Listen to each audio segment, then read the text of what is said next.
Cavaliers softball on Johnson County Sports Live is presented by Martin City Animal Hospital. It's a beautiful Saturday afternoon in Overland Park, Kansas. It's the Purple Game and the penultimate regular season doubleheader of the regular season.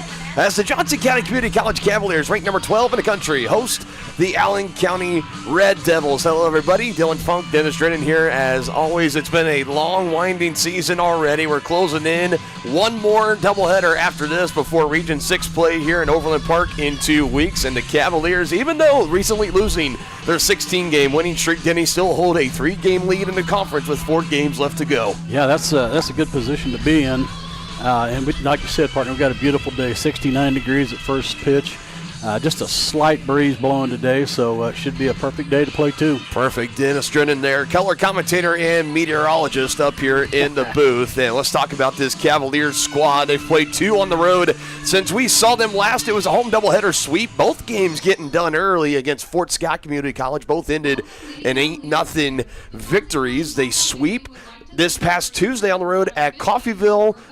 2 more spreads there, 12-0 and 12-1 against the Red Ravens, and then they split against Neosho. They dropped game 1, 2-1, but they bounced back for a strong performance in game 2, getting the win 6-3. And when you're looking at the standings, I mentioned a 3-game lead coming into the final 4 games. So that means with this doubleheader today, a win here in game 1, the Cavaliers don't really have to worry too much. They're guaranteed at least a share of the regular season title. If they sweep the Red Devils here in Overland Park, then they get it all from themselves and they'll lock in that number 1 seed going into the Region 6 tournament. And how important would that be to get that top seed going into postseason play? Well, you can never really overestimate the power of the number 1 seed, because you're going to play a lower seed in the first round, and you're going to be in a good place to start out the tournament. It's always where every team is trying to scrap and fight for. Of course, Johnson County in the preseason polls were favored to win the conference title. It would be their 19th in program history, en route to be looking for their 23rd Region 6 title. As for Allen County, look, this has been an up-and-down season for the Red Devils. They come in with a record under 500. They are only 16-23 overall, but they're 9-5 in conference play, and they've won 6 of their last 8, including a split at Cowley, led by Taverly Tennant, last week's Conference Player of the Week. They get a split against the Tigers, winners of 6 of the last 8. The Red Devils, don't let the record fool you. They're playing some of their best softball at about the right time. Yeah, they're, like you said, partner, they're getting hot at the right time, and as we all know, when it comes tournament time and postseason, it's whoever's hot. So they're in a good spot. Let's see if the Cavs can hold them in check today. It should be an excellent matchup. It's the Cavaliers and it's the Red Devils. It's coming up next here on Johnson County Sports Live.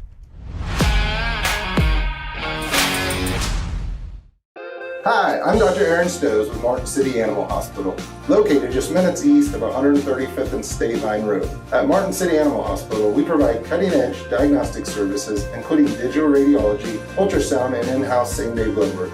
Also, specialty care such as general surgery, cold laser therapy, animal chiropractic, small animal reproductive services, and dental cleaning. With 4 other locations and a team of 15 veterinarians, our commitment to you makes Martin City Animal Hospital the vet you can trust.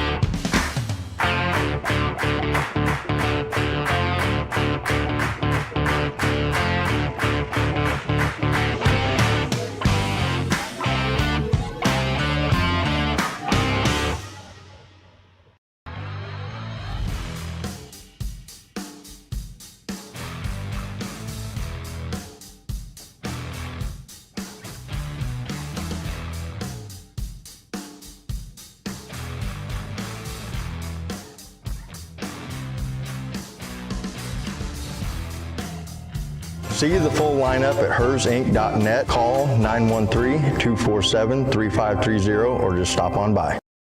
For more than 20 years, Gherkin Rental has been the place to go to get the job done in eastern Kansas and western Missouri. With a huge selection of quality equipment, from roll-offs to trailers, telehandlers to generators, power washers to popcorn makers. Experienced equipment professionals and clean, well-maintained tools to help you get the job done right. the first time. Gherkin Rental. Stop by any of their 13 locations across the KC Metro or call 855-GHERKINS. That's 855-437-5367.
And Cavalier softball this afternoon, the first of two against the Allen County Red Devils, presented by Martin City Animal Hospital, the place where your cat or dog is treated like family. Call them at 816-941-0070. Learn more at mcahvet.net.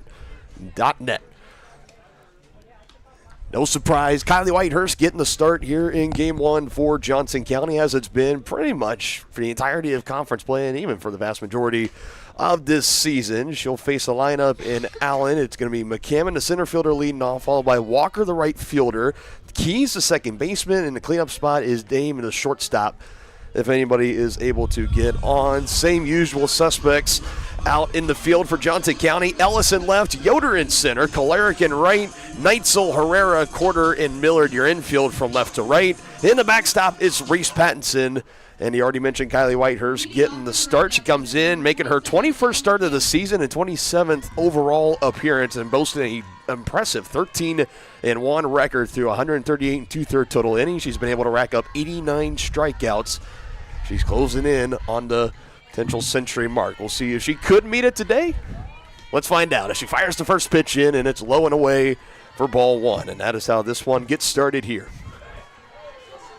Again, It is the purple game here today at Johnson County. We'll be talking about it all throughout our broadcast. Cavaliers and some purple camo jerseys today. White pants, purple socks. Allen rocking the gray off-colored jerseys and red pants and gray socks to go with it. Early 2-0 count here. Whitehurst falling behind, something she's rarely done in conference play today. Yeah. Gets a called strike there. Yeah, she was very consistent with her first pitch strikes, the last doubleheader we covered.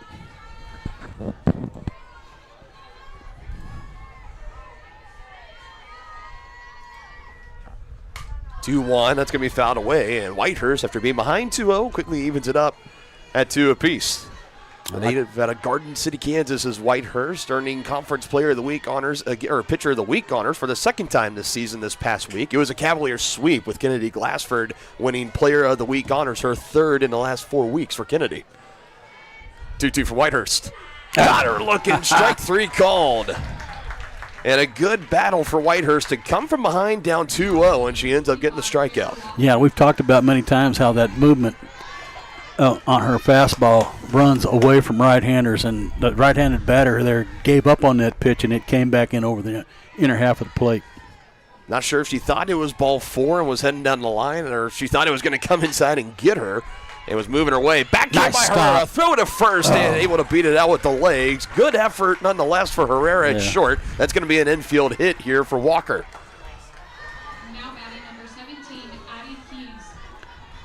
She did all she could do with that. She backhanded that in the hole and got a good strong throw over there. Just wasn't quite in time. I think even if she throws that to her knees, doesn't get back to her base, I still think Keys beats it up the line. That's just, you put it in your back pocket. You keep it from at least going out to the outfield. It's an infield single. She did make a good throw to first, but no doubt. Just wasn't in time. Herrera's been one of the more well-rounded gloves in the middle infield for Johnson County, hence why she's been the starting shortstop for every game this season. Out to left this goes, tracking it, and Ellis is not going to be able to get there. So Walker got on it slows quickly, down and does it around second, so when it's all said and done, it's going to be a long single. This one for Keys, Walker with the last single, so the Red Devils go back-to-back after leadoff strikeout. Now they got a runner in scoring position. Ellis did a nice job of getting to that ball and getting it back in quickly to keep that runner at second base. Good time for a double play. Wasting no time. Here's Dane to the plate. Pattinson blocks this for ball 1.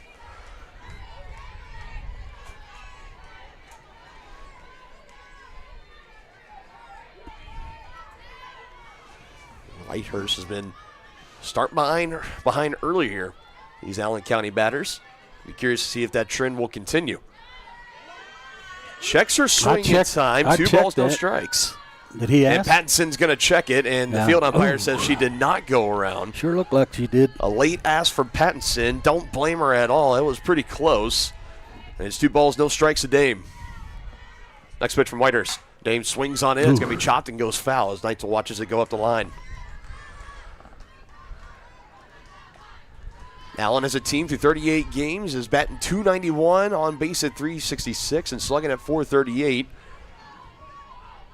Taylor Dame, a .395 average for her, has collected 47 hits, including 8 doubles, 2 triples, and 13 home runs, and 49 RBIs. She's the team leader in all those categories as she flies it to left, or to center rather. Yoder's there in plenty of time. Everybody stays put. There's 2 gone.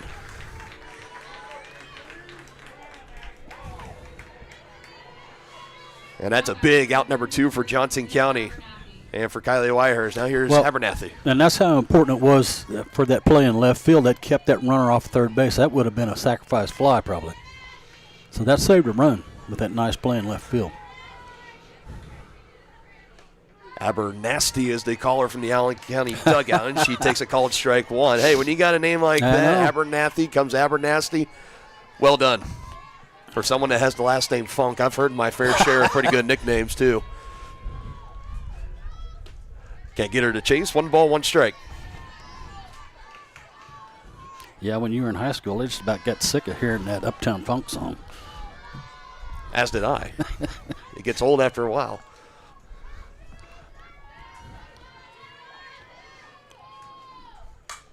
Oh, yeah, that should be caught.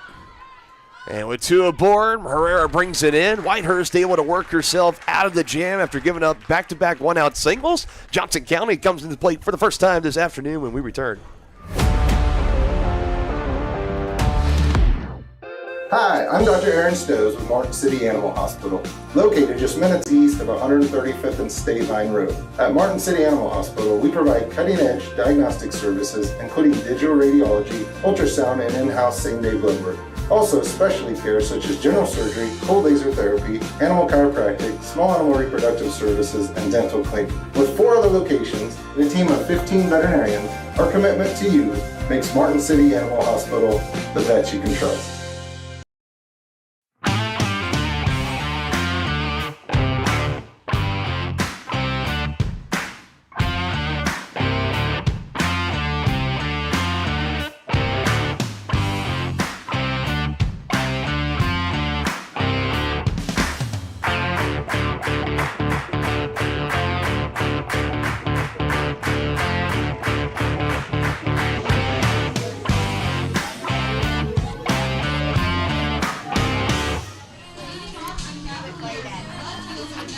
The Red Devils going to turn to Andrea Ruby, getting the start here in Game 1. 113 total innings this year. One of the workhorses for this Red Devil pitching staff, alongside Addie Keys, who has 98 and a third total innings. I imagine probably going to see her in Game 2. Keys currently at second base. We'll see if she comes on in Game 2 for the start. It'll be Olivia Ellis to lead off here for Johnson County. While the players haven't necessarily changed, the batting order definitely has shuffled around a little bit here for Johnson County as Ellis takes a first pitch called strike. Traditionally for Olivia, batting in that between that 7 to 9 range in the bottom half of the order. She's leading off now. Glassford still at second. Neitzel at third. Kalarick moving up. She's now in the cleanup spot. 1 ball, 1 strike. Yeah, like we've talked about, partner, when you make a good defensive play in the field, seems like you always lead off the next inning. Ellis did a terrific job on a fly ball to the left that had extra bases, looked like it was going to be extra bases, did a good job of cutting it off, getting it back in, and held the Red Devils to back-to-back singles. And it was important because it kept the runner from going from second to, or potentially going to third base, and then that deep fly to center, a batter later would have been a sac fly more than likely, and this would be a 1-0 ball game right now. So kudos to Olivia. Yep, nice play. Behind 1-2, next pitch, she swings and misses. Got her to chase low and away did Ruby, and she collects her first strikeout victim of the afternoon. Another pitch that looked like might have had something there towards the end, shaking it off. And here comes the white-hot Kennedy Glassford with 52 hits on the season. That overall average at 464 in conference play. She has been, in conference play, she's batting .531 with 26 total hits. Off the plate for ball 1 here. She's seeing the ball well, too, because she doesn't swing at too many bad pitches. 8 doubles, 1 triple, 8 home runs, and 33 total RBIs, responsible for 24% of the RBIs accounted for in conference play for the Cavaliers. Oh, nice shot. And she's going to get aboard here, and that's going to go all the way to the wall. And Kennedy Glassford, man, she's fast. She's going to pull in with her 9th conference double, and overall it's her 17th. And Kennedy Glassford, the reigning conference player of the week for the 3rd time in the last 4 weeks, is in with a 1-out double. And I mean, tell you, she barreled that thing. It got in the gap in a hurry. Walker tried to cut it off, couldn't quite get there. And again, for Kennedy Glassford, I mean, the only thing that I can kind of relate this to potentially is like the hot streak we saw Aspen Burgard go on in her freshman year. Some of the eye-popping numbers. I'll get into those a little bit, kind of compare them to where Kennedy's at now, to where Aspen ended up finishing. And there's still good legs of the season to go. With the Region 6 tournament, you're guaranteed 2 games there. And then if this team has the lucky fortune to go to the JUCO World Series again, there's still plenty of time for Glassford to rack up the hits, the extra base hits. I mean, she's closing in on a couple of milestones. 0-1 to Neitzel is laid off. 1 ball, 1 strike. 390 average on the season for Reagan. 16 doubles and 4 home runs. While the numbers haven't been quite as eye-popping as they were last year for her, she's still been a very productive bat. She already has more RBIs this year than she did last year. She slashes that one foul. Currently sitting at 48. She had 44 all of last season. 2 for 8 this past Thursday at Neosho with a run scored, 2 doubles as well. She's had 3 doubles in her last 4 games and enters on a 5-game hitting streak. She's collected 13 multi-hit games this year as well. Here's the 1-2. Close, and it's off the plate. 2 balls, 2 strikes. Good take there by Neitzel. You always hear the adage, just spoil those ones away. Don't leave it up to the umpire to make the 50-50 call. That's for sure. She gets the benefit here. 2-2. Whoa. Okay. String pulled there at the end by Ruby, and She had me fooled. doesn't get Neitzel to chase again.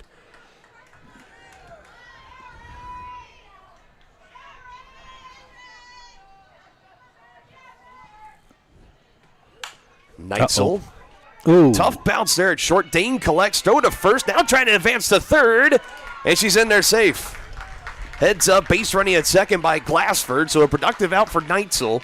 She moves Kennedy up an extra 60 feet, and here comes Katie Kolaric with an RBI chance with 2 gone.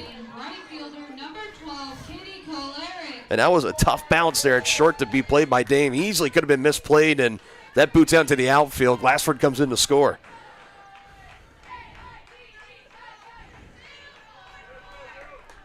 If you're going to take off from second base there, you better make sure you're going to make it, especially with 2 outs. And Katie Kolaric, 449 average. Now batting .523 in conference play. Tied for second on the team in RBIs at 48 with the young lady before her, Reagan Neitzel.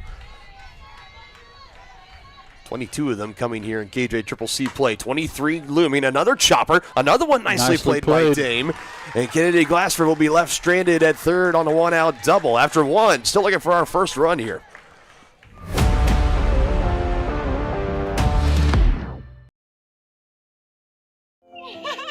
How do you see the world? At Shriners Hospitals for Children, we know that changing how you see things can turn them into everyday miracles. Like riding my bike. Breaking boards. Hugging my mom. Every day for over 90 years, Shriners Hospitals for Children has been sending love to the rescue, regardless of a family's ability to pay. If you know a child we can help, call or go online now.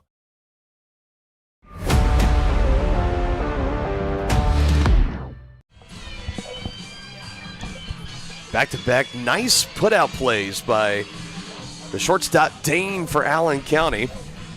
Some dogs very vocal here early at the ballpark. Dylan Funk, Dennis Drana here with you. We head to the second. Still looking for our first run in this one. It's the annual purple game here at Johnson County. Kylie Whitehurst again getting the start. She's had 17 complete games this season, Denny. That is the definition of a workhorse. Yeah. Going out there and going the distance for her team, for her coaching staff. It's been very fun to watch her this year. She's got that ERA dialed down. She entered conference play with a little bit above 4. She's got it down to a 2.83. Goes it in on about a week to go in the regular season. They wrap it up a week from now here at home against Independence Community College. That's next Saturday, May 2nd. And then we'll head into Region 6 play starting on May 5th here in Overland Park. And again, a win today, 2 wins today will automatically lock the Cavaliers in to the 1 seed as they would clinch the KJ Triple C conference title. Quarter at second, 1 out. Now batting number 7, Hope Sanchez. Some of the rankings for Whitehurst. She's second in the conference in ERA with that 2.83. She's tied for second in total wins, second in strikeouts, and second in saves. And if you're just thinking to yourself, well, how is she not at least in first place in some of these categories? Well, the pitching staff at Kansas City, Kansas would like to have a word because they have a phenomenal 1-2 punch over there due to the Blue Devils, and we'll get to know them really well coming into Region 6 in a couple weeks. Mendez, Castillo, Pemberton, another one. Something about KCK and just phenomenal pitching. We saw Alyssa Drogi the past 2 years and what she was able to do, and it's just kind of like a reloading process there at KCK. 1-1. Slow roller. Whitehurst will take it herself. It's 2 out.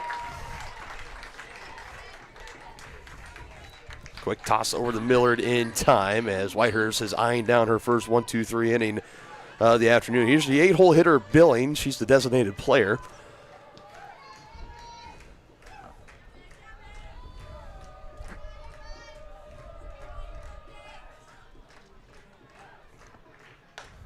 Oh, nice pitch.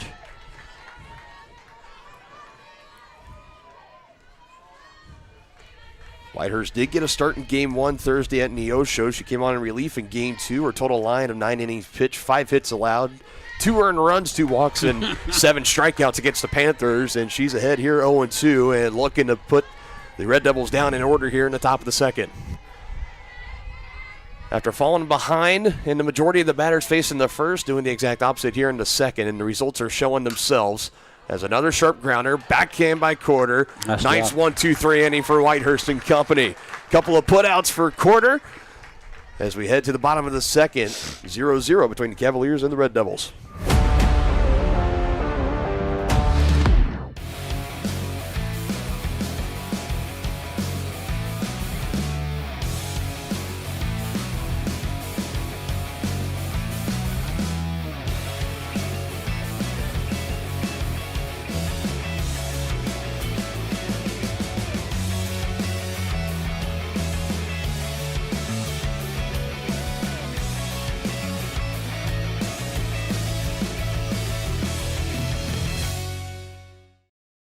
Hi, I'm Dr. Aaron Stows with Martin City Animal Hospital, located just minutes east of 135th and State Line Road. At Martin City Animal Hospital, we provide cutting-edge diagnostic services, including digital radiology, ultrasound, and in-house same-day blood work. Also, specialty care such as general surgery, cold laser therapy, animal chiropractic, small animal reproductive services, and dental cleaning. With 4 other locations and a team of 15 veterinarians, our commitment to you makes Martin City Animal Hospital the vet you can trust.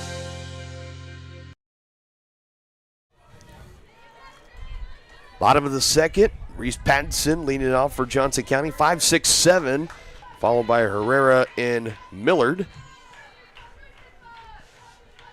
Looking to break through. Here's the first pitch of the inning from Ruby. She starts ahead, another called strike. And figuring this game was going to be a matchup of 2 teams, one in Johnson County that's been playing really great softball as late winners of 16 of the last 17 coming in. Red Devils, winners of 6 of the last 8, despite a record under 500 right now. 16-23 overall is where they sit. Still boast a 9-5 conference record. And right now it has been pretty competitive. Got potentially a pitcher's duel brewing here. 1-1 to Reese, and she puts it out to left. It's going to be playable for the left fielder, and she'll bring it in and foul ground. That's Schaefer making up the way. And there's one gone in the Cavalier half of the second. Here comes Mariah Herrera.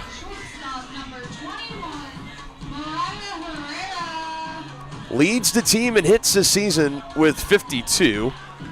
A 423 average for her. That batting 423 in conference play. 22 total hits. The other 30 coming out of conference play there. 3 doubles and 11 RBIs. Went 2 for 6 at Neosho on Thursday. The walk did have a strikeout, only her 3rd in her time here with the Cavaliers, a transfer from Iowa Western Community College. She also had a rough day out in the field in Neosho. She had 3 fielding errors, so that takes her total up from to 9 on the season. Chopper played at 3rd. Sanchez, 2 gone.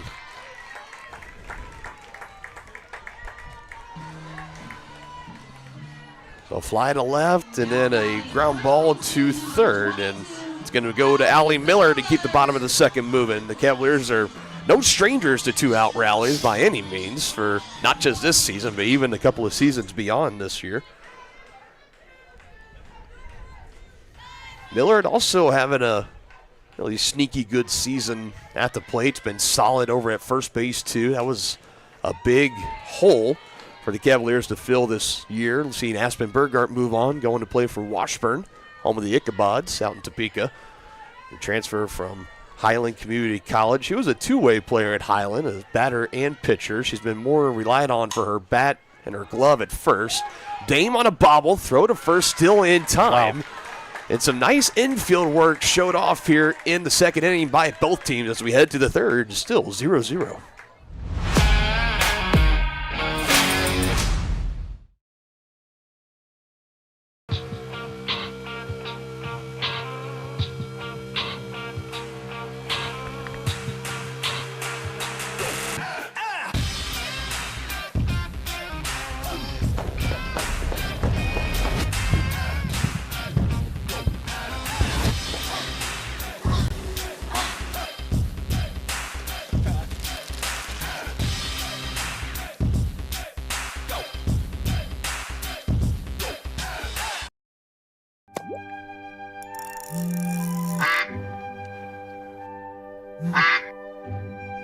Oh, shoot.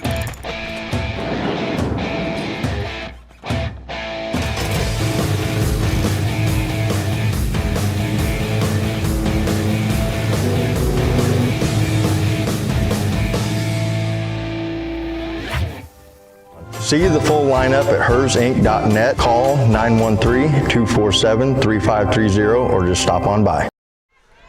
If there's ever one of our commercials I can relate to the most, it's wanting to fish instead of mow. I feel that a lot. Top of the third here, still scoreless between Johnson County and Allen County. Dylan Funk and Dennis Drennan here with you. Again, it is a gorgeous Saturday afternoon. I haven't had many Saturday home matchups this season. I know the last one we had, you and I were in Wichita. Had our Varsity Sports Live colleague Reed McAvoy come and cover the game. And that was a doubleheader against Indian Hills, and a surprising one as the Cavaliers got swept in that doubleheader against an Indian Hills team that was unranked, below 500 on the year. And Whitehurst gets the strikeout. That's a good way to start the third inning. You know, and to that doubleheader against the Warriors of Indian Hills, that was a real kind of big turning point for the Cavaliers. I think it was after that they opened up, ended up going on that winning, found their winning ways. I think they went on that winning streak where, again, expanded it up to 16 games. Lost it this Thursday at Neosho. But I feel like a thing that also gets overlooked in that doubleheader too, Denny, is that there was some shuffling around that week with some weather because we had the doubleheader here on Thursday against Fort Hays. It was supposed to be a Tuesday doubleheader, and then they had a doubleheader Friday against Barton, and then Saturday against Indian Hills. So they ended up with the weather delay from Tuesday to Thursday, and that doubleheader with the Tigers had to play 6 games in 3 days. And I think that third day against Indian Hills, playing fairly earlier morning, kind of like it is now instead of later in the afternoon like a traditional home doubleheader is, I think the Cavaliers were just kind of out of gas at that time, something that gets overlooked. A little bit flat. 1 ball, 2 strikes here. This is McCammon as we make our way back to the top of the order for Allen. She struck out looking in her last at bat. Was the first strikeout victim for Whitehurst, who's only given up 2 hits so far. Ruby on the other side has only given up 1. 1-2, swung on and missed. Back-to-back strikeouts. 1 looking, 1 swinging for McCammon, and there's 2 gone here in the top of the third inning. Whitehurst continuing to get closer and closer to the 100 strikeout mark of the season.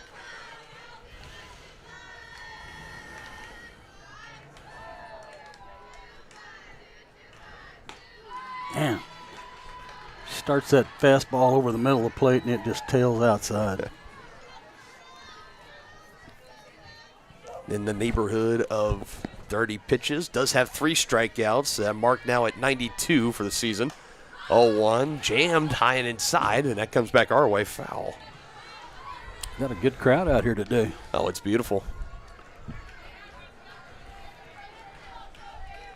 Yeah, that was another point I was getting to with the Saturday is that there's been a lot of these doubleheaders that are played here Tuesday or Thursday, and people are out working. Not here on this Saturday, and pair it with this weather, it's all the right ingredients for a quote-unquote sellout crowd, and that's what we have here. And Whitehurst has given them a show. She gets her 4th strikeout of the ball game, 2 here in the top of the third inning, putting the Red Devils down in order 3. once again. She struck out the side.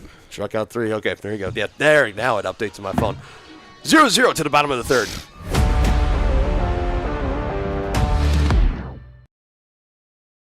Hi, I'm Dr. Aaron Stowe with Martin City Animal Hospital, located just minutes east of 135th and State Line Road. At Martin City Animal Hospital, we provide cutting-edge diagnostic services, including digital radiology, ultrasound, and in-house same-day blood work. Also, specialty care such as general surgery, cold laser therapy, animal chiropractic, small animal reproductive services, and dental cleaning. With 4 other locations and a team of 15 veterinarians, our commitment to you makes Martin City Animal Hospital the vet you can trust.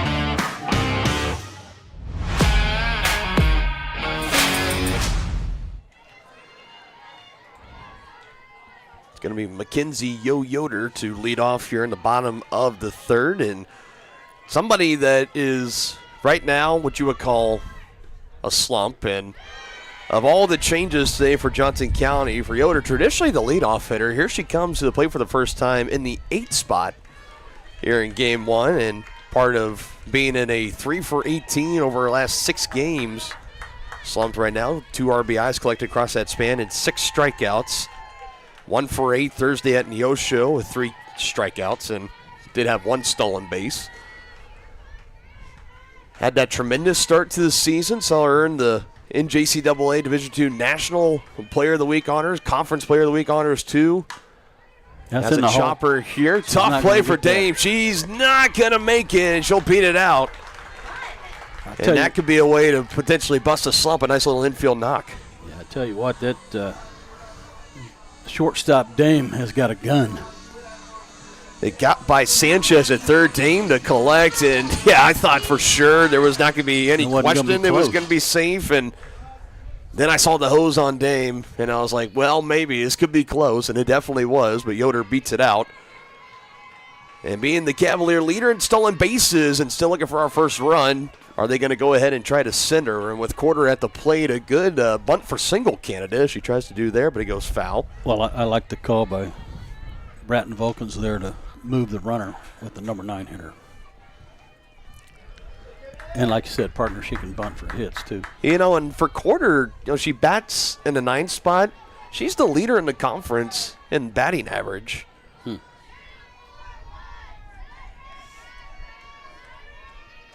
Which is something that you might not think of for your 9-hole hitter, as Yoder will steal second base. The throw was a little behind, and it's in and out of the glove of Dame.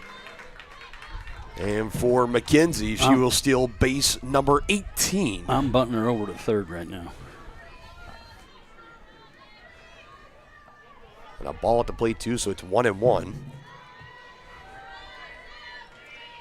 One more chance for Quarter to try to put a bunt down, move her to third if that's what they want to do. She'll swing away and holds off on ball 2.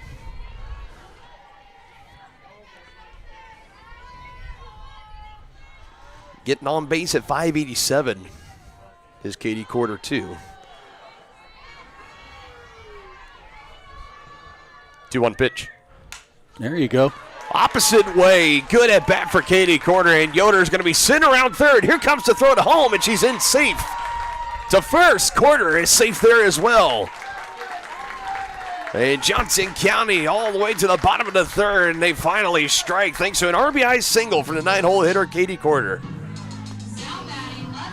Just how you draw it up. Yeah, you got to be really happy about that when your 9-hole hitter comes through with a base hit RBI. Yeah, that last pitch, not try to do too much with it. Just go opposite field. Yeah, she hit it where it was pitched on the outside part. Took it to right field. Now a bunt by Ellis will move Quarter up to second base. Small ball continuing here for Johnson County.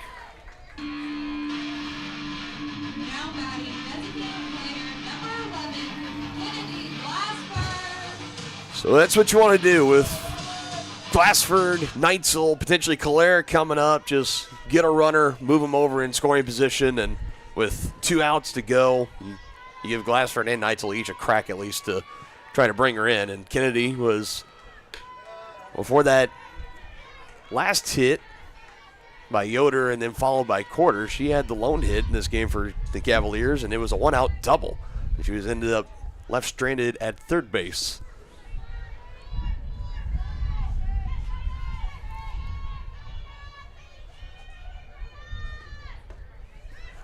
Two balls, no strikes. You imagine with all these home runs and extra base hits, that slugging percentage is sky high. It is number one in the conference at .964.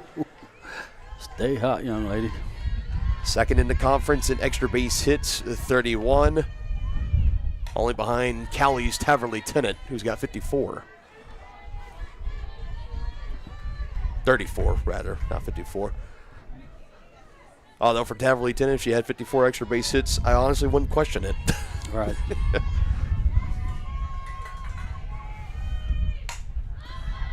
Popped up on the left side in foul ground and bringing it in, Sanchez. And Quarter will stay at second, now 2 gone in the third. And you got to imagine for the pitcher, Ruby, she's got to have a little sigh of relief there, getting Glassford on a pop-up in foul ground. Neitzel needs to pick her up here. And this is no easy task either to have to deal with Reagan Neitzel right behind Glassford.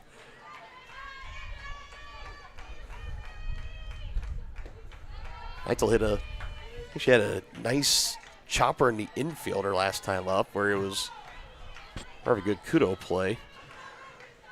On that left side, Dame's been having a great game at short so far.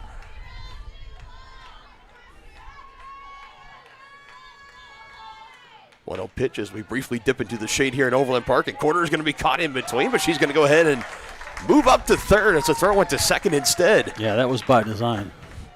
If the catcher had been smart there, she would have faked that throw, and she would have had her caught at third base. Or the pitcher could have cut it off. So Yoder's has stolen a base, and now Quarter has stolen a base here in the bottom of the third. Now 60 feet away, and Neitzel sends it back up the middle, and it's 2-0 Johnson County.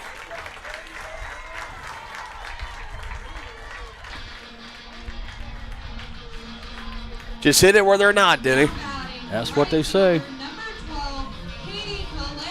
Right back up the middle. Nicely done for Reagan. Now her 49th RBI of the season, closing in on 50. And gives the Cavaliers a 2-0 lead as Kolaric will dig in. Also 0 for 1. Looking for the first hit. Has the workman gloves on, ready to go. Here's the first pitch, and she swings and chops it and goes foul.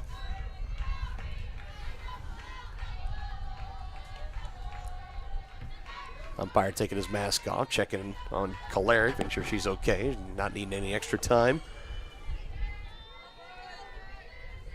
Definitely some deflection there. Not sure what it was, but here's the 0-1. Whoa. Nearly a wild pitch, but able to snag it is Hirschman. Just a bit outside. There it is.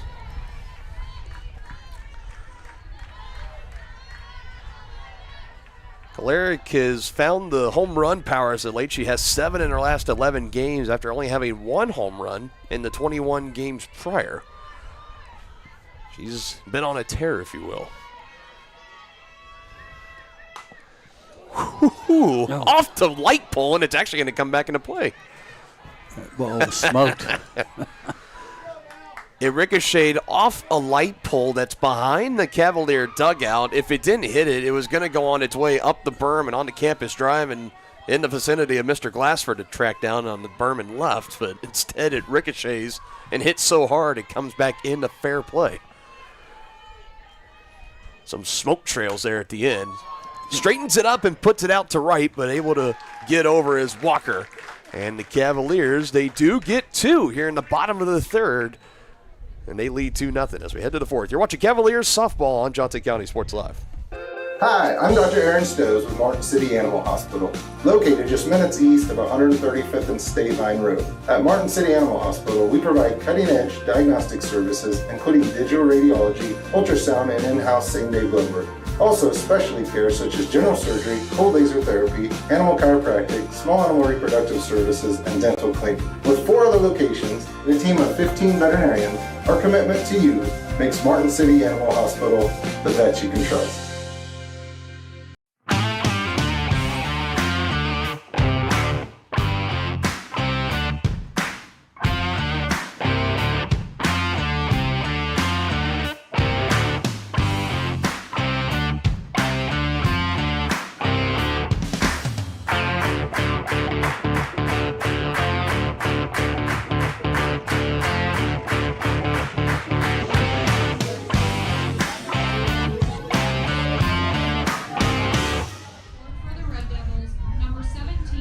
About that, showing off the dance moves.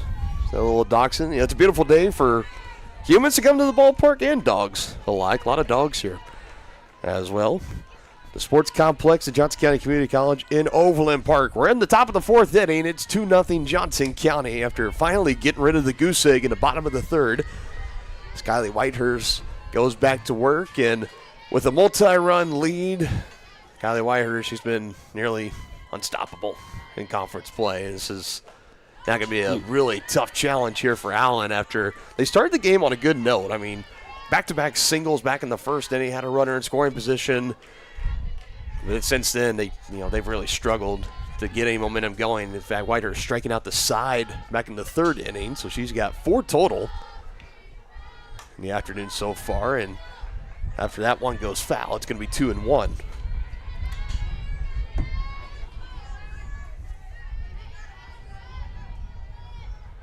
A conference ERA at 1.81 for Whitehurst and a whip at .89. That's walks and hits per innings pitch for you folks at home. And it's just like golf. The lower, the better. Yeah. That's nearly microscopic. Yes.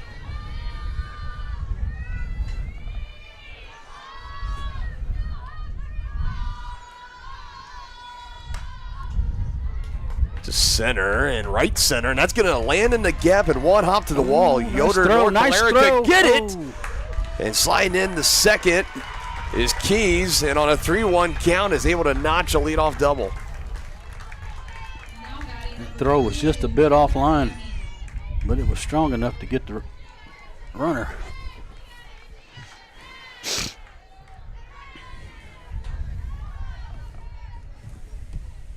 It appears we might have a pinch hitter, courtesy runner, that or courtesy runner coming in for Keys. That's what it looks like.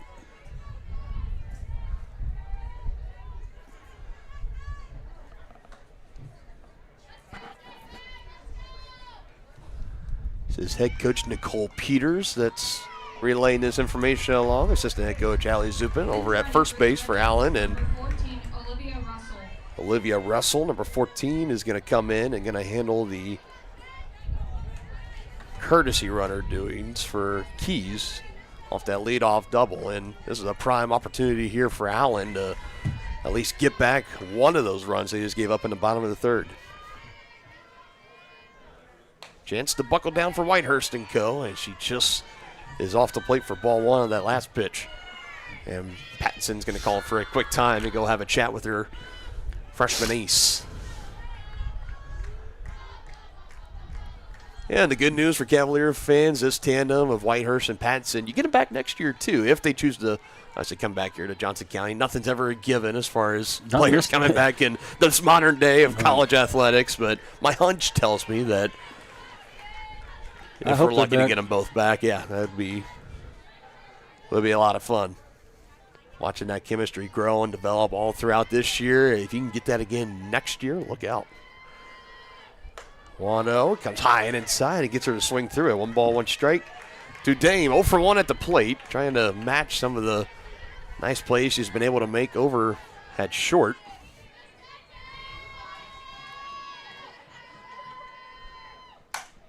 Hard hit ball out into center, back at the wall, and this game is tied.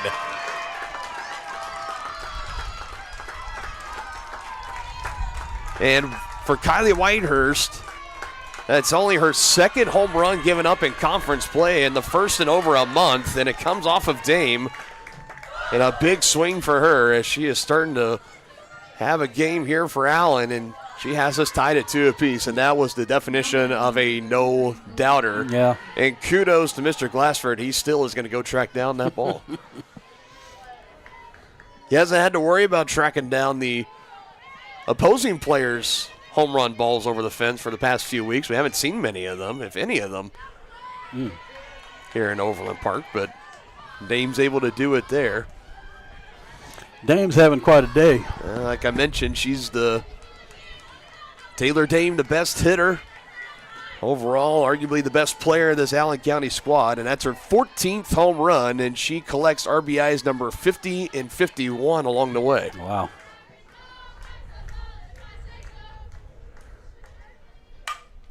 That's a nice And that's hit. going to be followed by a hard line single to left. And the Red Devils, they are in business here in the top of the 4th with the go-ahead run over at first.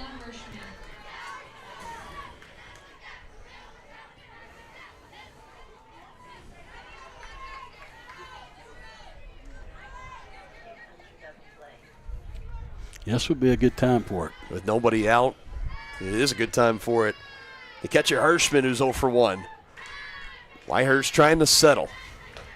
Nice pitch. Called strike on the inside part of the plate.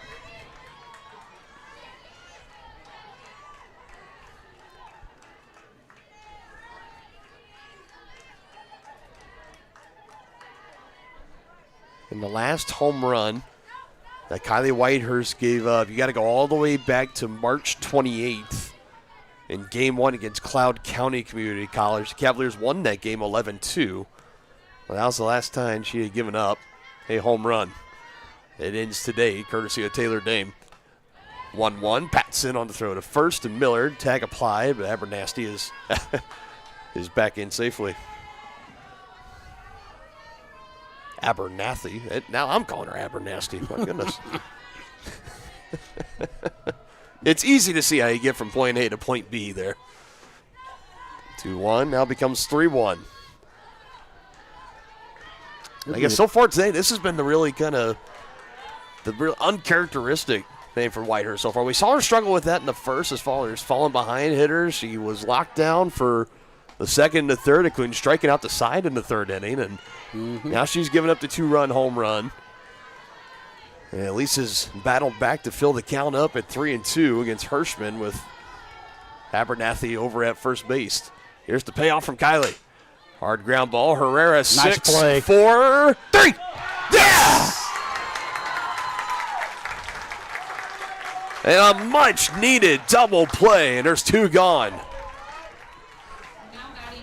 And the way you like it, too, Denny, a good old 6-4-3. Yeah. And I tell you what, that really wasn't an easy get.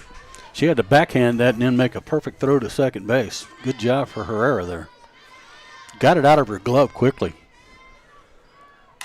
Right back up the middle. It ricochets off of Whitehurst. Thankfully, does have the facial protection on. I think she got a good piece of it with her mitt, too.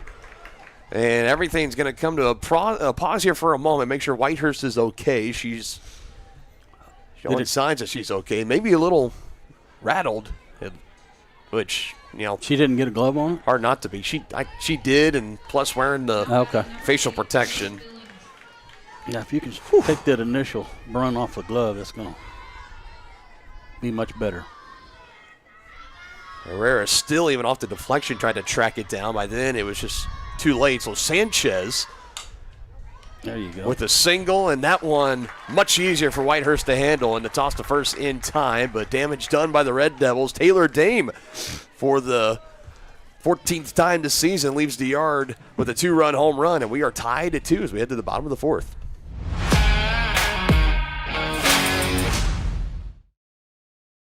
Prescription drug pricing points to corporate Freedom of the press is about your right to know. and Clark sheer athleticism. It's about your right to be informed. Today, there are real threats to press freedom Reaching residential areas. and your right to know about the world around us. We must protect our right to know, no matter what kind of news is important to you. Before it's too late, understand the threats. ProtectPressFreedom.org.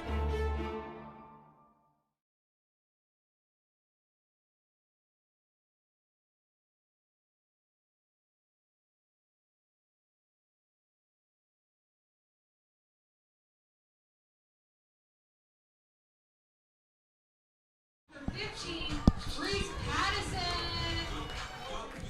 It's going to be Pattinson to lead off the inning again.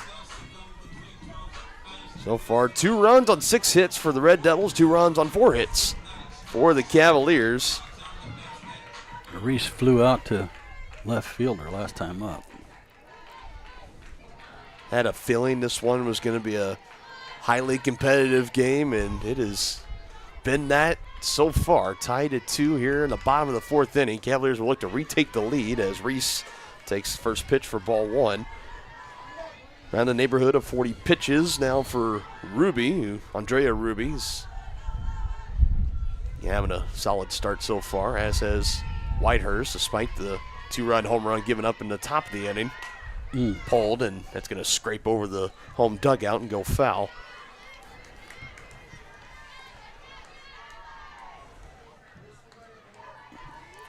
Two for 6 with 2 solo home runs Thursday in the Neosho. That's a line that Pattinson was able to put together. Both of those coming in game 2 to help the Cavaliers earn that split with the Panthers, as that loss did in what was a season-high 16-game winning streak.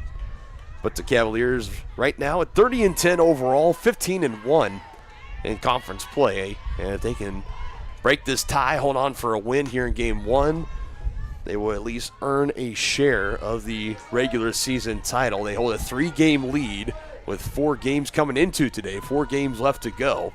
And a 3-game lead over in-conference rival Kansas City, Kansas. And they played the Blue Devils just a few weekends ago, and they swept at KCK, and that was proved to be a huge doubleheader sweep for this Cavalier team.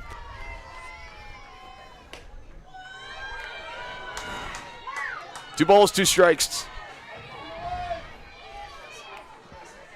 I think Ruby thought that was definitely strike 3 as she was starting to make her walk out of the circle. They'll have to reset. Now it's 3-2 to Reese.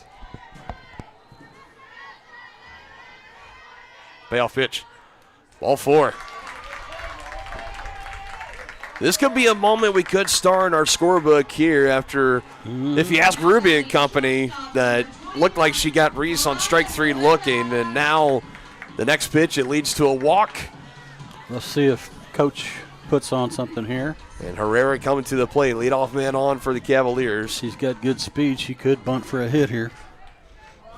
No courtesy runner in for Pattinson. She's going to do it over at first base. Herrera 0 for 1 today. One of the best at just putting the ball in play.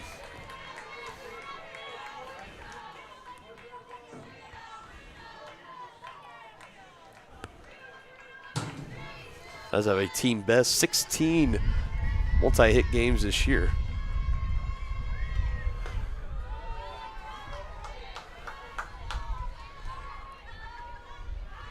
Still one of my favorite stats. She's only struck out 18 times in 84 collegiate games. That's amazing. In her career.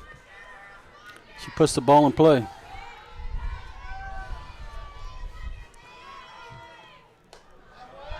Two balls, 1 strike. That's a hitter's count. And if you ask Mariah, she's happy to be getting those hits. She probably would like to have more RBI chances, and she's been in that spot where she's leading off an inning, or she's coming up after the bases have already been emptied, or she's putting the ball in play and it's an error that scores a run instead. She's just had herself in RBI chances, but it's just had some tough luck of, or she'll hit a ball nicely and it's just right at somebody in the outfield, an atom ball, or a nice play on a short hop made by an infielder. And she's going to draw a walk here. Back-to-back walks for Ruby. And as we know, partner, the percentage of leadoff batters that come around to score is about 40%. And back-to-back walks with Millard coming to the plate. This is going to be a good pause for Allen to have a quick timeout with the infield coming in, talking to Ruby. Sure to stick around after game 1. We'll break down all the stats, give you notes, and get you set for game 2. That's all coming up in the I-435 Self-Storage Halfway Show, a member of the Attic Storage Company. I don't know what coach has got on here, but I would bunt that runner over. Nobody out here. Yoder coming up. it might be a little tougher to take the bat out of the hand of Allie Millard. She did ground out to shorter last time up.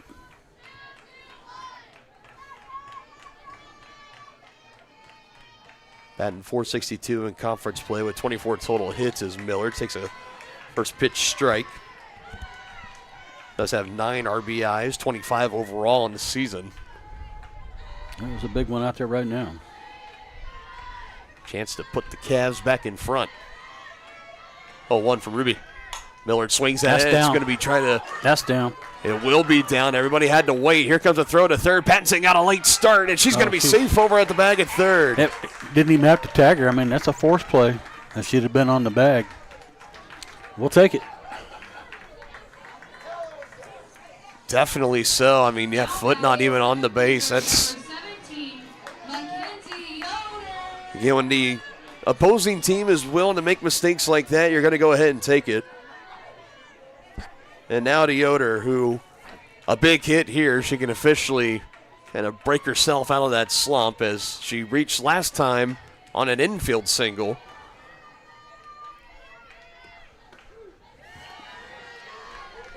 See, her average during this slump has dipped all the way down to 368. She's been above 400 for the entirety of this season.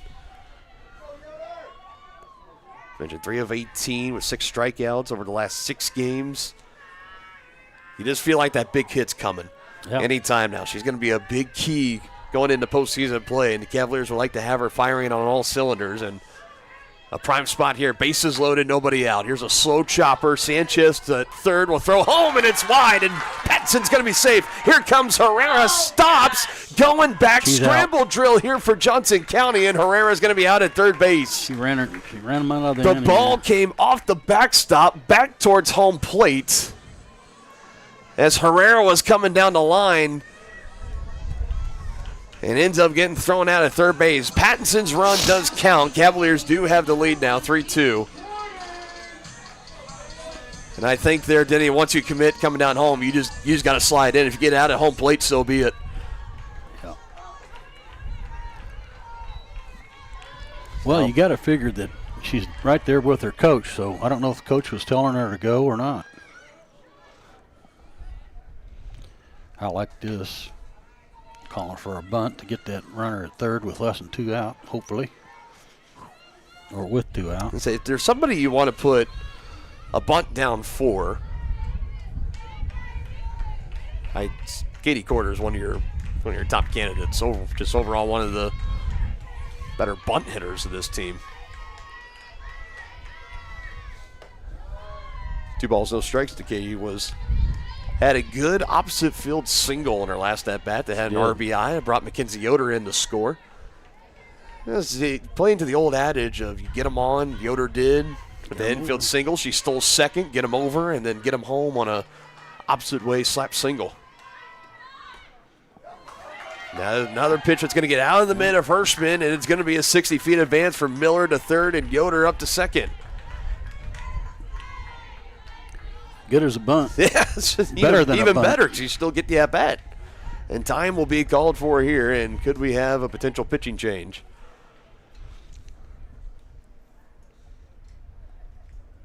As the wheels for Ruby potentially could be coming off here. It's a 3-0 count at the plate to Katie Corder. What's that? I think definitely we're going to be having a change here. We'll step aside for a moment. Runners at second and third. 1 out in the bottom of the 4th for Johnson County. They have a 3-2 lead over the Allen County Red Devils. Hi, I'm Dr. Aaron Stows with Martin City Animal Hospital, located just minutes east of 135th and State Line Road. At Martin City Animal Hospital, we provide cutting-edge diagnostic services, including digital radiology, ultrasound, and in-house same-day blood work. Also, specialty care such as general surgery, cold laser therapy, animal chiropractic, small animal reproductive services, and dental cleaning. With 4 other locations and a team of 15 veterinarians, our commitment to you makes Martin City Animal Hospital the vet you can trust.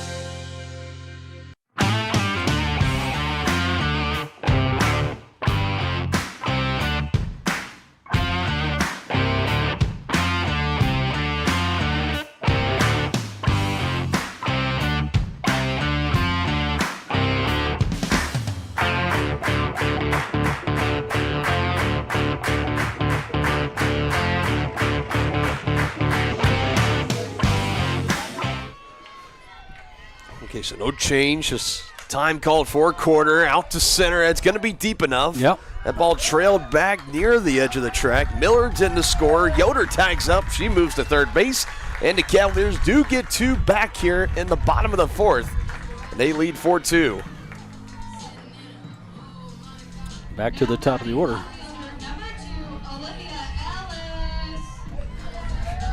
And then 2 at-bats for Katie Corder. She's got 2 RBIs today. Callis 0 for 1, struck out in the first and had a sacrifice bunt in the third.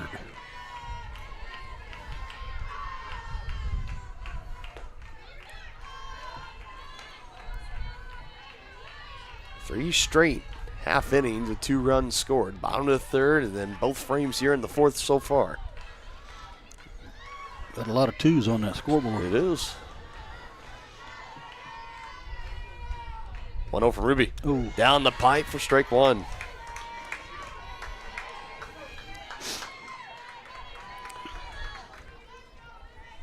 Ellis 43 total hits this season, a .434 average, of 5 doubles, 2 triples, and 1 home run. RBI number 21, 60 feet away at third, and she's going to get it going opposite field. Cutting it off and not going to be able to. It's going to go all the way to the corner. This has triple potential. Here comes Ellis, and she's in on a stand-up triple. She has got some wheels. She'll trade places with Yoder as McKenzie's in the score, and the Cavalier lead is the largest of game 1 at 3. Oh, here we go. Come on, Kennedy. Walker dived out, trying to cut that ball off and hold it to potentially at least a double, maybe even a single, but couldn't slow it down. It goes all the way to the corner by the diving Walker, a stand-up triple, and here comes Glassford. Swings at the first pitch, and man, just foul. She could have tucked it in a little bit more. It had extra bases written all over it again and keep the line moving.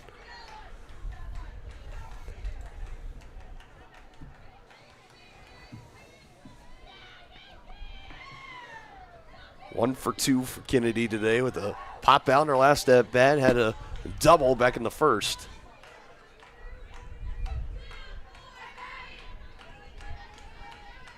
A 4-time Division II KJCCC Player of the Week this season. 3 of them coming in the span of the last 4 weeks. Good plate discipline there. And also the NJCAA Softball Player of the Week, the National Player of the Week, back on the week of March 25th. Joining Mackenzie Yoder as the only Cavaliers to earn those honors this year. Low and away, 2 balls, 1 strike. You don't want to get behind Kennedy Glassford. She'll hurt you. She has been seeing an uptick in her walks on the middle of this streak, as you would expect. She's drawn 7 walks in her last 4 games.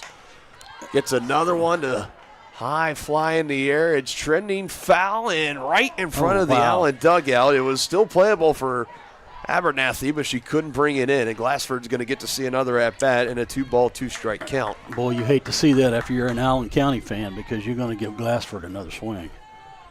And this is where, for Glassford, you want to make it hurt. Oh, yeah. Get something to the gap or over the fence. You might just take the wind out of the sails of the Red Devils. Deuce Wild's pitch, and Glassford to right, tracking it. Track wall, and it's off the wall. And Glassford's going to pull in. She wants a triple, and she's going to get a triple with an RBI attached to it, and that's why you never want to give Kennedy Glassford another chance. Nope. That's why I said that's going to come back and hurt you. It is now 6-2 and a 4 spot here in the bottom of the 4th, and this could be it for Ruby.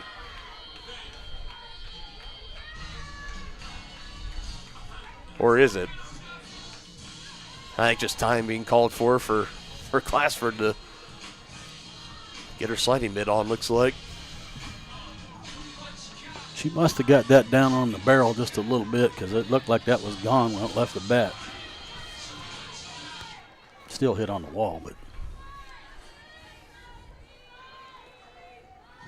Back-to-back triples here for Johnson County. The RBI on the last one to Glassford. Now Neitzel with 2 gone and already 4 crossed here in the bottom of the 4th for Johnson County. It's been another one of those patented Johnson County 2-out rallies.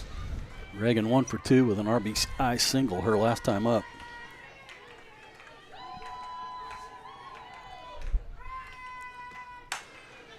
Up the middle. Dame plays. Throw to first in time to stop the bleeding, but the Cavaliers again, damage already done. They have their largest lead of the afternoon, 6-2 after 4 against Allen County.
After 4 innings here in game 1, it's the Red Devils, 2 runs on 6 hits, 1 error. Johnson County, 6 runs on 7 hits, no errors. They've put 4 across home plate. In the bottom of the 4th, Whitehurst back to work.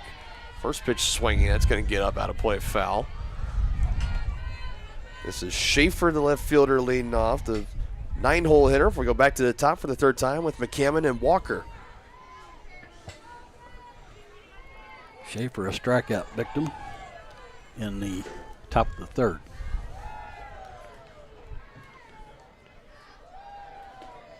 So 6 hits across 4 innings so far for Whitehurst. 2 earned runs on the 2-run home run. No walks and 4 strikeouts.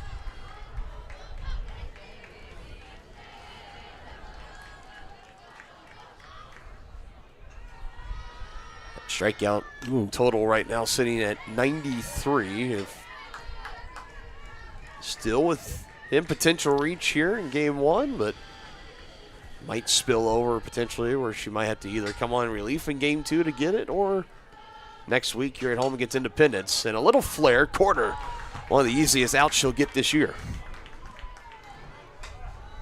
Now batting number 27, Ella McCammon. Talk about a room service hop on a ground ball. How about just a little flare off the end of the bat? That's got to be nice too for an infielder, didn't it? Oh, yeah.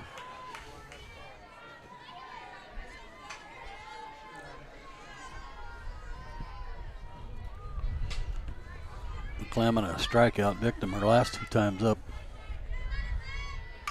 Right back up the middle and by the diving glove of Quarter, and a 1-out single for McCammon, and that's a good way to bounce back after being sent back to the dugout on strikes your first 2 at-bats.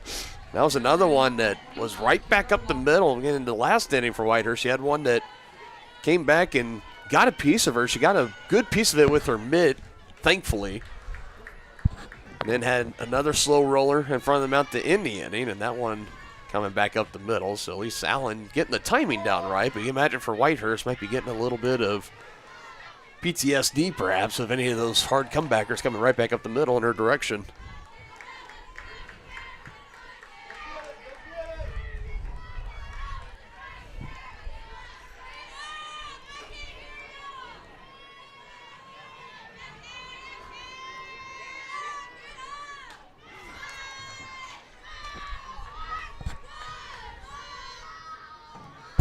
One ball, 1 strike here to Walker. Who's 1 for 2 so far today. I like to see that communication right there. Whitehurst was asking who's taking the throw if it's back to me at second base. Whitehurst in the neighborhood of 60 pitches today. You know, that one of those little things a lot of people don't think of, but you need to know who you're throwing the ball to if you're the pitcher. Uh-oh. To center, tracking it, Ellis Wall, and the second 2-run shot for Allen. This one off the bat of Walker, and she brings the Red Devils back within 2.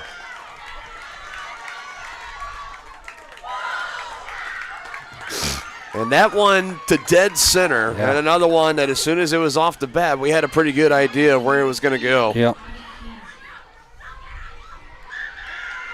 And the Red Devils, 4 runs score all via the elevate and celebrate method. Mm-hmm. Cavaliers still lead 6-4. This is an Allen County team starting to show some life, at least not willing to go away as easy, and could have very easily kind of crumbled and collapsed after that 4-run bottom of the 4th for Johnson County. That was a big swing there to kind of give this game some new life.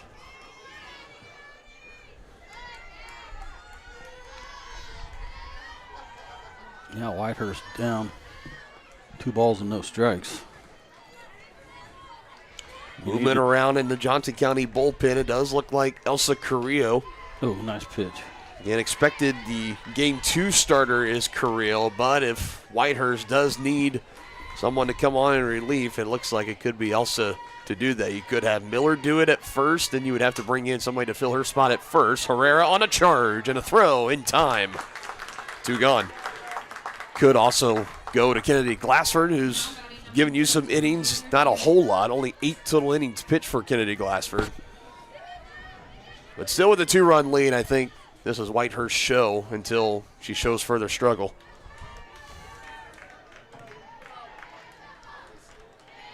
And here's Dame, who had the first 2-run home run of the game back in her last at-bat. That was to tie the game at 2, and she's made it a 1-run game. Back-to-back home runs for Taylor Dame. Oh, my goodness. That's another no-doubter.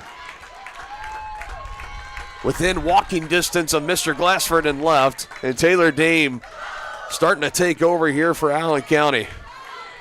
And Whitehurst has given up her 3rd home run of the day, 11th overall this season. Two-run homers and a solo homer there. That accounts for all of Allen County's runs this game. Now Abernathy. Abernathy looking to redeem herself. She dropped that pop fly and foul ground. Eventually led to the RBI triple for Kennedy Glassford, making that 4-run bottom of the 4th. But the Red Devils have now answered with a 3 spot here in the top of the 5th, so nearly calling it a wash. They are back within 1, and this game has brand new life. Fans continuing to file in here to the sports complex at Johnson County Community College as that'll go fouling out of play. Our softball game here today. Baseball also in action. First pitch is happening right now against Cowley Community College. Always a good contest when the Tigers and the Cavaliers square off on the baseball diamond. We got a good one brewing over here on the softball field as well. 2-1. Swung on and missed by Abernathy, and a strike away from Whitehurst to getting out of this 3-run top of the 5th.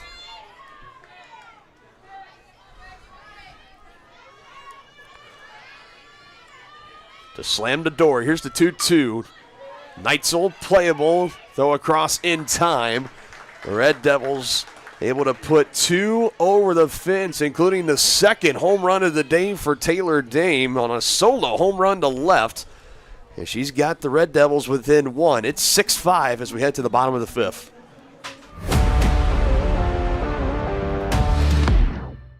Hi, I'm Dr. Aaron Stowe with Martin City Animal Hospital, located just minutes east of 135th and State Line Road.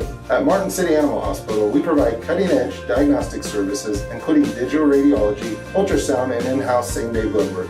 Also, specialty care such as general surgery, cold laser therapy, animal chiropractic, small animal reproductive services, and dental cleaning. With 4 other locations and a team of 15 veterinarians, our commitment to you makes Martin City Animal Hospital the vet you can trust.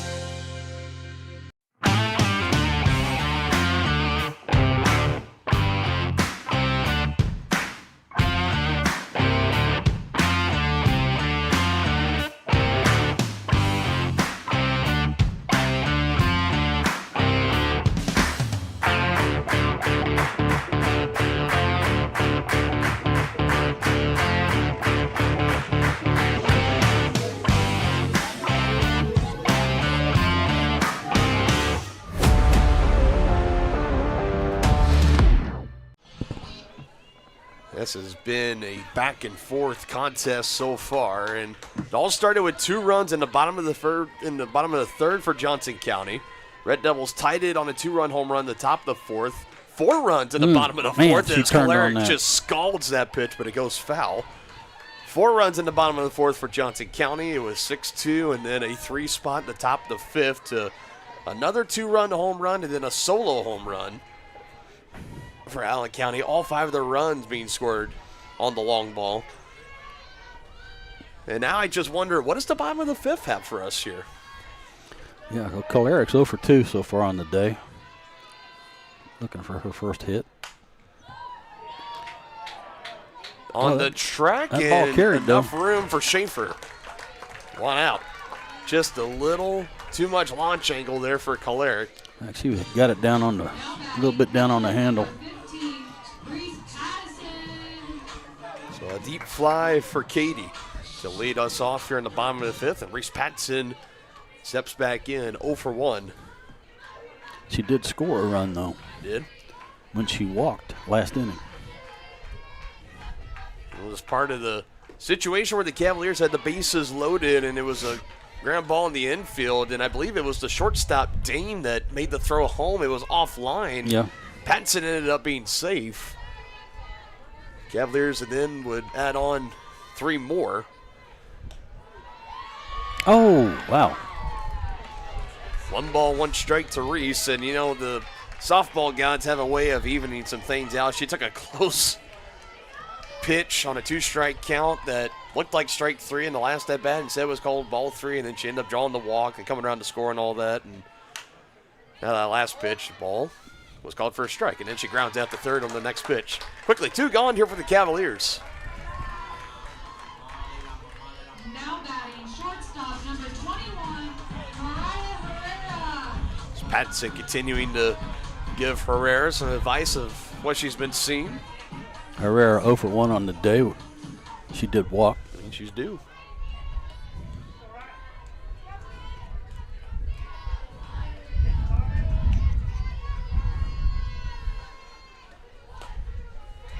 Ooh. The hit could potentially set the table for yet another 2-out rally here for the Cavaliers, which, despite everything that just happened in the top of the 5th inning, Johnson County still with the lead, 6-5. Although it doesn't, it's kind of weird because doesn't it kind of feel like they don't? Just with those home runs they give up, the big fashion. It's a 3-up, 3-down inning here in the bottom of the 5th. Folks, we got a good one. Heading to the 6th, 6-5. Johnson County holding on to a 1-run lead, trying to hold off the Red Devils.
Johnson County Softball today presented by Martin City Animal Hospital. Learn more at mcahvet.net. Top to the 6th inning. It's 6-5 Johnson County, the lead over the Allen Red Devils. Dylan Funk and Dennis Drennan here with you. A double day here on Johnson County Sports Live, both softball and baseball playing. Baseball taking on Cowley. Game 2 of our softball doubleheader here, expected to start roughly about 30 minutes after the conclusion of Game 1 here. Hirschman 0 for 2 on the day. She hit into a double play in the top of the 4th. That patented 6-4-3 that you're always looking for every game, which I will say your percentage of manifesting double plays much higher this year than what it was last season.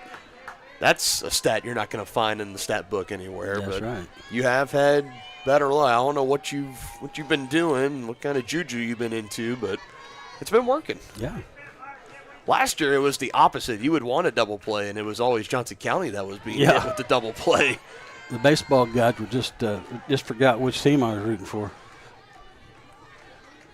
2 balls, 2 strikes. A lot of fans thought that could have been strike 3 as everyone just kind of tapped the top of their head like an ABS challenge in MLB. Kalarick brings it in on a charge and right, 1 out. You always wonder with all of the advancements with the technology and whatever. I mean, we've seen instant replay or challenges start to get used across some sports here at the JUCO scene. I wonder if the ABS system is ever going to make its way down here to the NJCAA baseball and softball I hope ranks. not. Well, I'll tell you who's good at that is Salvador Perez. Leads the majors in overturned calls in ABS. That is a catcher that knows the strike zone. Too bad he doesn't take his own advice and swings at pitches in the dirt. Hey, now. 1-1. I didn't know this was going to lead its way into a Salvi roast here. Dissing the captain on Johnson County Sports Live. Well, we love him, but he likes to swing at those pitches outside and in the dirt. And I'll always remember the one that he tucked up the third base line in the wild card in 14 against Oakland. We call that a booty knock. So his booty was stuck way out there, and he just tucked it inside the bag. Either way, he took that booty knock all the way to Game 7 of the World Series that year. Yes, he did. Playable for Yoder, 2 gone.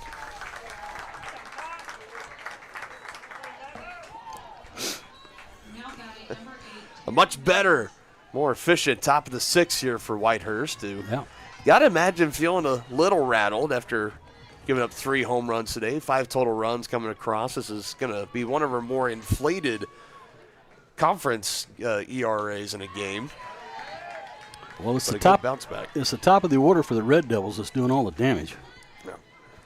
And this is Billings in the 8th spot, and if you don't let another batter come to the plate, if this is foul, now 0-2, you'll head to the top of the 7th for Allen, potentially, if barring the Cavaliers adding on an insurance run. You'll be down 1, and you'll be sending the 9-hole hitter Schaefer, and then back to the top with McCammon and Walker with Keys and Dame and a lot of those power hitters waiting in the midst. So yeah, something to keep an eye on as we could be going down to the wire here in Game 1. But Whitehurst and company able to put together a 1-2-3 inning. Good.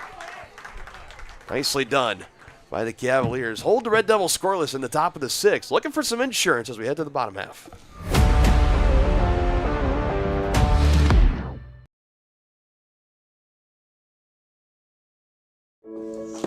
Dad, you need to go. Really?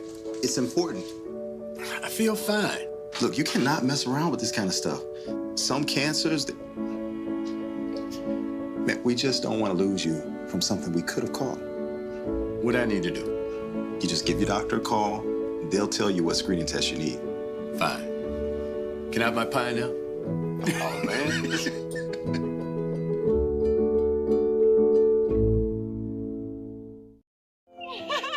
How do you see the world? At Shriners Hospitals for Children, we know that changing how you see things can turn them into Everyday miracles. Like riding my bike. Breaking boards. Hugging my mom. Every day for over 90 years, Shriners Hospitals for Children has been sending love to the rescue, regardless of a family's ability to pay. If you know a child we can help, call or go online now. Millard 1 for 2 on the day. 7-8-9 for the Cavaliers. Millard, Yoder, and Quarter. Looking for some insurance runs here in the bottom of the 6th inning before we head to the top of the 7th. Currently a 6-5 lead for Johnson County, trying to move to 16-1 in conference play. And remember, they hold on to this 1-run lead. They will lock up at least no worse than a share of the conference title. And a win in Game 2, they would lock it up. So a lot on the line here today for Johnson nice County as Millard sends it right back up the middle for a leadoff single. Yeah, that's the way to start the inning. Right back where it came from. And again, for Allie Miller, it's had a pretty quiet year at the plate. Sneaky good is what I'm trying to get at. That's her 50th hit of the season. Yoder singled, stole a base, and scored in the bottom of the third and reached on an error in the fourth.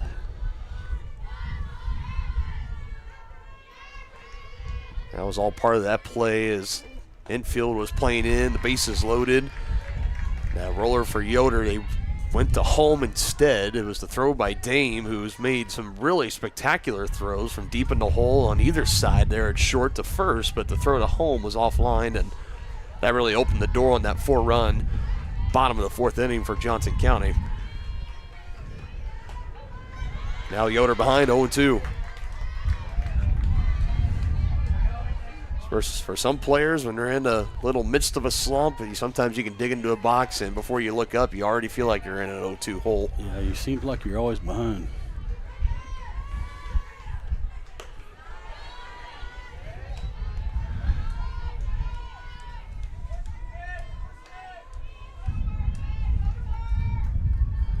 Yes, before she entered this, that 3 for 18 skid across 6 games, that was right on the brink of losing a 10-game hitting streak.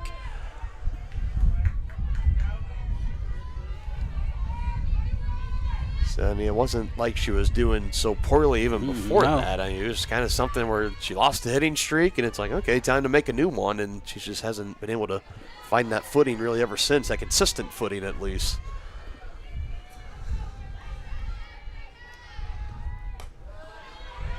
2 balls, 2 strikes.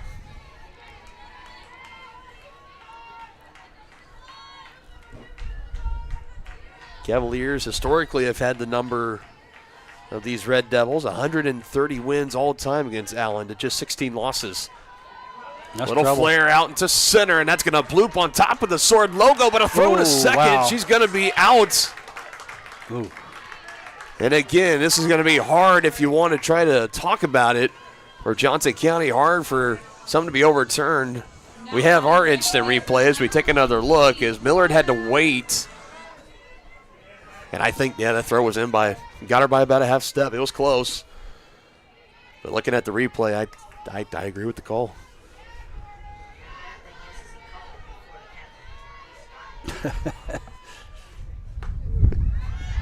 So the out quarter takes the first pitch strike.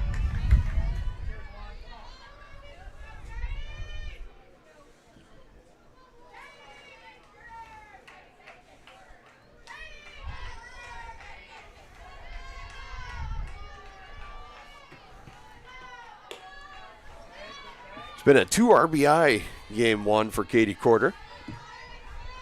Yeah, she singled her last time up and scored a run. Had the sac fly in her last one. She did. The center.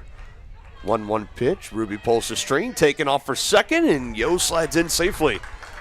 Plenty of room for Mackenzie Yoder as she steals her second of the game, and on the season, her 19th. Now she's in scoring position.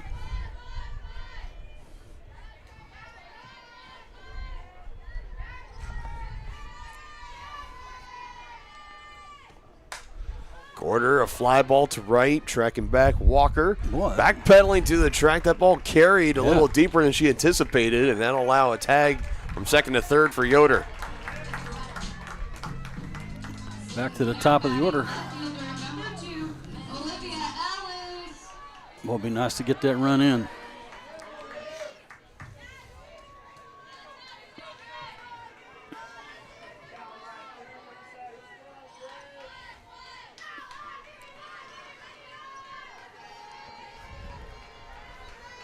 Big insurance run 60 feet away as Ellis takes a called strike on the first pitch. And it'll be 9-1-2 due up in the top of the 7th for Allen with Schaefer, McCammon, and Walker with Keys in the cleanup spot. And Dame, the big power hitter, right behind her. So for Allen, they're going to have to Find a way to get some movement to get it to Dame as Ellis chops it up the middle. Dame right on cue cuts it off. And the Cavaliers with an insurance run stranded at third base. Whitehurst and company looking to shut the door. We head to the top of the 7th, a one-run game here on Johnson County Sports Live.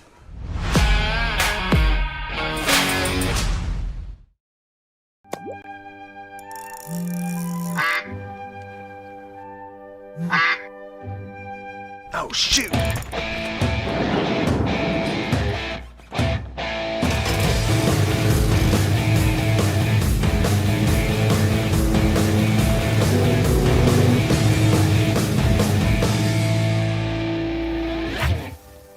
See the full lineup at hersinc.net. Call 913-247-3530 or just stop on by.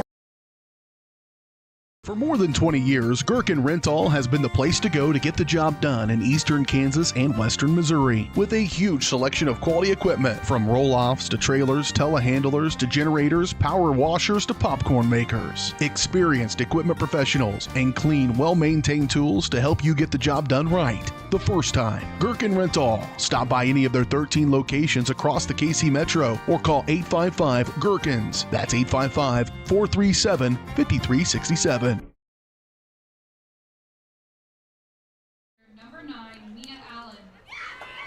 So here we go to the top of the 7th. Final 3 outs left here in game 1 for Allen. Allen, pitch hitting for Allen. I see what you did there. Mia Allen, number 9, making her first appearance. Takes the first pitch was ball 1. Really important here for the Cavs to get this leadoff hitter out. Mia Allen slashing at .346 on the season with good pitch. 9 total hits, 3 doubles and 2 home runs. So 9 hits, 5 of those for extra bases, including 2 over the fence and 11 RBIs. And all she's trying to do is get on base, as she currently represents the tying run for Allen. Whitehurst and company have different plans, as Cheese at the knees is called for ball 2. That's a good pitch. The zone here in game 1 definitely has been a little tighter. 2-1 pitch. Yeah. That's a called strike. I thought he was going to call that a ball for a minute. Whitehurst only around 90 pitches right now here in the top of the 7th on a 2-2 count. Here's the pitch.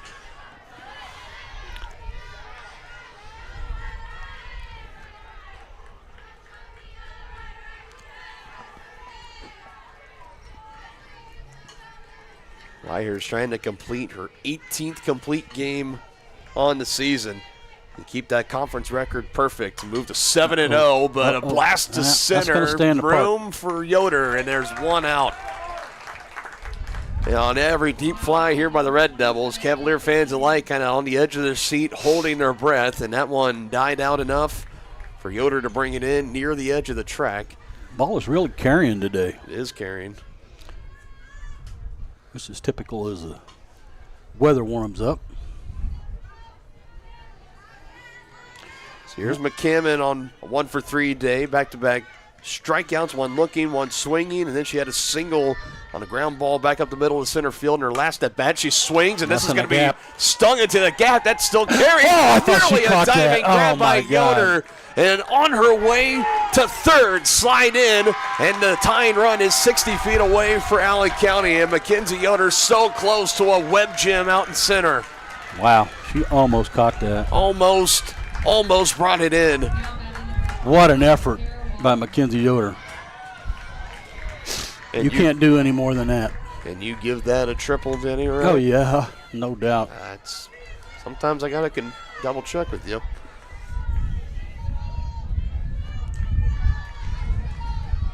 And with 1 out, it's a deep fly here for Walker, who's 2 for 3, that can tie us up at 6. Whitehurst gets ahead early with a called strike. Strikeout would be big here. Got to be careful, though. Walker hit a home run in the 5th.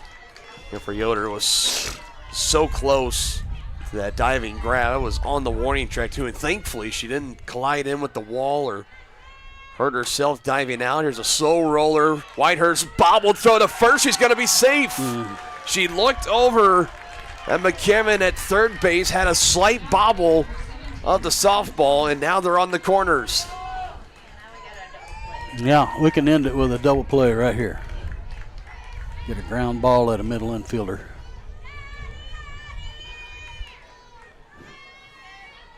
Cavs infield playing in to get that run at the plate. Ooh.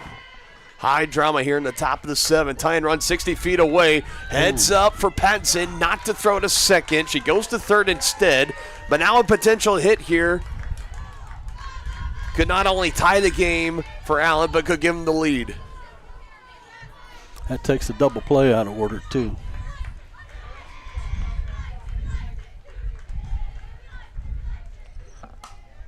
Oh, yeah. Pop up. That'll work. Herrera, right 2 gone.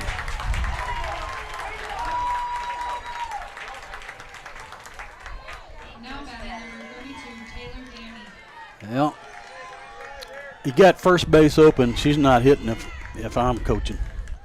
Yeah. And here's the time called for. Bratton Volkin's making her way out. I'd put her on. Taylor Dame on a 2-for-3 day. She's had a Dame good day, if you will. 2 home runs. What you did there. A 2-run shot and a solo home run. And again, first base open. McCannon at third on a 1-out triple. Walker at second on ended up stealing second base and reaching. Did you give that an error on Whitehurst in that play? Oh, yeah. On the bobble? Yes. So an E1 is how she reached and then stole second base. And what will the Cavaliers do here? Will they walk Dame to get to Abernathy? All signs right now saying they're going to pitch to her, and well, I think let's see. I think coach is telling her to make sure she hits your pitch. Let's see. Mano y mano. I wouldn't pitch to her. A big swing here for Dame could give the Red Devils the lead. First pitch is low and away, and maybe this could be something where you're saying, hey, you throw her 4 balls. If she chases at them, great. If not, you know what? First base is open anyways. That pitch can't was hurt. Well off the plate. Yeah. She's going off the plate. Yeah, she's going to give her an intentional walk. So this would set it for Abernathy, the first baseman, who's currently on deck. Yeah, you don't want to mess with Dame. Yeah, she's way outside. Yeah, she's going to get 4 balls. I told you I wouldn't pitch to her. Coach and I were on the same wavelength that time. So it's not necessarily an intentional walk, but yeah, it's an intentional walk. Yeah. 4-pitch walk. Now the bases are loaded. You know what the problem is there? Is a lot of times when you have a pitcher do that, they have a hard time coming back and finding the strike zone. Tying run at third. Go-ahead run at second for Allen. Last hope for Allen is at the plate right now. And it's Abernathy on a 1-for-3 day. Had a single in her second at-bat, a pop out in the first, a ground out in the third, and a swing and a miss, and a big strike number 1 for Whitehurst. Yeah, she pulled the string on her. What a game it has been here in Game 1, coming down to the final at-bat, potentially. Whitehurst on the 100th pitch is off the plate. 1 ball, 1 strike, around 100 pitches at least. The defense has got to suck it up here.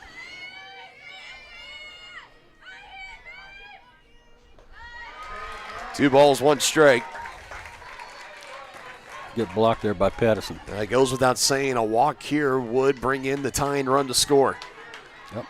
As we'll play a merry-go-round around the base paths for the Red Devils. 2-1 from Whitehurst. Called strike 2. Now they're down to their last strike. And a massive Deuce Wild pitch looming here for Kylie Whitehurst. And to think we still have a Game 2 to play after this one. 2 balls, 2 strikes, 2 outs. Bases loaded, top of the 7th. Oh. Ball 3. As Pattinson looks back and says, where was that last pitch? Ooh. Oh, yeah. Yeah, now the runners have an advantage here. They're off with the pitch. Payoff pitch. Popped up foul. Abernathy sends it back over our way.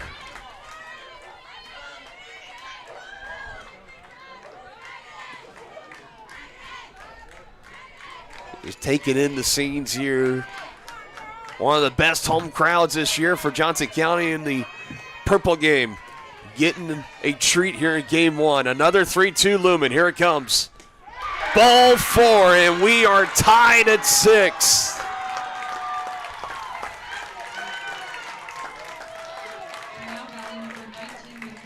And now the go-ahead run 60 feet away at third, and Hirschman, the catcher, is due up. As she's taking the leg protections off and getting ready to step into the box. And Whitehurst has been left out there the entirety of this ball game. Gave up a one-out triple and then had an error to put 2 on with 1 out. Bases eventually loaded and then a walk. And that is how we get to 6 apiece. That's her second walk of the afternoon for Whitehurst. At a very inopportune time. Now looking to the bottom of the 7th, you have Glassford, Neitzel, and Choleric due up for Johnson County. Arguably no better 3 you would want to come up in a potential walk-off situation. If the Cavs are going to win in game 1, it'll be on a walk-off. 1-1. Chopped up the middle. Going to be a tough play. Trying to toss it to second. Wow. Got her at Nice second. play. What a diving play by Katie Corner to Mariah Herrera. Run does not come in to score. Wow. Allen fans can't believe it. Oh, and another look here. Awesome. You be the judge. Ooh, Denny, I don't know. That is Super close. microscopic close. And it's a bases-loaded jam. One does come in and tie us up on a walk, but Katie Corder making the play of her freshman career here at Johnson County. Sends it to the bottom of the 7th. We are tied at 6. We're back in 30 here on Johnson County Sports Live, presented by Martin City Animal Hospital. Hi, I'm Dr. Aaron Stowe with Martin City Animal Hospital, located just minutes east of 135th and State Line Road. At Martin City Animal Hospital, we provide cutting-edge diagnostic services, including digital radiology, ultrasound, and in-house same-day blood work. Also, specialty care such as general surgery, cold laser therapy, animal chiropractic, small animal reproductive services, and dental cleaning. With 4 other locations and a team of 15 veterinarians, our commitment to you makes Martin City Animal Hospital the vet you can trust.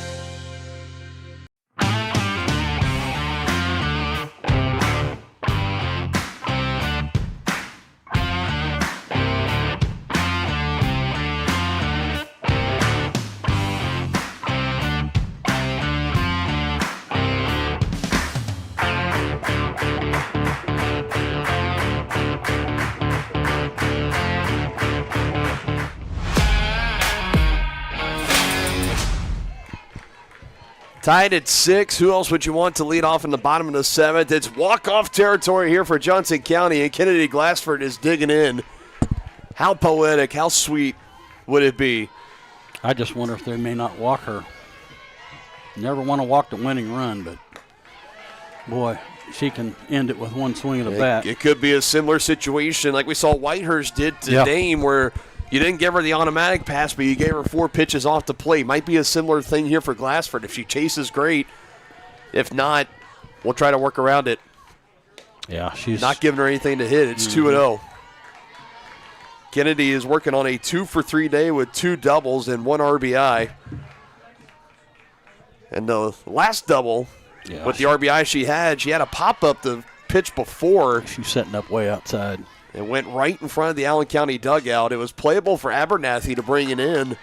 Instead, she misplayed it. It drops in foul ground, and then Glassford made her pay for it on the next pitch. It was actually a triple, not a double. It was an RBI triple for Kennedy. Now a 3-0 pitch she'll take, and that one's called for a strike. She's trying to walk her. You gotta be kidding me! Walking her! make that mistake again.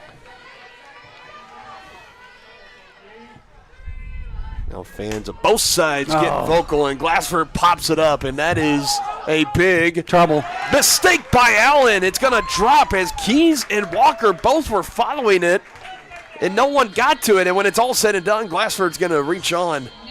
E4.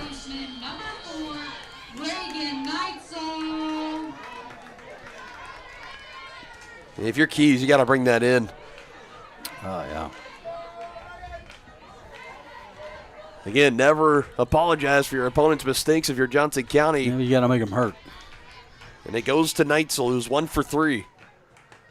First pitch way high. Hirschman able to snag it, unless Glassford would be going to second base. Glassford's got really good wheels, so we'll see if maybe a hit and run. See how aggressive the Cavaliers want to get.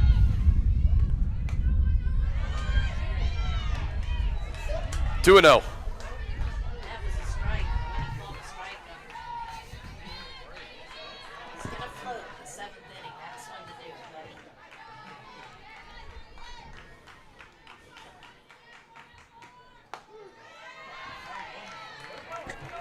Dude, 1 now to Neitzel, with Glassford hanging out over at first, reaching on the E4.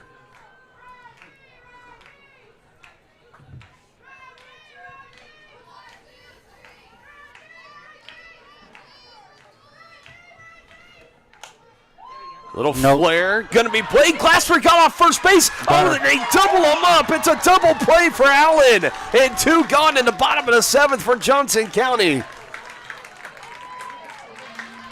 A massive base running mistake by Kennedy Glassford, and now we're a potential out away from possibly going to extras.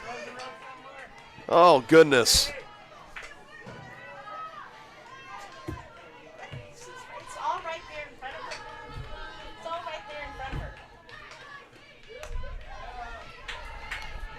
Not the brightest moment on the base paths there for Johnson County, and the team that this season really suffered on kind of making those mental errors, those mistakes that cost them at times in the game. And after getting that leadoff man aboard on the air, next thing you know, the next batter, a flare for Neitzel is second. Glassford, I mean, she just got a big leadoff there at first. I'm not sure what exactly, if she thought that was going to land down or not, but gets picked off at second, and now there's 2 gone, and Kolaric, if she straightens it up, she'd be celebrating a walk-off home run right now, but it's a foul ball. It'd be big if she could get one out. Cavaliers last played an extra inning game just a couple of Saturdays ago, April 11th at Kansas City, Kansas, in a 6-4 win against the Blue Devils in 8 innings. No, Kolaric on the fly ball, and we will head to the 8th. Allen County, 1 point down by as many as 4 runs in this game. Get 1 in the top of the 7th and deny the Cavaliers in the bottom. And we have extras in game 1 here on Johnson County Sports Live.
Have not had an extra innings game here at home this season. It's the first here on Johnson County Sports Live, as Whitehurst is still going to work and starts with the ball.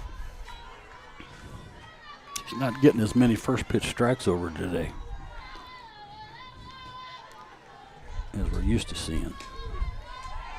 And I'm glad you brought that up too, because what's made Whitehurst so great, so lethal, when she's on, it's her first pitch strikes and staying ahead of hitters. Today it's been the opposite, and it's led to some at-bats where she's trying to get back into the zone and maybe putting it a little too much over the heart of the plate. She's given up 3 home runs. Yep. And the results are speaking for themselves right now. 6 runs given up. Chopper, Neitzel takes 1 out. And the Cavaliers, they last played extras a couple Saturdays ago at Kansas City, Kansas. The last time that they had a walk-off, you go back, it was on March 6th. It was when they were playing at the Branson Classic in Branson, Missouri. They walked off Des Moines Area Community College 3-2 in 8 innings. That's the only walk-off win that the Cavaliers have under their belt this season. Look to add number 2 here today in Game 1 against Allen. Another first pitch strike. This is Billings. Yeah, she's 1 for 3 on that day. 0 for 3? Yep. 1 ball, 1 strike.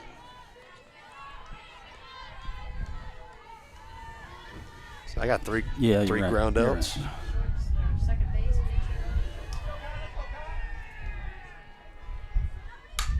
That's going to be just off the glove of Corder. It changes direction to center, and Billings breaks an 0 for 3 skid, and the go-ahead run is aboard here for Allen. And wouldn't surprise me if we see a pinch runner coming in here, get some speed on the base paths with 1 out, and that's exactly what we're going to see.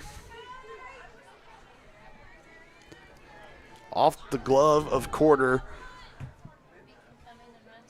She's a flex, right? That is the case. Looks like Ruby, the pitcher, is going to go ahead and take over at first base. So Andrea Ruby will pinch run here for Billings. This is at the plate. Got number 18, and I believe this is the 18 new batter, number 18.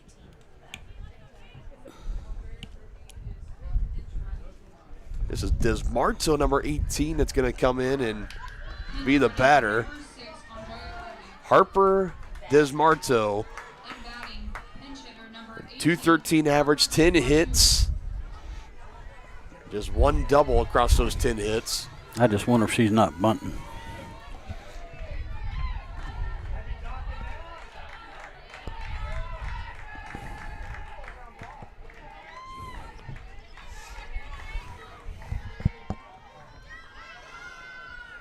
Allen getting deep into their bench, pinch runners, pinch hitters, all the above coming in. Whitehurst welcomes her in with a first pitch strike.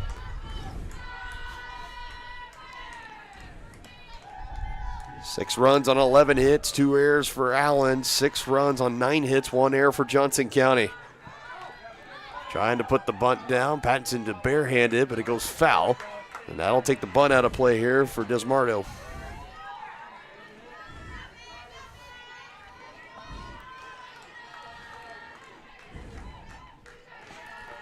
Another good time for a double play.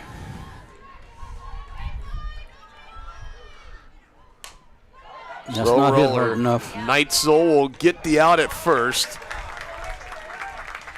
Desmarado, in effect, does at least do her job, as Ruby will advance up to second, and the go-ahead run now in scoring position for Allen.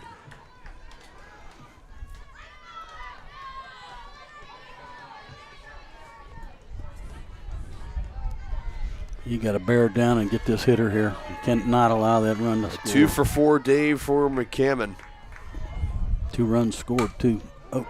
Hard hit. Herrera changed direction on a barehand, and she's going to be safe at first. Yeah. Going to be an infield hit. Some extra spunk on that. Off of Whitehurst, and a lucky deflection in favor of McCammon. Now you got Walker coming up, who's already hit a home run today.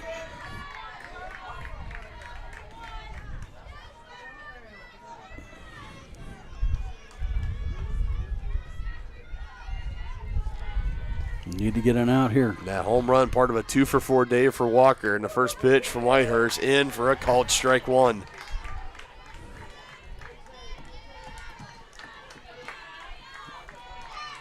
A home run back in her third at bat. Other hit was a single over on the left side of the infield. Neitzel, playable, charge over to first, and she's safe at first base.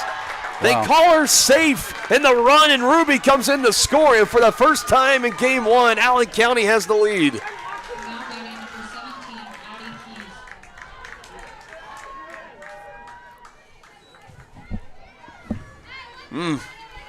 Reagan played that well.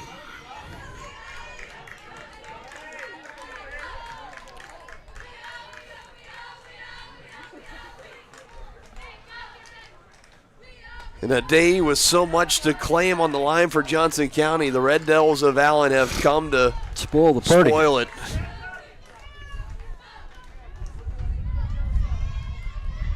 They're playing the part right now.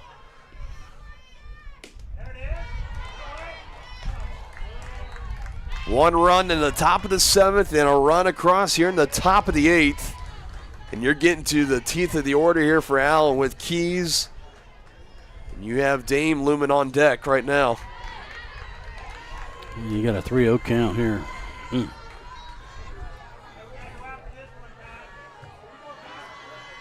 to try and bear down and get this one here. You don't want to see Dame. 3-0. Down the pipe, she gets the automatic.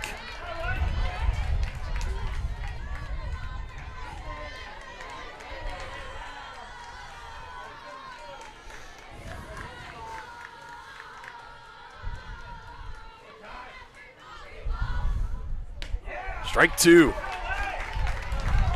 Bear down and get her here, come on. And Allen been playing their best softball of the season, winners of 6 of the last 8. They only boast a 2-10 overall record on the road. And right now they're up 1 in extras over the 12th team in the country, Johnson County. The Cavaliers will still have a chance. It's Pattinson, Herrera, and Millard. The 3 due up in the bottom of the inning. And an overall batting order for Johnson County does not have any glaring weaknesses. This game is still far from over. Back up the middle, Yoder. Yo, she got it, yes! Was so close for making a diving grab earlier. She gets one here, sliding in on the knees. Saving another run, if not more, to come in. Web Gym by Mackenzie Yoder to the bottom of the 8th. We need 1.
(7-6) in the bottom of the 8th, and it starts with Reese Pattinson, a potential walk-off opportunity for Johnson County. They need 2 to do that, at least 1 to keep the game going. Dylan Funk, Dennis Drennan here with you on Johnson County Sports Live. Ruby still pitching as she fires in the first pitch in for a called strike. As many Cavalier fans that are here today, there's also a good showing for Allen County as well, and their fans making the trek out here to Overland Park all the way down from Iola, Kansas. Watching their Red Devil team, where things sit right now, 3 outs away from pulling off arguably the best win for this team this season, as they would upset the number 12 ranked Johnson County Cavaliers and would throw a wrench in their plans of being a win away from clinching at least a share of the conference title, as a line drive atom ball out to left to Desmerado at least. And Pattinson is down. She hit that ball on the screen. One out here in the bottom of the 8th. It goes to Herrera. She's due. Just an old-fashioned Madden ball out there to left field. Tough luck for Reese. Now it goes to Herrera, who's 0 for 2 today. Like you mentioned, Denny, she is due. Couple of ground outs and a walk. That's what she's got today.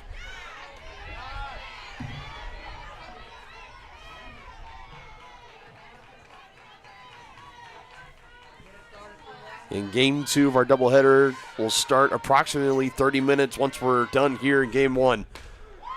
1 ball, 1 strike to Herrera.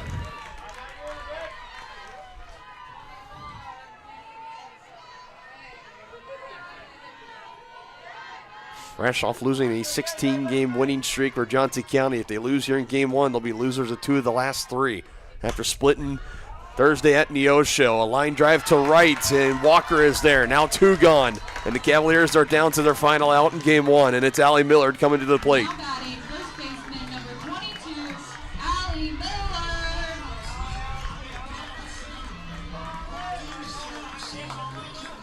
Working on a 2 for 3 day with a pair of singles for Allie, and they're going to need another one here from her.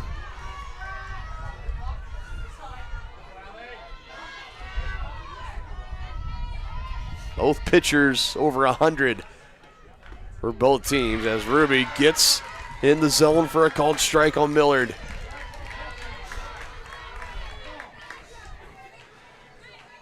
Cavaliers, they've won 18 straight games against Allen, going all the way back to 2019. What a shock this would be in game 1 if they lose. Millard on a hard grab ball. Dame bobbles it, and the door is going to be left open. And for Dame, who has made a few sharp plays at short, has also had a couple of errors. That's her second. And most importantly, it puts the tying runner on and the go-ahead run coming to the plate.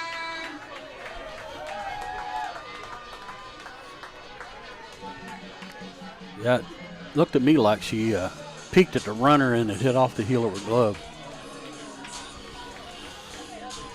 She had a nice hop, too. Shaylin Elmore is going to come in and pinch run, get some speed as Coach Bratton Volkins. She fills in for Millard.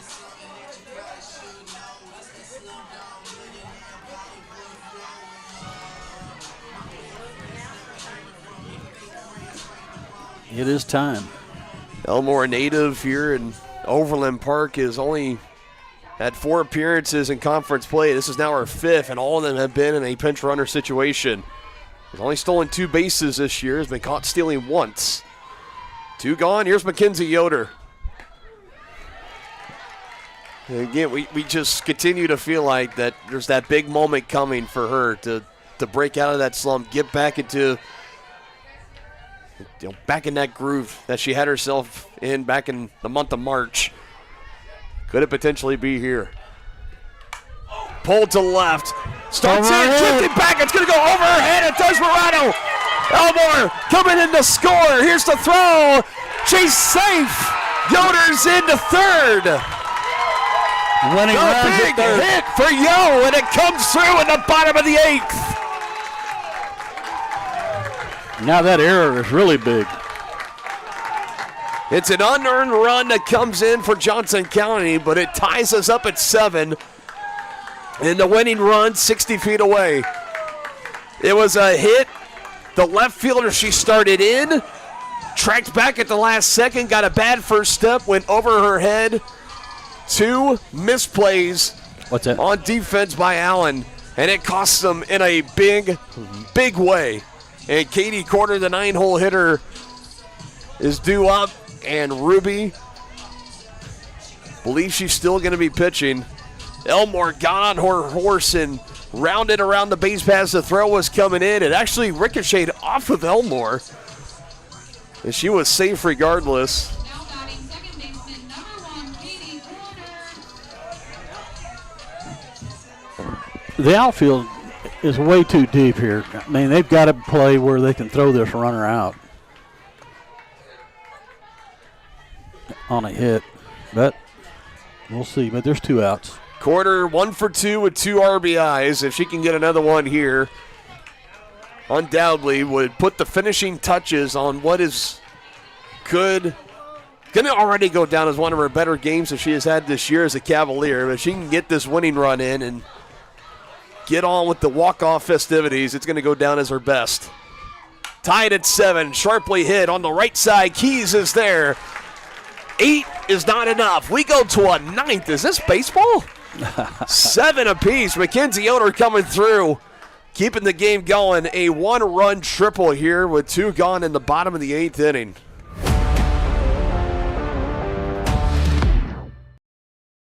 Hi, I'm Dr. Aaron Stows with Martin City Animal Hospital, located just minutes east of 135th and State Line Road. At Martin City Animal Hospital, we provide cutting-edge diagnostic services, including digital radiology, ultrasound, and in-house same-day blood work. Also, specialty care such as general surgery, cold laser therapy, animal chiropractic, small animal reproductive services, and dental cleaning. With 4 other locations and a team of 15 veterinarians, our commitment to you makes Martin City Animal Hospital the vet you can trust.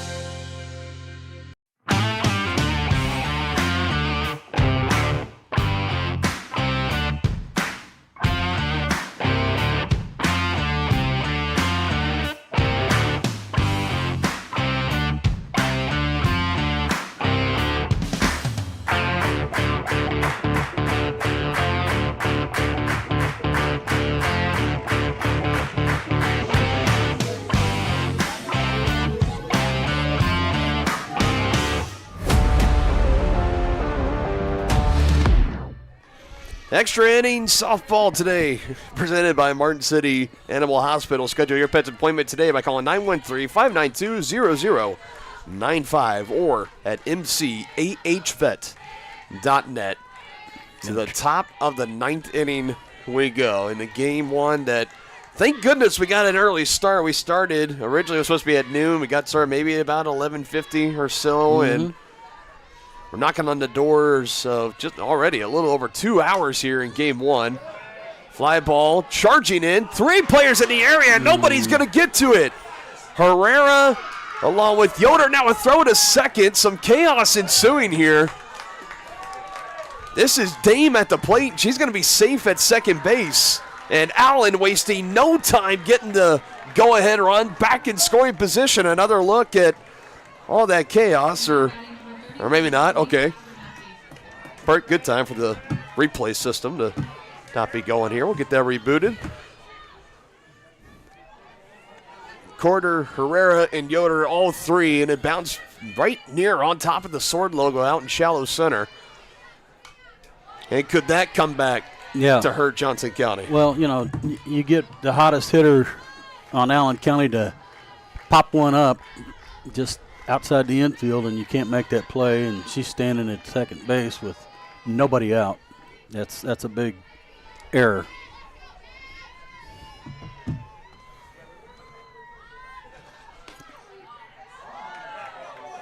Strike call. Dame getting a healthy lead off over there at seconds. Patson's keeping her eye on her. It's an 0-2 count to Abernathy at the plate. Strikeout would be big here.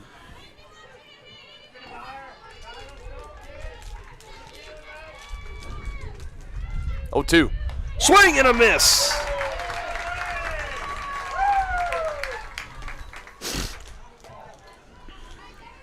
Big one for Whitehurst. Strikeout number 5.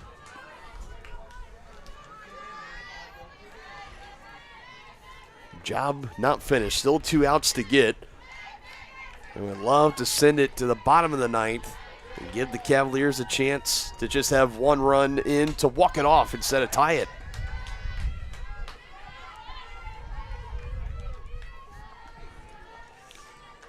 The Cavaliers have not played this many games since, got to go all the way back to February 24th against Iowa Central. Good pitch. Got her down 0-2. Let's finish her off with a K here.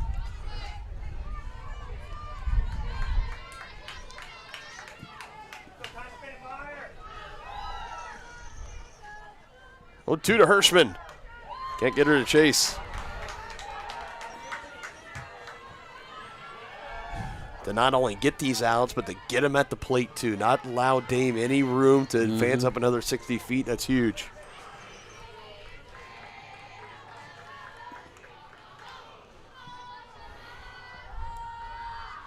Oh, fouled she was straight on back. that pitch. Woo. Not missing by much is Hirschman. We have Sanchez, the third baseman, on deck. I'd like to make it happen right here. Looking for back-to-back strikeouts. Whitehurst not going to get it there. 2 balls, 2 strikes. Hirschman wouldn't chase. Around 140 pitches in game 1 for Whitehurst.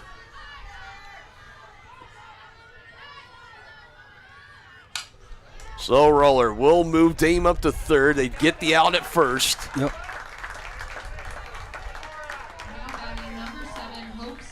And it goes to Hope Sanchez. And a hit can put her team back out in front.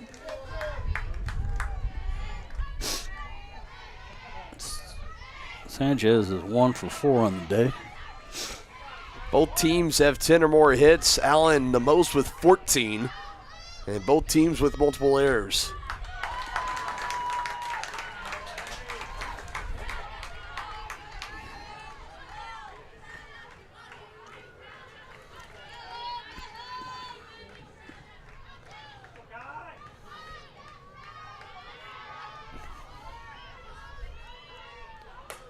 One is out of the zone. 1 ball, 1 strike. Sanchez is 1 for 4 today. Her lone hit was a single.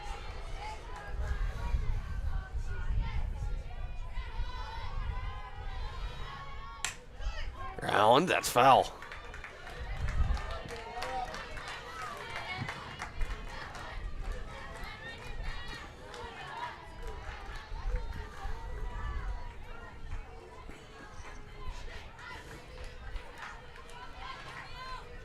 Outside of that 11 inning, extra inning marathon against Iowa Central, the Cavaliers have not played this long in a game this season. That was all the way back in February. A 1-2, just getting a piece, keeping the at-bat alive is Sanchez.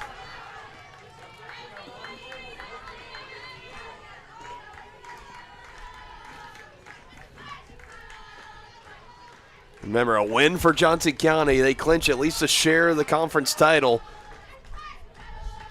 A loss, that's what you're rooting for if you're a Blue Devils fan over in KCK, as this is going to find its way into right center.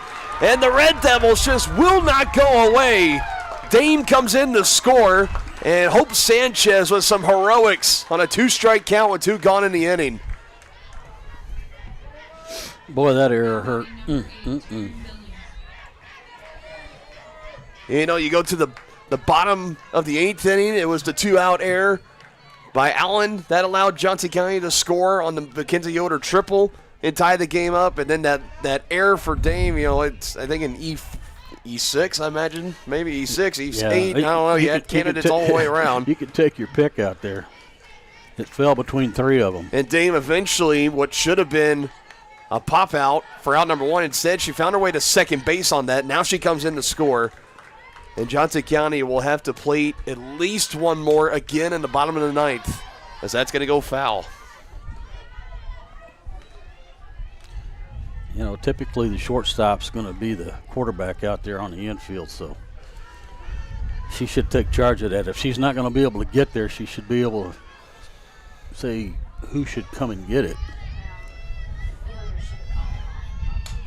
Popped up, that'll get fouled too. And you know, the other thing you always worry about too, when you see the collision course of multiple bodies coming in, you're always thinking don't run into each other. You know, that's the last thing you ever want to see. And it was like a perfect triangle of short, second, and center all coming in towards one another. And the ball just plopped right down in the middle of 3 different players. And no one was able to come up with it. Now an 0-2 just leaning and getting a piece. This is Billings. This is 1 for 4. And Sanchez over at first coming through with the RBI hit with 2 strikes and 2 outs here in the top of the 9th inning. Well, the Cavaliers will have the top of the order up in their bottom half of the 9th. And for game 2, that was scheduled to start at 2 p.m. It is now 2:05, and we're here in the top of the 9th in game 1. I hope you didn't have a hot date this Saturday night, Denny. We're going to be here a little longer. My hot date nights are over, buddy.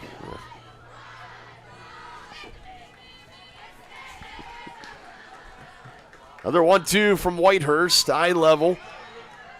2 balls, 2 strikes to Billings.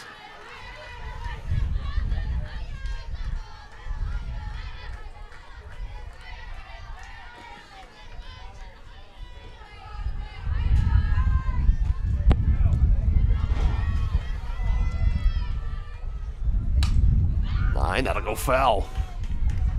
Almost coming back into the dugout in the group of the chanting Red Devils.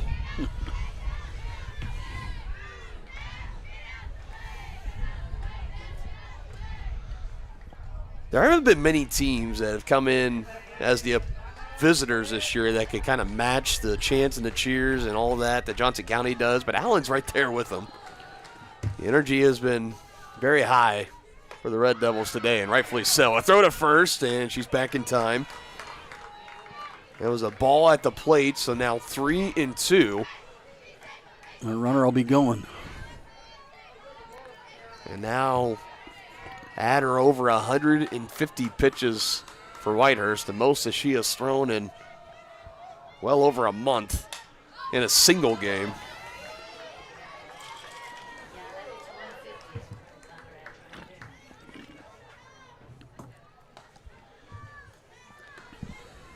Cavaliers will have the top of the order coming up in the bottom of the 9th with Ellis, Glassford, and Neitzel.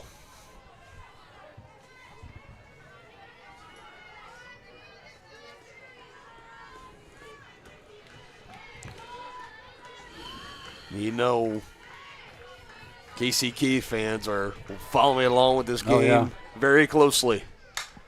Well, that should stay in on the a yard. 3-2 count. It's skied to right. Kolaric able to bring it in. Allen again. They get one. They lead 8-7. Top of the order coming up in the bottom of the 9th for the Cavaliers.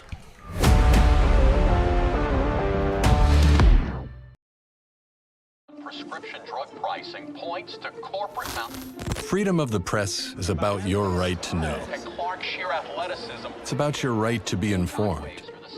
Today, there are real threats to press freedom Reaching residential areas. and your right to know about the world around us. We must protect our right to know, no matter what kind of news is important to you.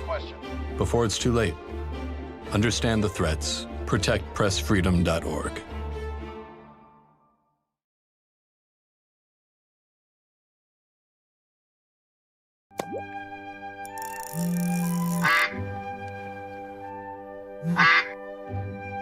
Oh, shoot.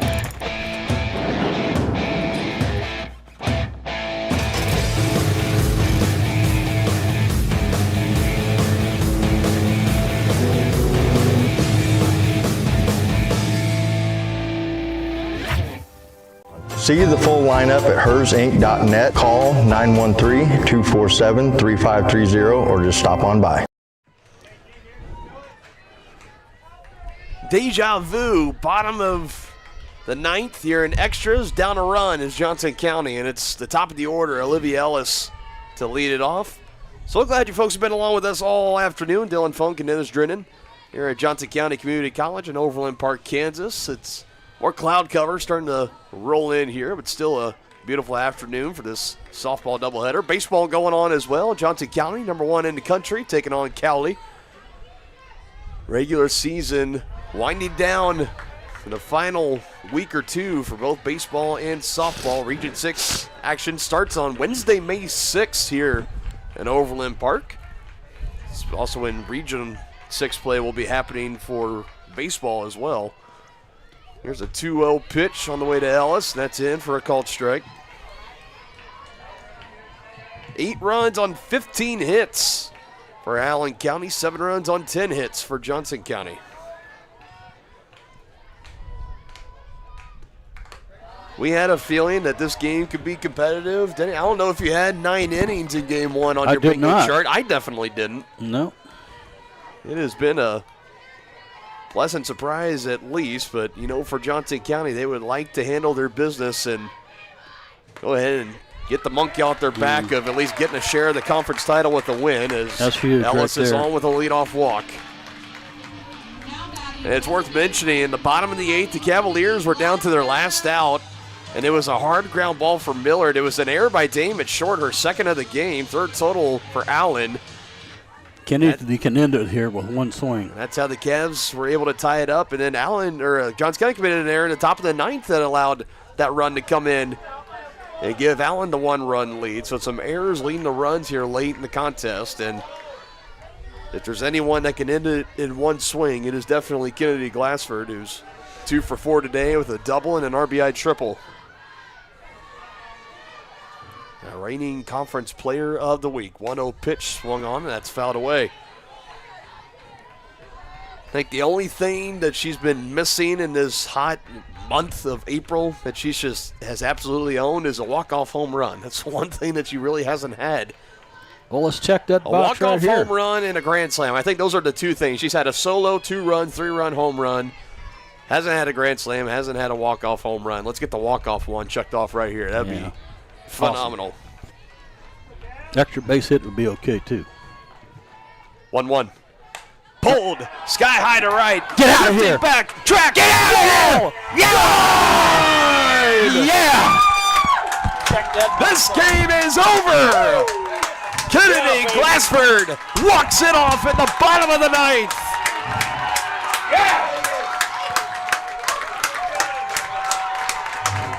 Let's check it off the list. The first walk-off home run of the season for Kennedy Glassford in Johnson County. And they do it. Final score 9-8. In Johnson County, they clinch at least a share of the regular season title. Going into Region 6 play can be no worse than a 2 seed. And another look at the walk-off blast by Kennedy Glassford. Boom. How about that for some theatrics? Well, that was a good game. Game 2 again will start in approximately 30 minutes or so. What a way to end it here in Game 1. Final score of 9-8 on a walk-off 2-run home run by Kennedy Glassford. Called it indeed a shot to right field. And for Kennedy, that's her 11th home run of the season.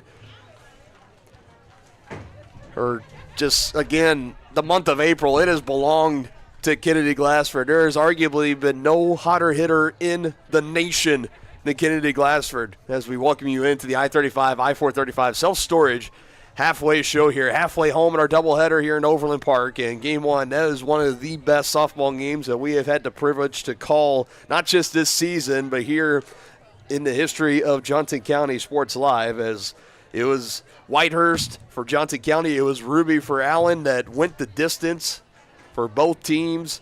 Give you the final box score here in just a few moments as we get it pulled up and ready to go.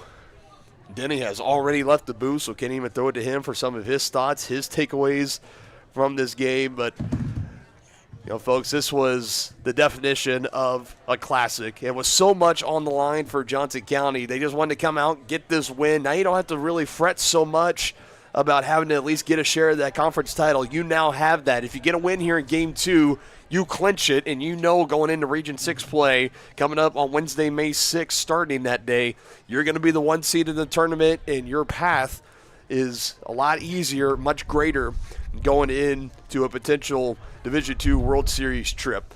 This was a big win today for the Cavaliers, no doubt about it.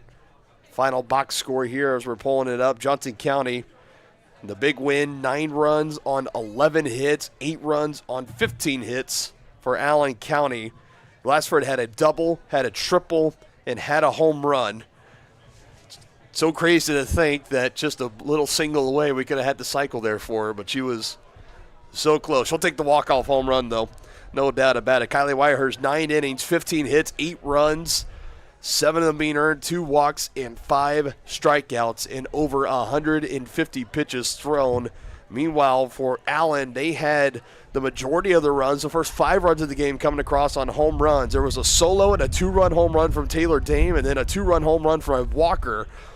Outside of that, you had the pitching battle for Ruby. Her final line finishes at 8 innings, 11 hits, 9 runs, 8 of those being earned, 3 walks, and 1 strikeout. And she gives up that final home run, the 2-run home run to Kennedy Glassford for the walk-off, as we give you one final look before we take our break here and get you set for Game 2. It took all the way to the bottom of the 9th, but the Cavaliers get it done, and they take Game 1 from Allen County by a final score of 9-8. First pitch of Game 2, roughly going to be about 2:40 here on Johnson County Sports Live. We'll go back to our begin soon, and we'll be back with Game 2. It'll be Elsa Carrillo expected to get the start for Johnson County. As for Allen, a couple of options of who they could sit down, expected to be Addie Keys.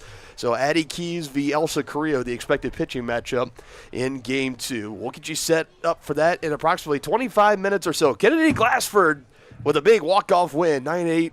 The Cavaliers victorious in Game 1 against Allen.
Welcome back in here on Johnson County Sports Live. And a thrilling Game 1 came to an end on a 2-run walk-off home run by Kennedy Glassford in the bottom of the ninth to give the Cavaliers a 9-8 victory over the Allen Red Devils. Moments away from getting Game 2 started. Dylan Funk, Dennis Drennan will be on the headset here in just a few moments. And that was a big win for the Cavaliers, meaning they have locked up at least a share of the conference titles. That means going into Region 6 play, no worse than the 2 seed.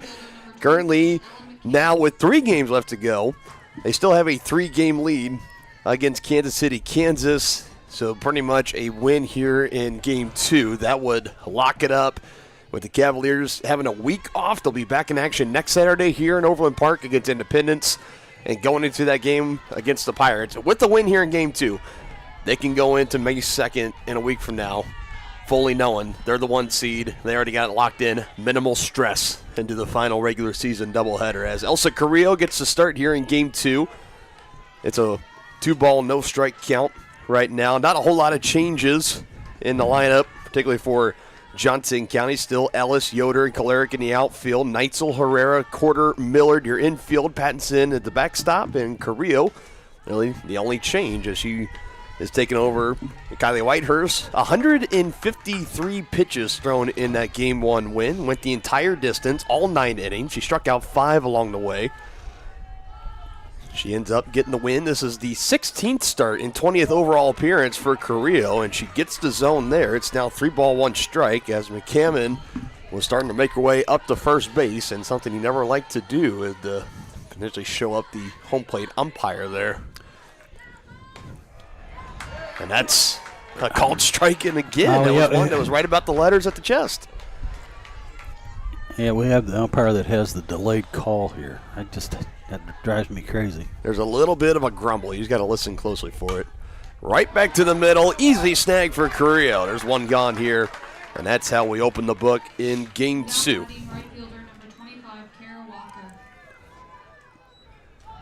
There's 9 runs on 11 hits.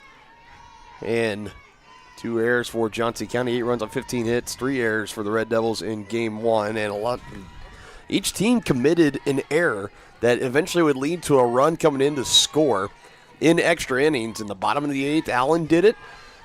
That eventually would set the table for a Mackenzie Yoder triple that would tie the game up at 7. And then Johnson County in the top of the 9th, they committed an error. And it depends on the scorekeeper, you ask, because it was one of those shallow fly balls that 3 players around it, nobody was able to bring it in, as Corder handles that for out number 2.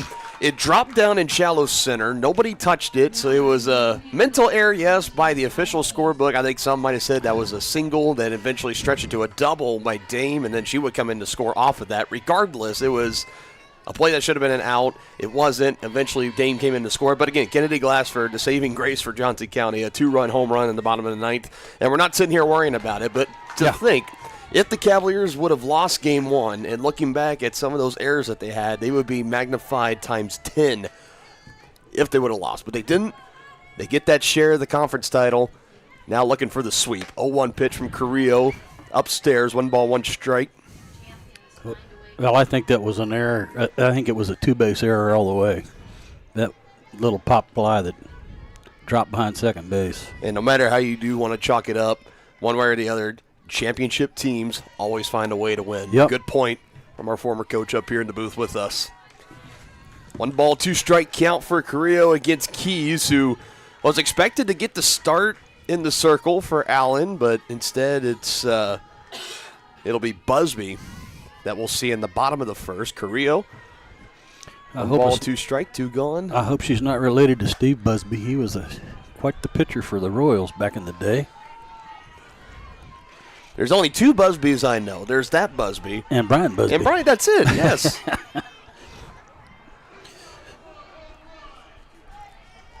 Sounds like baseball just had an inside the park home run. That's exciting. Also streaming here on Johnson County Sports Live. A 1-2 from Carrillo and 3 straight fouled away here by Keys. Baseball taking on Cowley. Our colleague Brendan Bolin is over on the call for that baseball game.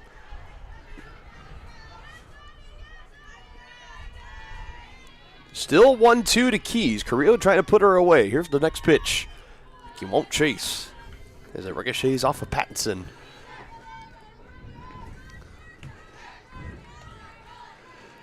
Allen on that loss, now at 16-24 overall, 9-6 in conference play. Cavaliers 31-10, 16-1. You know, hats off though to the Red Devils. They came to play today.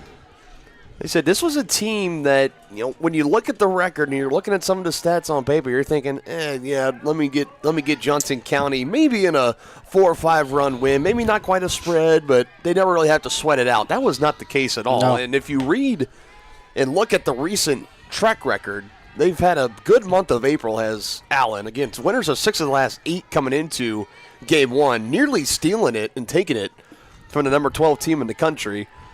You know, and we're here in game 2. This isn't a gimme either. The Cavaliers are going to have to play their A game again to earn this sweep. And it's a good start for Carrillo and company. 3 up, 3 down, go the Red Devils in their half of the first on Johnson County Sports Live. Hi, I'm Dr. Aaron Stowe with Martin City Animal Hospital, located just minutes east of 135th and State Line Road. At Martin City Animal Hospital, we provide cutting-edge diagnostic services, including digital radiology, ultrasound, and in-house same-day blood work. Also, specialty care such as general surgery, cold laser therapy, animal chiropractic, small animal reproductive services, and dental cleaning. With 4 other locations and a team of 15 veterinarians, our commitment to you makes Martin City Animal Hospital the vet you can trust.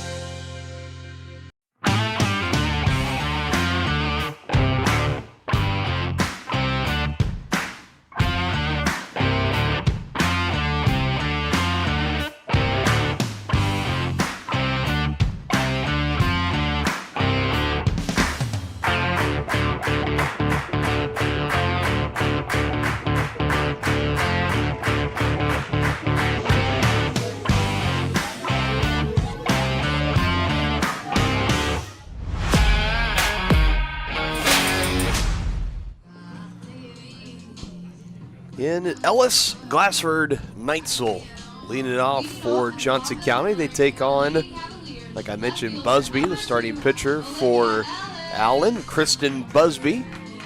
This is her 8th start, 10th overall appearance on the season. Through 20 and a third total innings, has allowed 28 hits, 19 runs. Only 6 of those 19 runs being earned, believe it or not. Holy cow. 11 walks and 4 strikeouts. Those walks will kill you. The old ERA, maybe.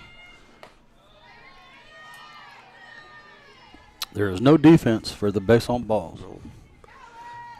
Outside of a double play to follow, there really is not nothing you can do about it.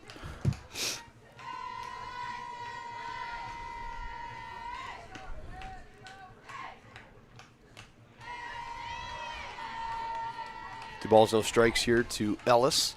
Hitters count. Coming off of game 1, I saw her go 1 for 3 with 2 runs scored and an RBI. Also had a walk and a strikeout. Wow. 2-1.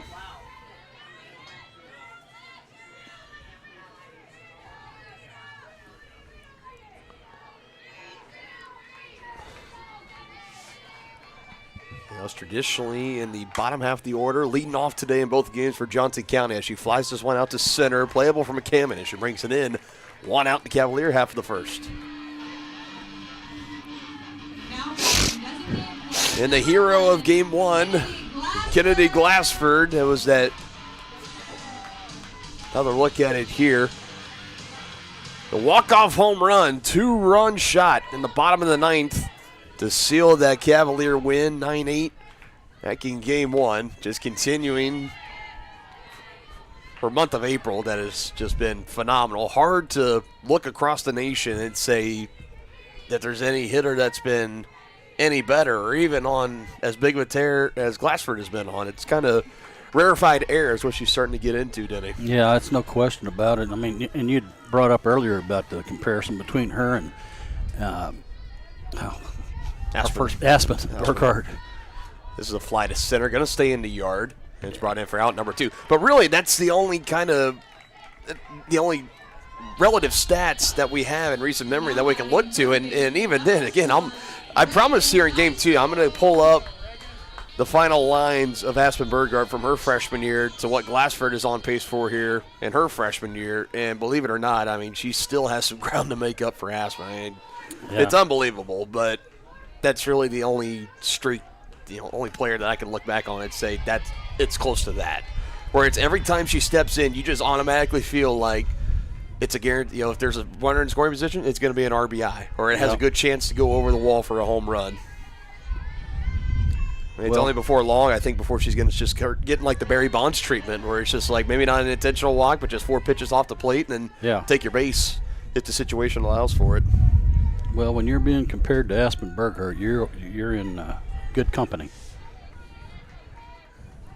As for a 4-time Conference Player of the Week award winner this year. She had one early in the year, and she's won 3 out of the 4 awarded in the month of April, including this past week. Wow. Along with Kylie Whitehurst. It was a Cavaliers sweep for the 3rd time this season that both the Cavaliers had the Player and Pitcher of the Week honors, as this is out to left, and Knights will have a fly out. And that is how the Cavaliers go down in order here in the first inning. Still scoreless as we head to the second.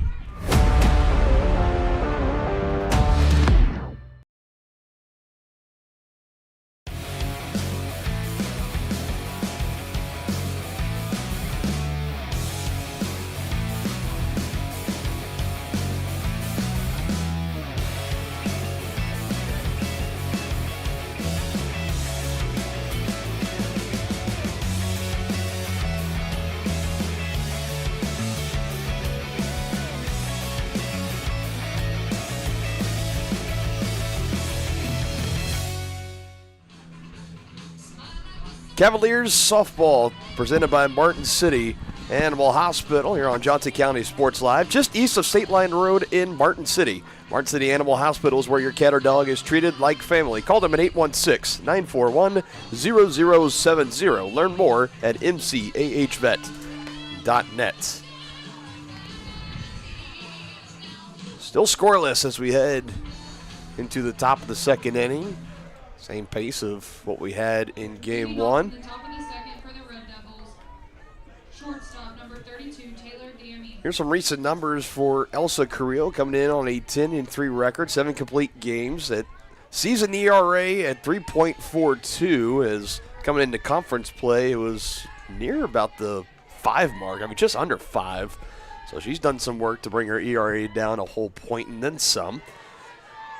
84 total innings pitched, 56 strikeouts, 36 walks. There's 1 home run given up this year by Elsa. Got the win in Game 2 at Neosho on Thursday. 4 innings, 6 hits, 2 runs. None of those being earned, 2 walks, and 3 strikeouts.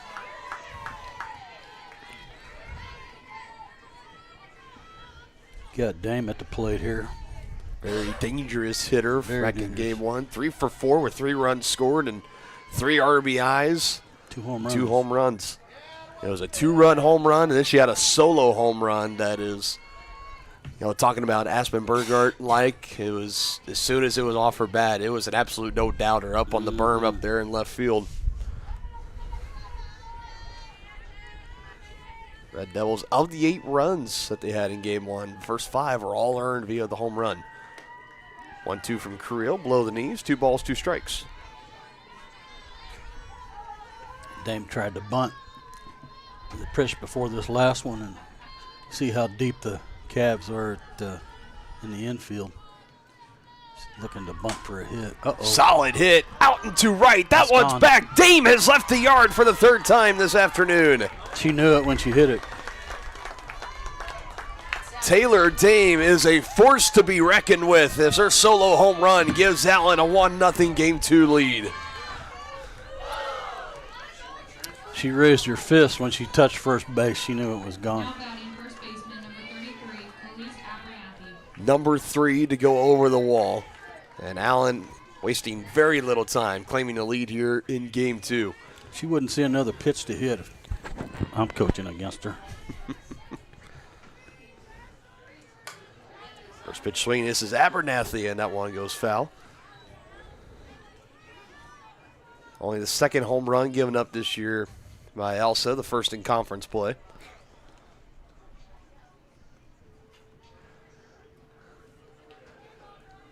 We have a Got going stoppage on here. Or is Oh, we out of softballs? he's out of bullets. Appears to be the case.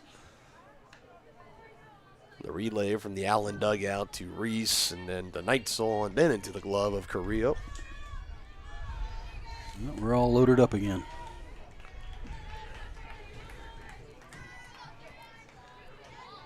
Abernathy 1 for 4 with an RBI and a walk and a strikeout in game 1. He's an even count here, 1 ball, 1 strike. It's the purple game today for Johnson County, wearing purple, showing all started back in early 2020s as there was a player at that time, had a parent that was affected by cancer, unexpectedly passed away. And so then the purple game has initially started as paying homage to that individual parent. Now, 6 years down the road later, it's kind of morphed into overall, if anyone and any family member tied to the program has been affected by losing a loved one, that they're tied into this purple game too. It's a really cool nod, I think. They only wear one doubleheader every season here at home. It's been a beautiful Saturday to have this purple game. We had a terrific game 1, and let's see what game 2 has in store. 3 balls, 2 strikes to count to Abernathy. Beautiful day at the ballpark. Fouled straight back to the net. That's why we're not only playing 2 here at softball, but we're playing 2 sports. We got baseball going on too. It's awesome, and it's a jam-packed crowd here today. It really is. It's nice to see all the folks out here and with the pets. You think it was bark in the park. You would think. Play 2. Abernathy barely got a piece of That's that. what I love here. I mean, you can roll in. There's no admission, no cost to get in, and bring your dog to the ballpark. And we got them in all shapes inside. We got little tiny beagle mixes all the way to a Great Dane. That's only 6 months old, but already looks like a full-grown dog. Yeah, he does. It's incredible. He's just a baby. Another 3-2, and it's ball 4. And Abernathy gets away from Carrillo, and she'll get on at first base. Something that troubled Carrillo early in the season was the amount of walks that she had, and most importantly, the very little strikeouts that she was able to pair with those. She's been better as of late. She's had 28 strikeouts to just 11 walks in her last 8 starts. In her first 8 appearances on the season, she only had 26 strikeouts to 21 walks. It definitely was a problem. Not sure necessarily mechanical or what the case was. They worked on it, figured it out, and she's been much better from that standpoint at least.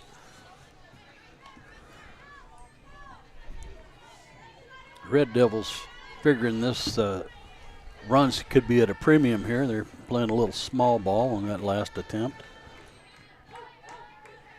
Plating 8 runs in game 1. You think runs going to be a premium here in game 2? It might be. Always could be the case. Swinging down and kind of caught Neitzel flat-footed there at right, and that's going to leak through into left. So a walk and now followed by a single, and the Red Devils are back in business here in the top of the second.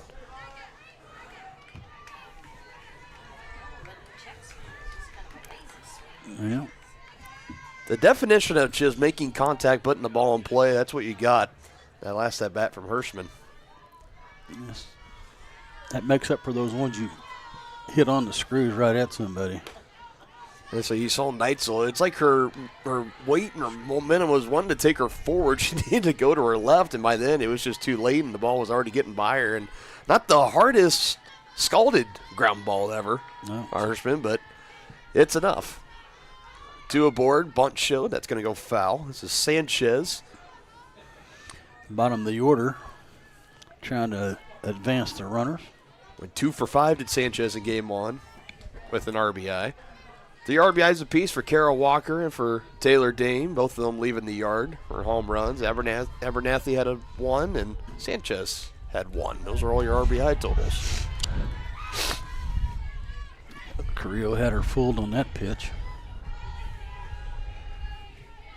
With that win in game 1, Johnson County continuing their dominance in the better part of the last decade over Allen. They've now won 19 straight going back to 2019. including 3 wins last year, including one in the Region 6 tournament. Trying to go opposite field. That one's going to go foul. Of course, there's not a whole lot of movement in the standings going into the Region 6 tournament. Currently, Allen would be the 4 seed. Johnson County would be the 1. And figuring both teams get first-round wins, they could meet each other in the second round here in Overland Park in a couple of weeks, potentially. Could be intriguing. Got her looking. Strike 3 called. Carrillo notches her first of the day.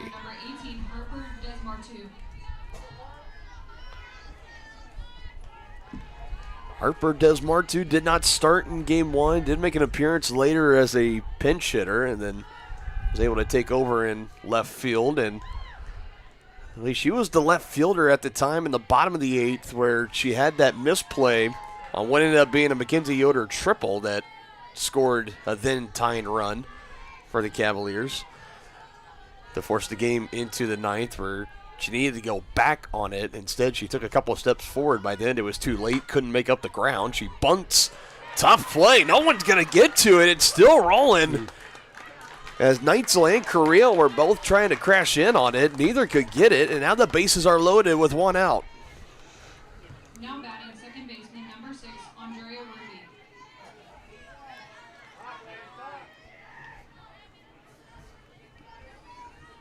And to the discretion of the scorekeeper, I look over, either a bunt single or give that a potential E1 for not scooping up. E1. Yeah, I say E1. Now a line to center. Yoder's got a great arm, Yeah, and it's going to be cut off, and that's exactly what the doctor ordered there for Johnson County. A line drive at him, ball to center by Ruby, right to Mackenzie Yoder, and not deep enough to give Abernathy a chance to tag up at third. Big out there with the bases loaded. Oh, man, you could not ask for a better situation to happen out right there. With the ball going in play, of course. Back to the top with McCammon. Fooled her with the off speed. She had a soft ground out right back to Carrillo back in the first inning. Bases loaded opportunity for her. The 0-1 from Carrillo outside. Back to first. Oh, she's safe. And then coming in to score is Abernathy.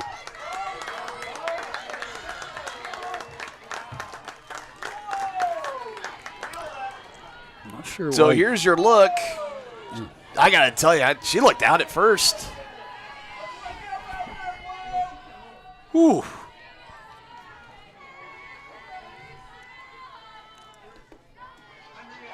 And now Pattinson, this one gets away from her, and everyone's going to get a 60-feet advance. It's 2-0 Red Devils.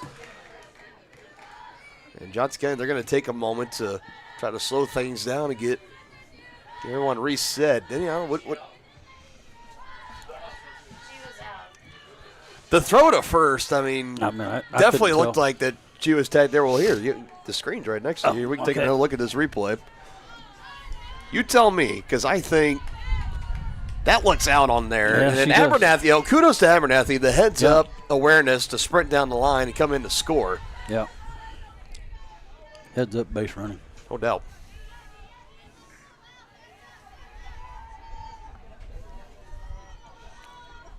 Yeah, when you get home plate umpire having to make that call from where he's at, that's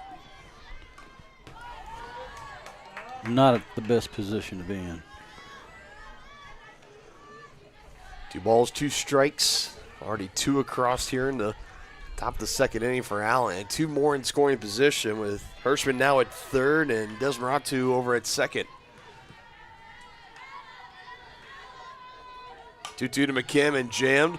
Quarter, that's playable, and the first in time. Good stretch by Miller to secure it. 2 in for Allen. They have a 2-0 lead through 1.5 here in game 2.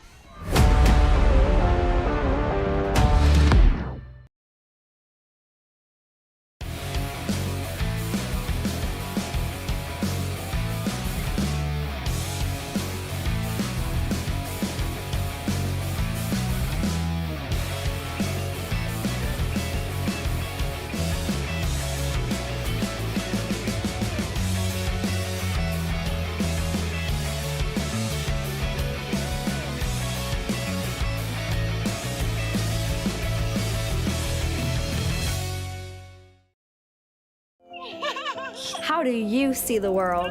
Ha!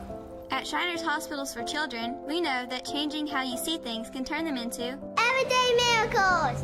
Like riding my bike. Breaking boards! Ha! Hugging my mom. Every day for over 90 years, Shriners Hospitals for Children has been sending love to the rescue, regardless of a family's ability to pay. If you know a child we can help, call or go online now.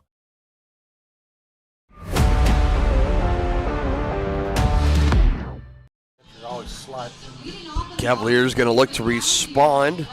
Now down 2 into the bottom of the second. Katie Kalerick is going to lead it off for the hometown Cavaliers. Dylan Funk and Dennis Drennan here with you. The rest of our crew here in the booth. Lou on scoreboard, Brecken on PA, Coach Huber on the scorebook. After a good first game, Kalerick moved up in the order. She batted fourth in game 1 too. Fairly certain she did, at least. Yeah, she did. She did. You are right. I mean, she has moved up in the order. Yeah, though. I'm thinking about Yoder. Traditionally, I mean, she's been about that like 7th spot, maybe Yeah. that bottom 3 of the order. That's going to go foul. Yeah, stayed in play. The ball's 2 strikes down for Kalerick, and the already mentioned hot streak that she's been on. She's climbed her way all the way up to the cleanup spot. Yoder, who was the traditional leadoff for the majority ever since conference play with the slump, moving back. She's batting 8th and batting 8th again here in game 2. Kalerick on an 0-2, lays off.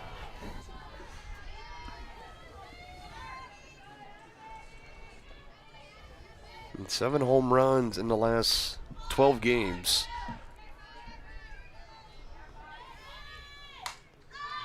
Hopped up on the right side. Who's going to get it? It'll be Abernathy, the first baseman, calling off her second baseman, Ruby. And Kalerick is down. Busby has set down the first 4 Cavalier hitters that she's faced, so she'll see Reese Pattinson now.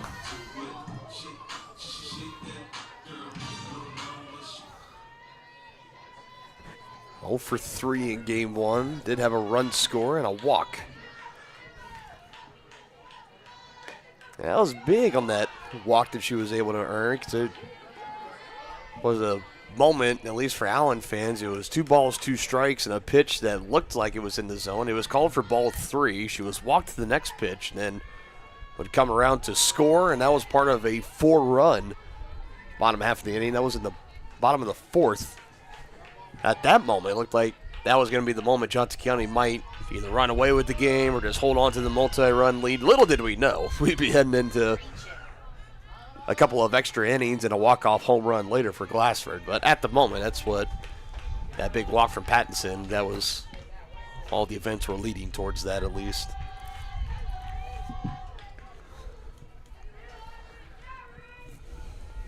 Native out of Eudora, Kansas, currently 10th in the conference in total home runs as a freshman.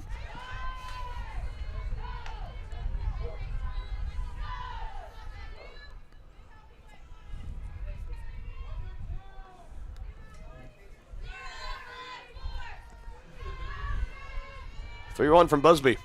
Swung on. That's going to be a hard hit single out in the left field for Reese Pattinson. Nicely done. You should get a courtesy runner for her, I would think.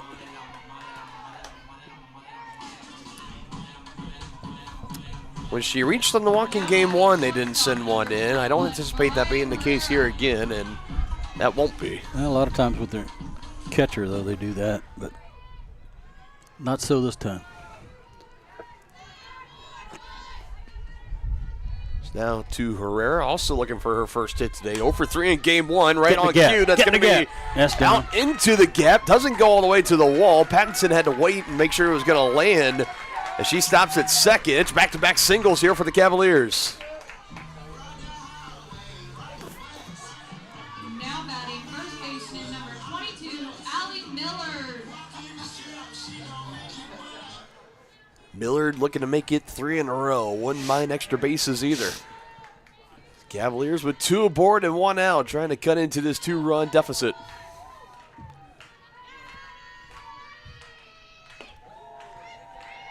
And Millard was a big run to come in and score in the bottom of the 8th. It was her hard ground ball that was booted by Dame, had shades of Correa in the 2015 Astros against the Royals, if you ask me.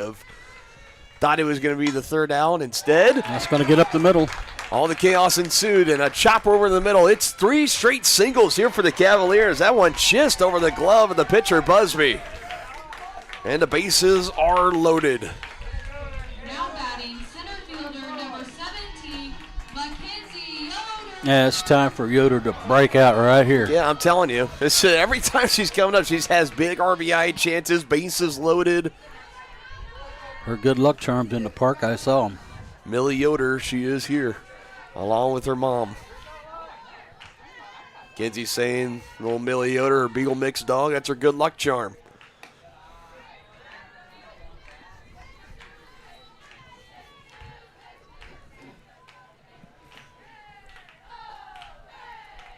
Starting to show signs of getting back into her hitting ways, particularly with that game-tying RBI triple and extra innings in Game 1. And a big hit here could really boost her confidence.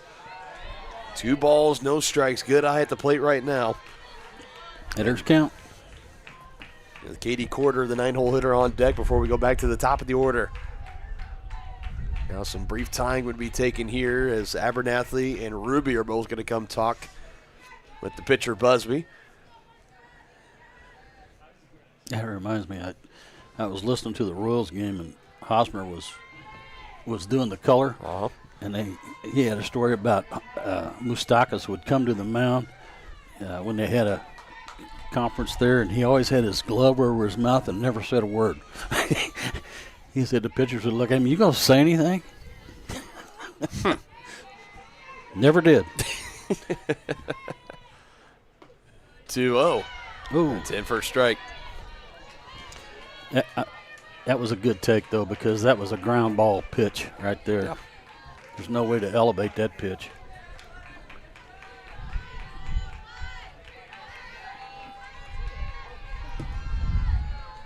Two-one. It's swung on. It's going to go foul over the got- press box. 2 balls, 2 strikes. I think she'd like to see that one again.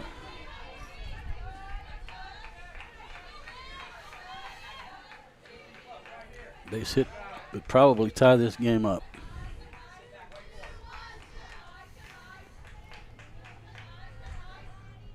Breaking pitch, flies it out to center. Yeah, Should be deep enough for Pattinson, who's going to tag and stop down the line. And good thing she pretty did. good call, because that was a great throw in center by McCammon on a 1-hop to Hirschman, the catcher. And obviously for Bratton Volkins and this coaching staff, they had done their homework on do not test the arm of the center fielder McCammon if you don't have to. It wasn't quite deep enough.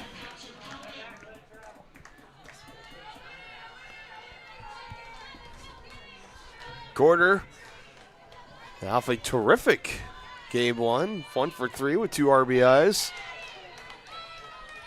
And man, this is now with 2 gone in the inning. The bases loaded. You're down 2 runs. If you go to squander this opportunity, this is going to be a big moment in this game we look back on. That if the Cavaliers do end up losing, saying, man, that moment right there, those couple of at-bats, shoulda, woulda, coulda.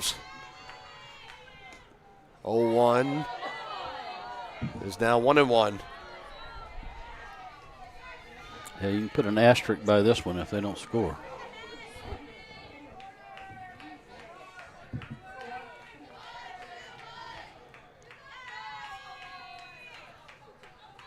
That's offered at, and that's going to go foul into the visiting bullpen.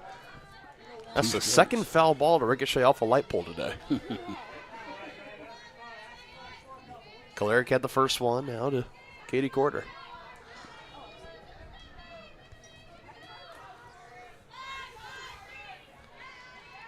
For Busby, a strike away from getting out of a bases-loaded jam. Doesn't get it there. It's an even count at 2 apiece with 2 gone here in the bottom of the second. God, you talk about 2s everywhere. There's your 2s. Yeah. 2 balls, 2 strikes, 2 outs. 2-0 game. Bottom of the second inning. Corder, back to middle. Ricochet off the glove, and that's going to be enough to get out to the outfield, and that's going to plate 2. This game is tied, and Millard gets trilled in the back by the throw coming into third. And Katie Corder, 4 RBIs total on the day for her. Big hit by Quarter. Miller got drilled right in the middle of the back. Yes, she did. And sharing a little laugh and a chuckle with Bratton Volkins, even being checked on by the third baseman Sanchez, making sure she's okay. Good sportsmanship there. Katie Corder gets the job done on a line drive. It ricocheted off of Busby's glove and out into the outfield. She advances to second on the throw. And we're back to Ellis now, top of the order. Really be nice to get a knock here and get a 2-run lead. Find a hole somewhere. Ellis might wish to see that pitch back again. 1 ball, 1 strike. Right in the old wheelhouse, as they say. The native out of Mulvane, Kansas. Mentioned the athletics running her family. Her younger brother Mason, older brother Mason, playing football for the Kansas Jayhawks. 1-1 pitch, that's low and away.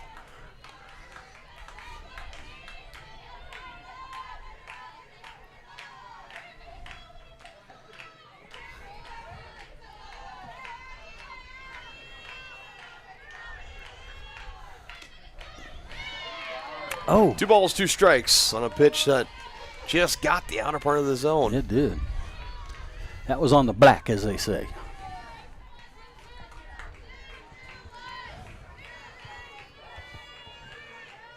Oh.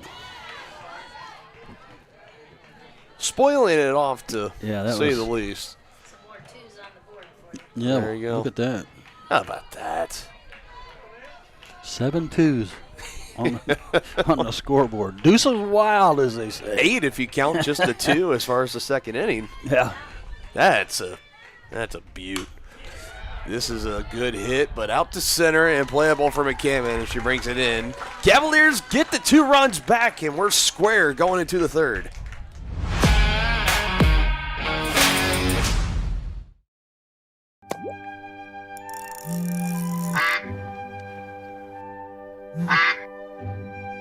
Oh, shoot.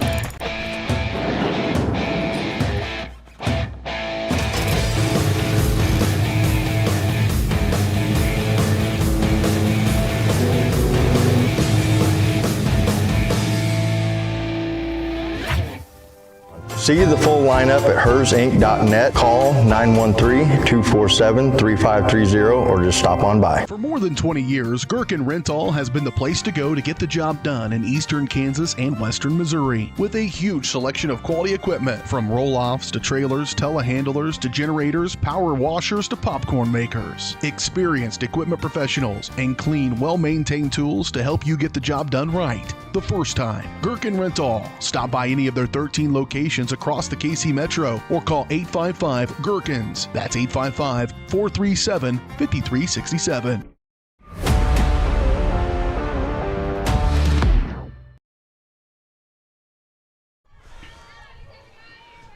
Tied at 2. Both teams get 2 runs in the second inning. It's Walker to lead it off in the top of the third for Allen. Dylan Funk and Dennis Drennan here with you. Definitely some more cloud coverage here in game 2 than we had in game 1. I'm not even sure there was a cloud in the sky at first pitch at about noon here. Beautiful. Game 1. Still beautiful. I guess it some is. rain is going to be moving into the area a little bit later on this evening. Has the chance to. This is a hide shopper. Neitzel has to wait. Throws a beam to first. Yes. Nice play by Neitzel. Nothing you can do there to speed up gravity, so you got to make up for it with your cannon of an arm, and that's exactly what she does there for out number 1.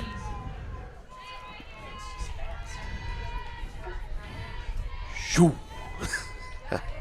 Nice play for Reagan over at third. Yeah, she had to make a strong, good throw to get that runner, and she did.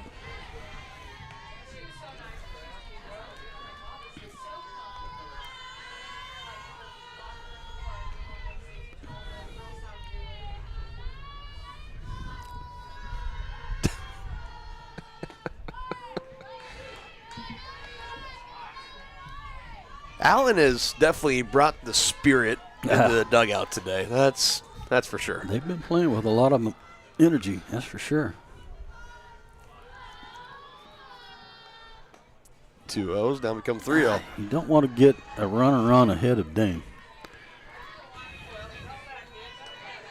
That's dangerous. It's true. Yeah, it's Walker, Keys, Dame, Abernathy, the string of 4 hitters. That it's been kind of the thorn in the side of the Cavaliers today. It's been a murderer's row. A little bit, particularly with Dame, who's has hit 3 home runs, a 2-run homer, and then back-to-back solo home runs, including one in the second inning here in Game 2. Come back and get her now. And she's doing it, too, against 2 pitchers in Whitehurst and in Carrillo that are not, like, they don't really give up the long ball. Yeah. Especially over the past couple of months in the season. Like, they haven't allowed that. And she's been hitting no doubters. I mean, they weren't wall scrapers.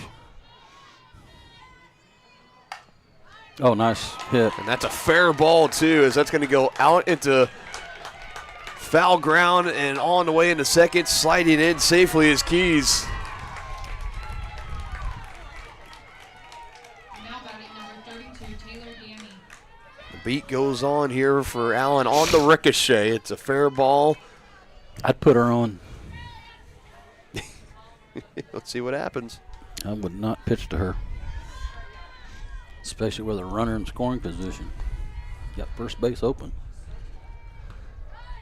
She is a very tall hitter. I heard somebody say in our press box. They feel like they with the rosters here with Allen. They don't list the hometowns. They don't list the heights. So I wish I had that, but she's got to be 6 foot. Nonetheless, yeah.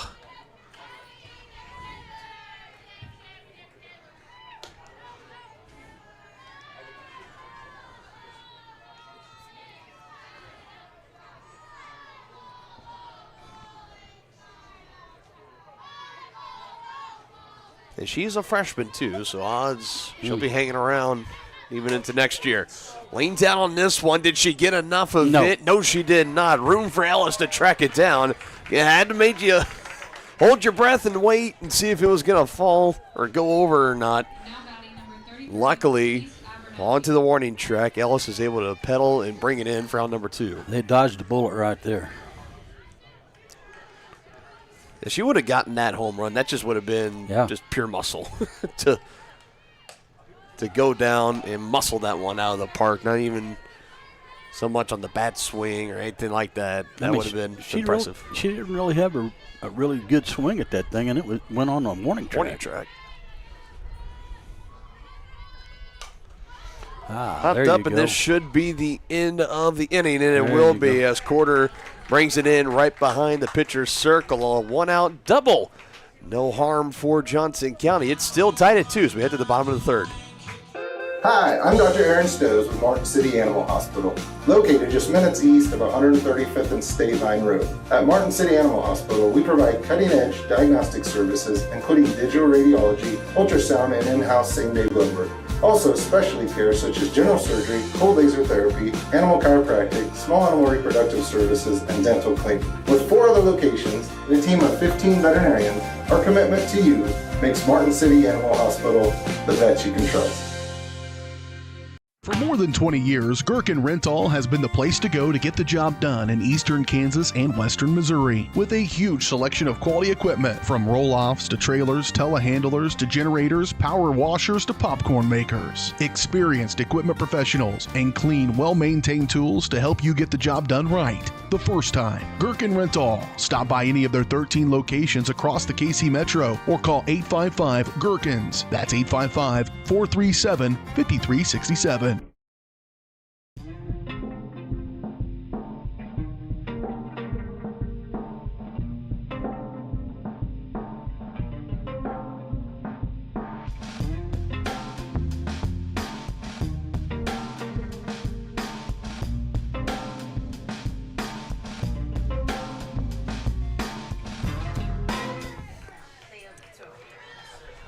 Still tied at 2 here in the bottom of the 3rd. Kennedy Glassford going to lead it off for the Cavaliers. Checks her swing. Good check. Going to ask for an appeal, and they're going to say come on. She did go around. There's no way. Come on, Katie! Come on, Katie! Give it a hard time, Katie!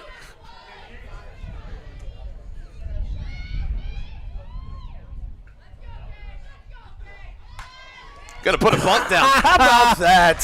How about that? I'll show you.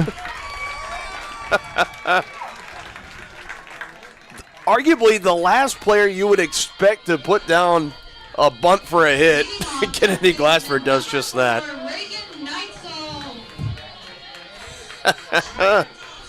I wonder if that's something from a strategic standpoint that maybe her and Brad Volkins had talked about, or maybe she just decided to do that on the spot. I think she did that on her own. You're not going to take the bat out of her hands. Hey, how genius is that, though? Like, that's some heads-up thinking. That's a heads-up ball player right there. She saw third baseman playing deep, and it was a perfect bunt anyway. It wouldn't have got her. She'd have been in. So here's Neitzel 0 for 1 here in game 2. Glassford over at first on a bunt single. Not even an infield single, a good old bunt single. Yeah. 1-1. Liner back to right, and that's going to be down for Neitzel. Glassford will be held up at second. Cavaliers get the line moving here in the third. Bring up Katie Kolaric. Yeah, and it's so great because for Neitzel, she was another player we were talking about. She was kind of in a little bit of a slump here and there, similar to what Yoder's been going through as far as the strikeouts and the RBIs dipping down. She's been fully out of it. And that line drive there to the opposite field just continues to show that she's starting to see the ball well. Closing in at about the peak time, closing the book on April and opening the book in May. That's postseason month, baby. Yeah. Wednesday, May 6th, it all starts here at Johnson County Community College, the Region 6 tournament. Winner gets the automatic bid to the World Series. As a deep fly here for Kolaric. It's over the wall and gone.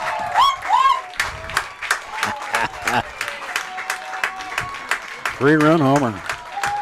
That'll work.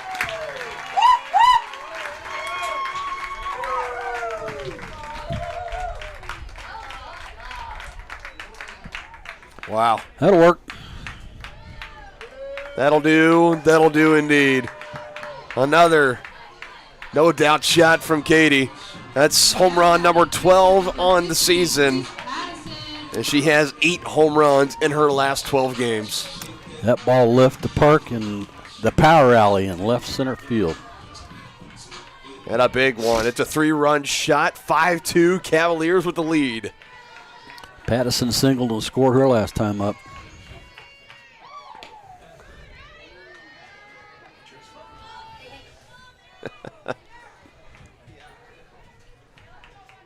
Yeah, maybe one game it's Glassford that does the damage. The next it can be Kolaric, it could be Neitzel, it could be Corder, it can be just so on and so on. 1 through 9, this order for the Cavs, man, it is looking in tip-top shape at about the right time. As this is Pattinson, who's even in the count, 1 ball, 1 strike right now. Next pitch from Busby Lumen, here it is.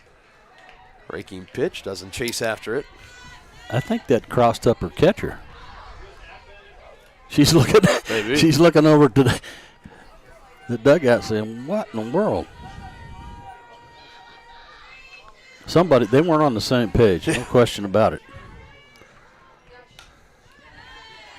It's going to be one of the more terrifying things as a catcher to be thinking it's going to be coming over here, and then to get crossed up, and all of a sudden you got to make a quick adjustment. That ball hurling at your face, yeah, especially if you're thinking it's going to be a breaking pitch and you bring the heater. Exactly. Pattinson, high, pulled and fouled. Had the distance. Oh, well, she opened the gate that went going to the bullpen for Johnson County. Thankfully not hers. The left fielder Desmerado that followed it. Good to know. I didn't know there was a gate down on that end, so good to know. I hope she closed it. She did. Hope she put the lock on it too. Make sure no one barrels through. 3-2 to Reese. Pick one out, Reese. Not a hole.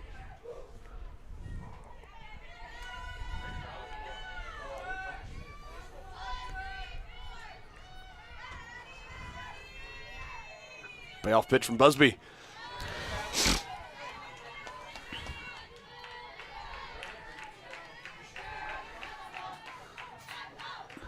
5 runs on 7 hits and an error for Johnson County in game 2. 2 runs on 3 hits, no errors for Allen. 3-2 count at the plate to Pattinson. Another payoff looming from Busby. And Pattinson flies it out into left. Desperado tracking it, but it'll be the center fielder McCammon that brings it in for out number 1.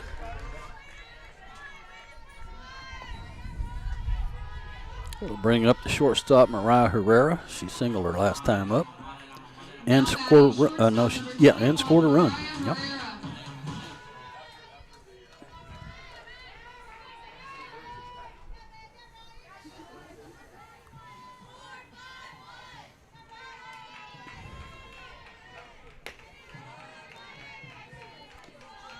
First pitch for ball 1.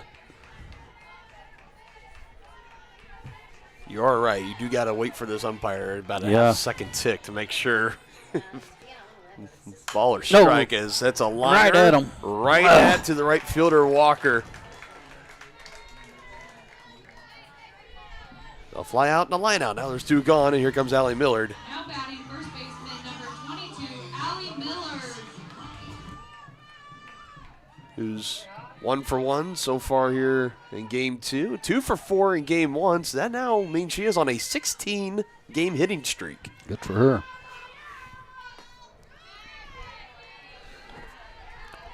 What was the in your day of playing ball? What was the longest hitting streak you ever had, or was that even as important? You know, they didn't really keep track of stats like that. Off the end of the bat, Desperado will handle it. And again, damage already done for Johnson County. Katie Kolaric leaves the yard for the 12th time this season. A 3-run home run has it at Cavaliers 5, Red Devils 2 after 3.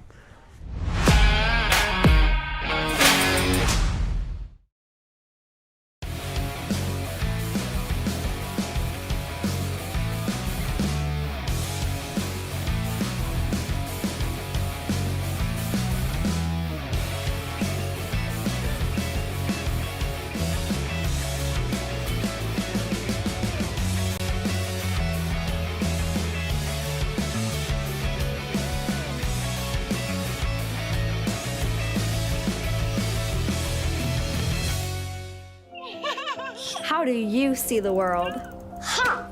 At Shriners Hospitals for Children, we know that changing how you see things can turn them into Everyday miracles! Like riding my bike. Breaking boards! Ha! Hugging my mom! Every day for over 90 years, Shriners Hospitals for Children has been sending love to the rescue, regardless of a family's ability to pay. If you know a child we can help, call or go online now.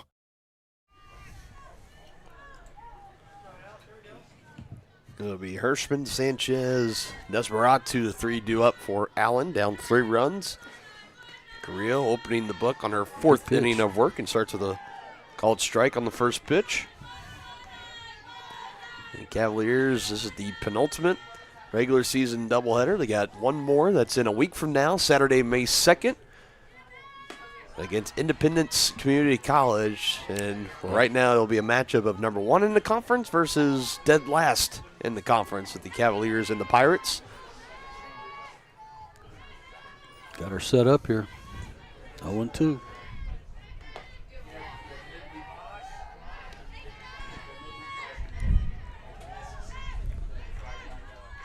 Yeah, just 3 runs, 3 hits, 2 runs, 1 run being earned, and a walk and a strikeout so far. 1-2 pitch. Now it goes to 2-2. Another one close on that inner part of the plate, just not getting the call.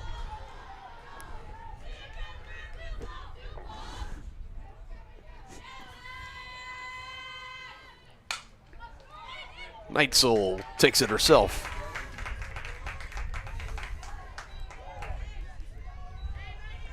Now batting number 7, Hope Sanchez. Sanchez struck out looking her first time up in this game.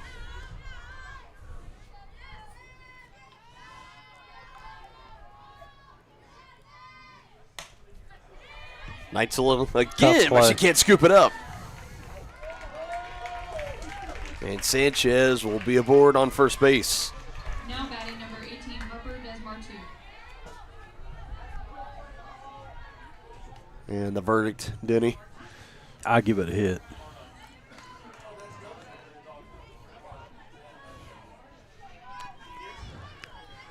One says hit. I think the other might be ruling E5. Yeah, I think we're going to disagree with the official scorekeeper here. That's a tough play going to her right. For Neitzel, that's her 11th fielding error of the season. That ball wasn't hit hard enough for her to throw her out. I don't want one more look.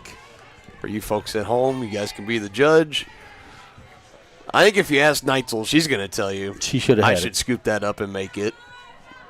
I'm still not sure she had it thrown her out. That ball was not hit very hard.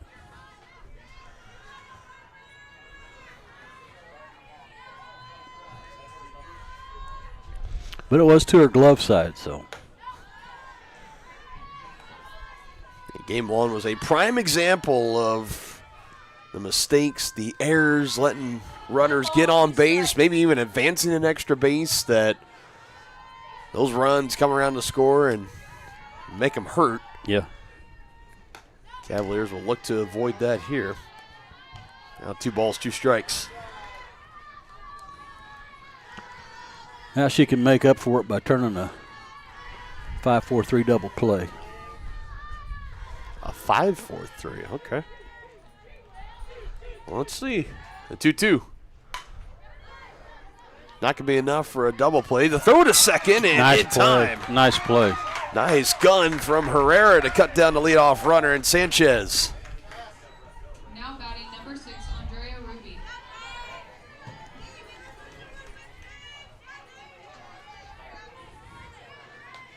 Another close play at second, and I think they got it right. Definitely. Yeah. Not a lot of wiggle room there for Herrera. She had to get it in on a perfect throw to quarter, and that's exactly what she did. Well, and you know what was extra difficult about that? She had to backhand that in the hole, and so her back is actually to second base, and she's got to set her feet and make a strong throw over there, and she did a nice job of doing just that. Too.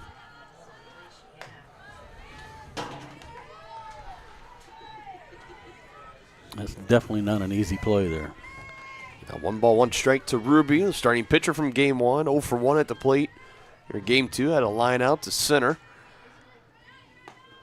And a frustrating line out, I'm sure, because that came with the bases loaded and 1 out. Mm-hmm. And even if she would have had just a little bit more underneath it to make it a deep fly out, give Abernathy, the runner at third at that time, a chance to tag up, but she didn't, and now she strikes out here.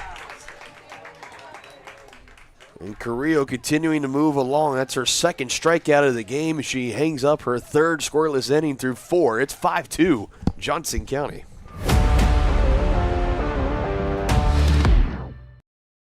Hi, I'm Dr. Aaron Stows with Martin City Animal Hospital, located just minutes east of 135th and State Line Road. At Martin City Animal Hospital, we provide cutting-edge diagnostic services, including digital radiology, ultrasound, and in-house same-day blood work. Also, specialty care such as general surgery, cold laser therapy, animal chiropractic, small animal reproductive services, and dental cleaning. With 4 other locations and a team of 15 veterinarians, our commitment to you makes Martin City Animal Hospital the vet you can trust.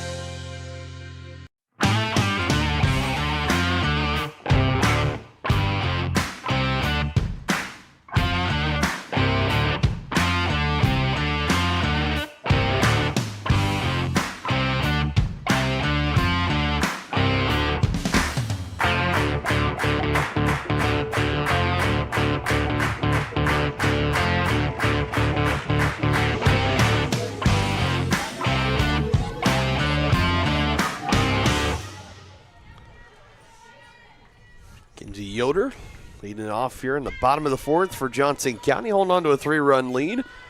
Big thanks to a 3-run home run in the bottom of the 3rd by Katie Kolerick. Busby's first pitch, another breaking pitch that didn't quite have enough on it. Bounces right on top of home plate. It's been a good day here at the ballpark as The Cavaliers here with a win in Game 1. In the bottom of the ninth, it was a walk-off home run, a 2-run home run by Kennedy Glassford. Cavaliers have locked up at least a share of the Division II conference title. And over at the baseball field, had some late-inning dramatics there, too. A inside-the-park home run to take a 1-run lead. In the bottom of the sixth in Game 1 did Johnson County over Cowley. And with that win, they clinch the East Division title for the 4th time in the last 5 years and 14th overall in program history. So. You don't see too many inside the parkers at this level. Well, it was more of a double and then a throw that was... Two-base error? Yeah, two-base error. It was one of those. Or Coonrod that got it done. He's been doing it all season long. For Johnson County, the #1 team in the country, Coach Horner and the rest of that staff, they have quite the ball team to head into the potential Region 6 tournament, and everything goes right and according to plan to the World Series, as Yoder will ground out to short for out number 1 here.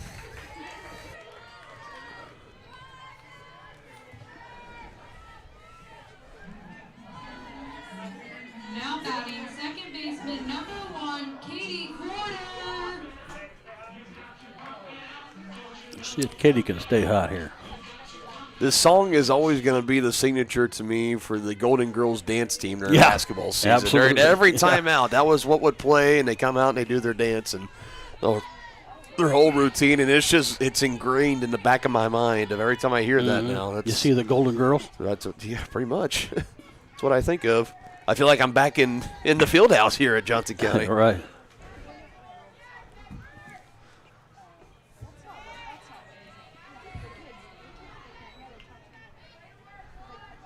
Like there's walk-up songs that I'd heard so many times between baseball and softball that when I hear it on the radio or on my phone, I think of that player. Should have been a Cowboy, Dagan Brewer from a couple of years ago, Yeah. now at Pitt State. I always think of Dagan when I hear that song now.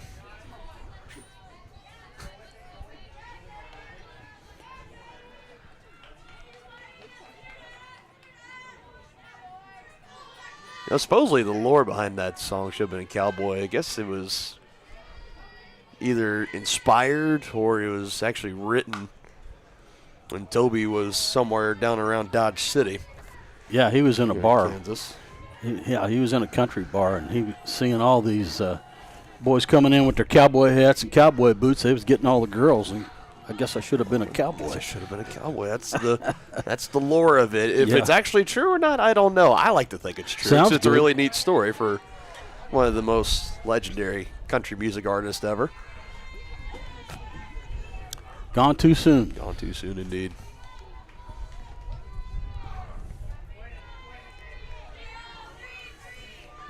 One-two here to quarter, fouling off. A couple in a row now. Lays off that next pitch. Good eye. Now it's 2-2.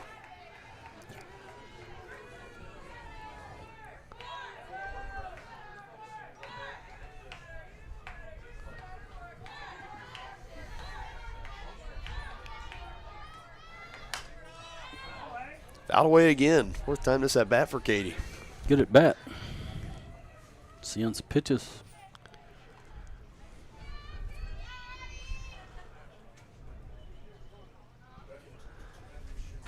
With a hit here, she can lock up her 9th multi-hit game of the season.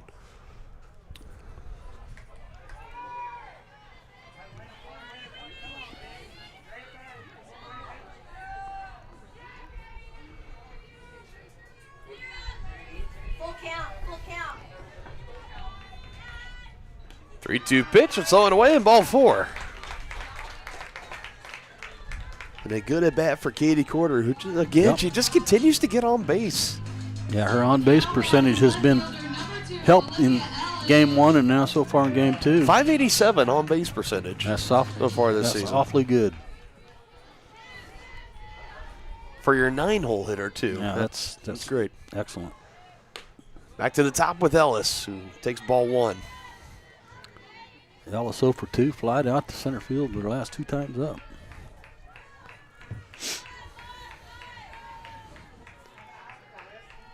Five runs on 7 hits, 2 errors for Johnson County. 2 runs on 3 hits, no errors for Allen. That'll be an advance up to second for a quarter. That's a pass ball. But it was a strike. So, yeah, I saw him call it a strike, and I glanced down at my notepad for 1 second. I'm trying to put together how is a pass ball also in for a strike. I guess it can happen, but either way. I mean, it has to be a pass ball. It can't be a wild pitch if it's a strike. Yeah. She hit that Out well. to left. Don't think it's going to be enough. Not quite enough. Desmarato with room. Throw is going to be cut off by Dame, and a bobble, and sliding into third is Quarter.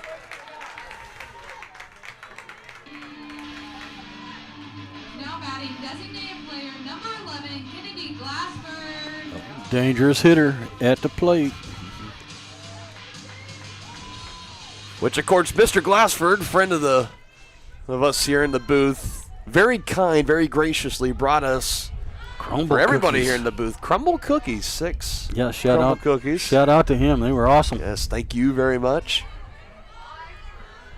It's been so kind, so awesome getting to know him better and hear more of Kennedy's backstory of her attraction to the sport, and got to learn why she batted left-handed. Last game, that's she hits a nice this play. one, and it's going to be snagged into the glove of Abernathy and steps on the bag herself to the unassisted put out. Woo! Lucky play over there, and Glassford is sent back, and the runner left stranded at third is Quarter. After 4, your score, Cavaliers 5, Red Devils 2.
Three-run lead for the Cavaliers in the 5th inning. First pitch from Creel. It's low on ball 1. Gets all the way back to the backstop. Dylan Funk, Dennis Drennan here with you. It's been a beautiful Saturday afternoon all day long here at Overland Park. Fans have been filing in, watching this softball doubleheader, baseball doubleheader happening as well. Closely, it's hard to believe. We're already down to one more doubleheader left in the regular season. We'll get the privilege to stream the Region 6 tournament here, as that's going to be down into the corner. Kolaric is going to watch it roll all the way to the wall. It's a leadoff double for McCammon. Again, for Allen, I give him a lot of kudos, man. They just they don't go away so easily. They came to play today. No doubt about it.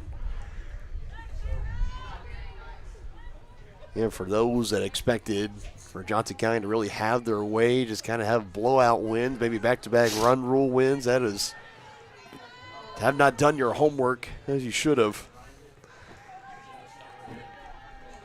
So now Walker 0 for 2 in game 2, and she swings at the first pitch. That's also going to go into the gap, and it's going to be back-to-back doubles for Allen County as Walker slips at second base. She doesn't come off of it, so she'll be safe.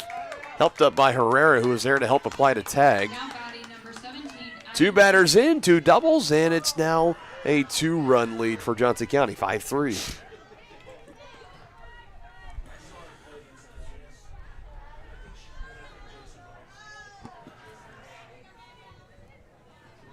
Again, you're getting to that part of the line of Keys with Dame looming around on deck, and the hole is Abernathy. Runner in scoring position is Walker on her RBI double, and still nobody out here. Just getting started in the top of the 5th. Man, you could not ask for a nicer day.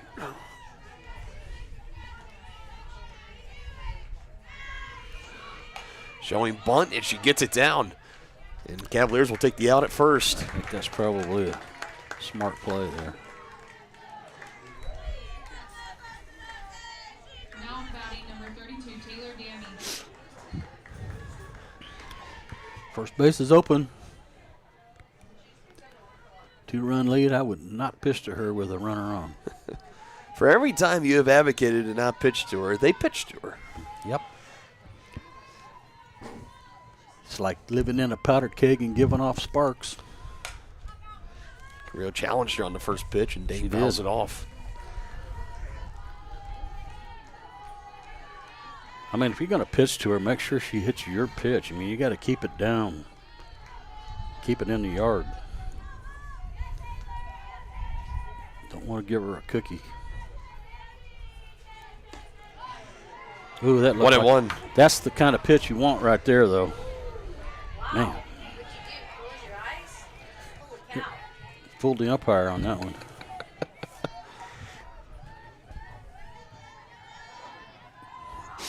Fans have been voicing their opinions about the umpires today on both sides, for sure. And I like those very last easy two to see. pitches. They're on the outside and down. Again, all you ask for your umpires, especially the home plate umpires, to be consistent with the zone and let pitchers and batters adjust accordingly. And I don't think that's been the case in most I can't times believe today. she's bunting, but she did. Oh, High throw. She's safe at first, and the run comes in. No. There's an error that's going to come back to haunt you. Big mistake by Johnson County. Now batting number 33, Khalees Abernathy. Who fielded that? You won. That's the second error of the game on Carrillo as well. And Allen is now within one, tying run over at first base. Be a good time for one of those double plays, partner.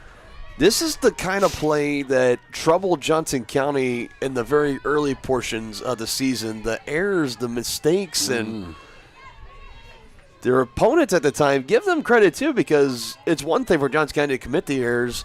The other team has to come through on making those errors hurt, and the other teams were able to do that 10 out of 10 times. It felt like in the February portion of the schedule, especially. A lot of terrific Division I opponents, top-ranked D2 opponents. Kirkwood, who's currently number 1 in the country in D2 right now, was one of those teams. Iowa Central, another. Going for second. The throw from Pattinson's going to be offline and low, and Dame has snagged second base.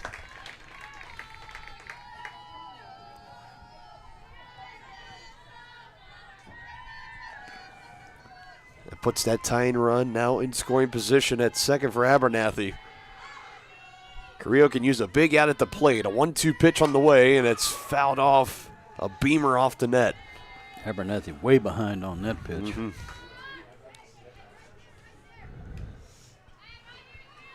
Both teams today, when the other has made an error, they've been pretty keen on making those errors hurt.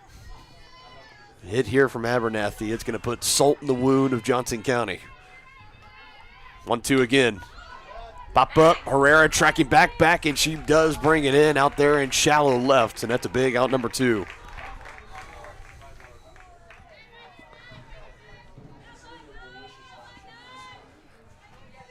You can tell Herrera there being very vocal, shouting it out, saying, mine, I got it. Yep, that's how you're supposed to do it. That's it. We've seen a couple of times where in that, you're getting out of the infield, you're getting to the shallow outfield portions where maybe the communication hasn't been there today for Johnson County. Not the case that time around. A big out number 2, and now it's going to take a hit to bring in Dame from home from second, and it's Hirschman who's 1 for 2.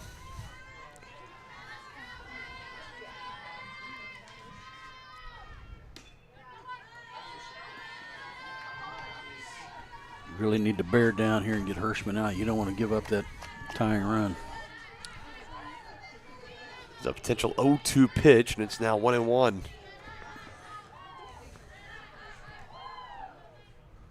That's a strike. Hirschman didn't agree, but it sure looked good from here. Mm-hmm.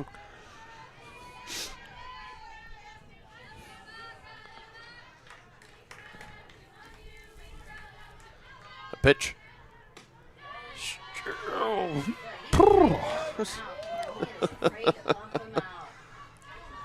Pattison tried to frame that one. I think it was just a tad bit low. Well, I can tell you he had the play-by-play broadcaster in his strikeout call. I can tell you that much. Yeah. Deuce wild pitch. And we go full. Yeah. We'll come back and get her on this pitch.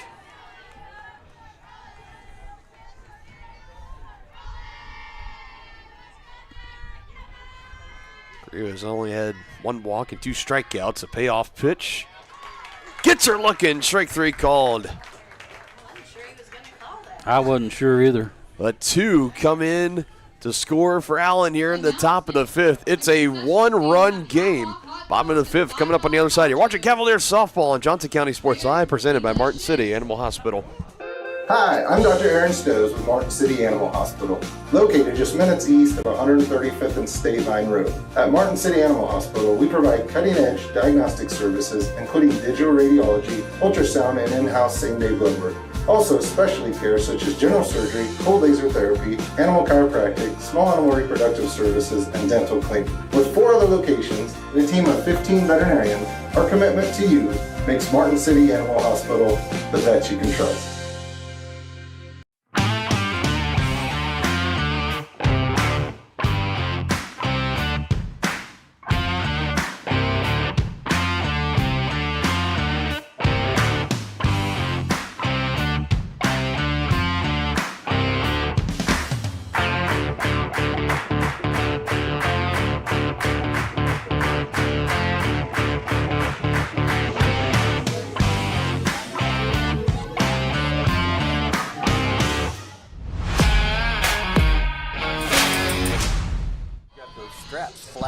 Behind her. That bothered the hell out of me. It is 5-4. Both teams scored 2. Back in the second inning, a 3-run home run at the bottom of the 3rd by Katie Cavaliers gave the Cavaliers a 5-2 lead. Allen did get 2 in the top of the 5th, make things a little bit more interesting as we get into the later parts of this game. We had extra innings in game 1, 9 total to be exact, before Kennedy Glassford ended it on a 2-run walk-off home run. Give the Cavaliers a 9-8 win. Busby's next pitch, that's out of the zone 2.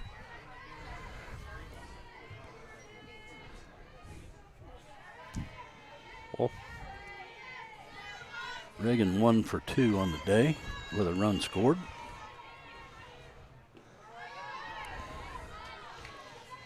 Two balls, 1 strike. Well, you got 3-0 up there. Yes, 2-1. 2-1. 2-1. 2-1. 2-1. Now it's 3-1.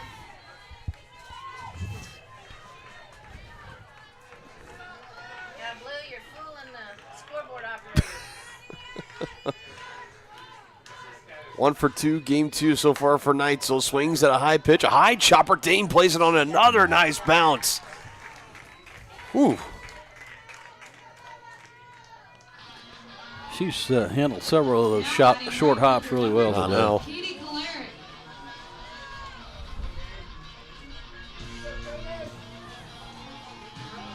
Cavaliers homered her last time up. Big 3-run home run. Yeah.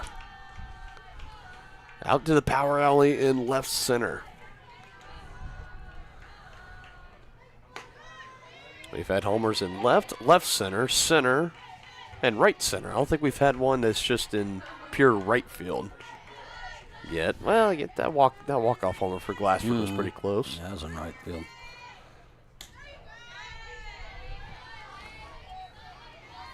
Plenty of home run power between these two teams today. Left the yard over the Cavaliers signage in right field.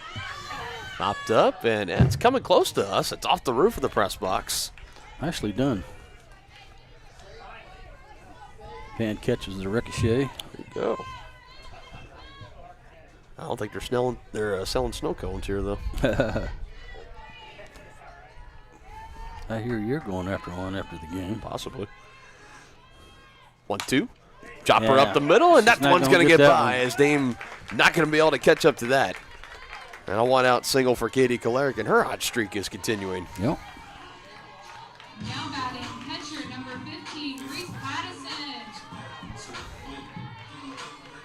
Patterson 1 for 2 on the day. She singled and scored a run in the third. In the second, I'm sorry.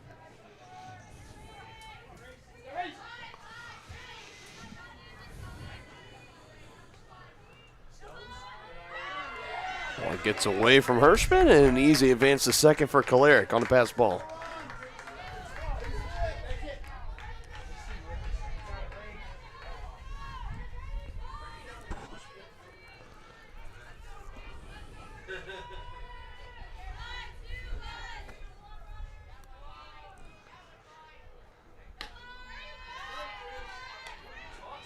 Two 2-0 now to Pattinson.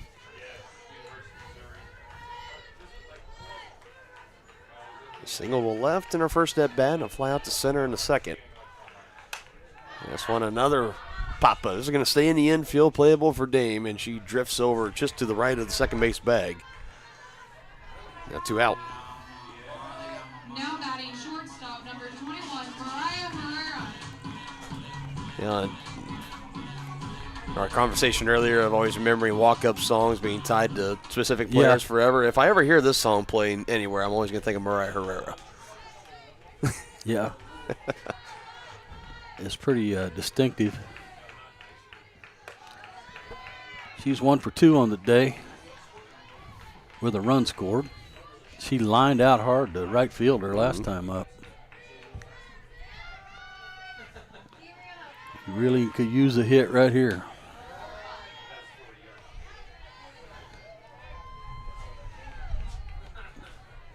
Ahead here, 2-0. Chance to find something she likes with 2 outs. That runner over at second base is Kolaric in scoring position. A prime RBI chance for Herrera. Now 3-0. Of course, an RBI chance here for Herrera, and watch her get a 4-pitch walk, which she'll take. Don't get me wrong. You know, with those the hits number so high and the RBI numbers just a little bit lower. You know she'd like to get this one home here. Yeah. If she can get it done.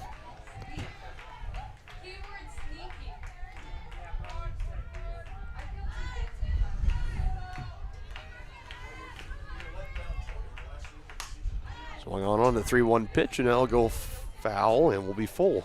Mariah pulled her head out on that pitch.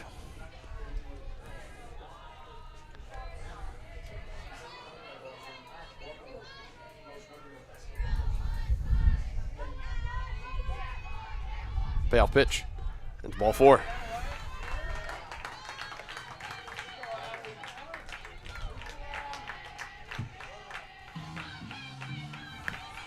Now batting first baseman number 22, Allie Millard.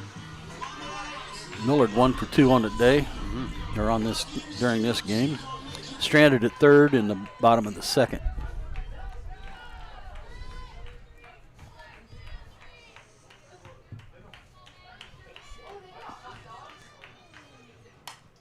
First pitch swinging. That's going to stay and be playable. Abernathy will bring it in foul ground. And a runner left stranded in scoring position again this game for Johnson County. And after 5, it's Cavaliers 5, Red Devils 4.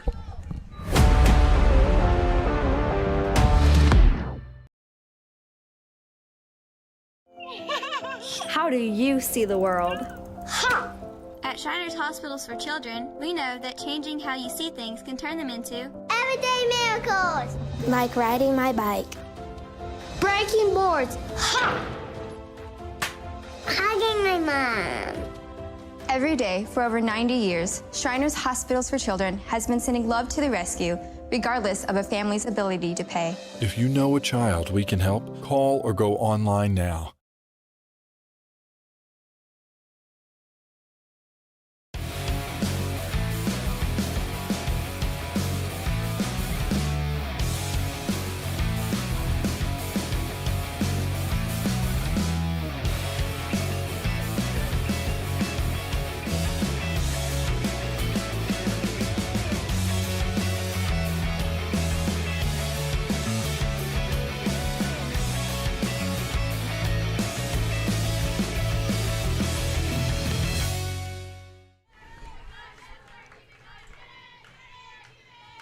Starting to get into the short rows of this doubleheader, Denny. Yeah. 6th inning here in Game 2. And a one-run ball game. Still a lot to be decided.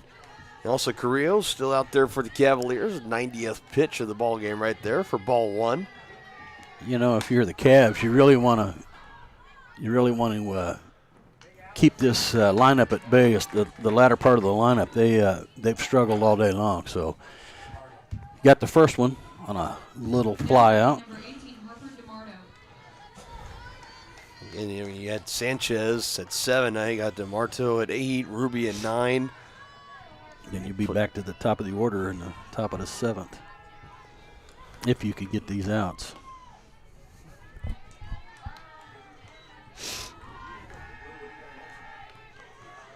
It's the 3rd and final doubleheader this week. Tuesday in Coffeyville, Thursday in Neosho. They'll have a week off before they play again next year at home. It's next Saturday, May 2nd, against Independence to wrap up the regular season. It'll be like sophomore day here, I'm sure. Again, with a win here, the Cavaliers will lock up and clinch the KJCCC Division II title, and will lock up with that the number 1 seed of the Region 6 tournament. That'll start here in Overland Park on Wednesday, May 6th. Be able to watch our coverage of that game. It won't be here on Johnson County Sports Live. It'll be over on the KJCCC Sports Network. You'll have to buy the pay-per-view pass to watch the Cavaliers, but we'll be here to cover it for you. This is going to go out until left, and it's a single for Desmeratu, and Allen just, again, not going away quietly. Tying run is aboard. The go-ahead run coming to the plate, and Ruby. Ruby struck out swinging her last time up. Let's keep that going.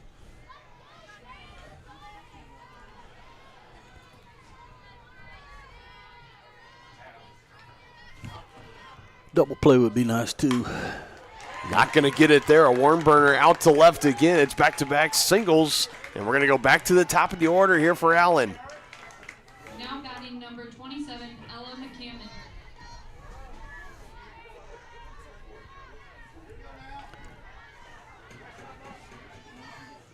Can still get 2 here. If that ball had been hit right at an infielder, that would have been a double play. McCammon with a double in her last at-bat, part of a 1-for-3 day. Swings at this first pitch. And going to run out of real estate is Miller. That'll go into the dugout and out of play.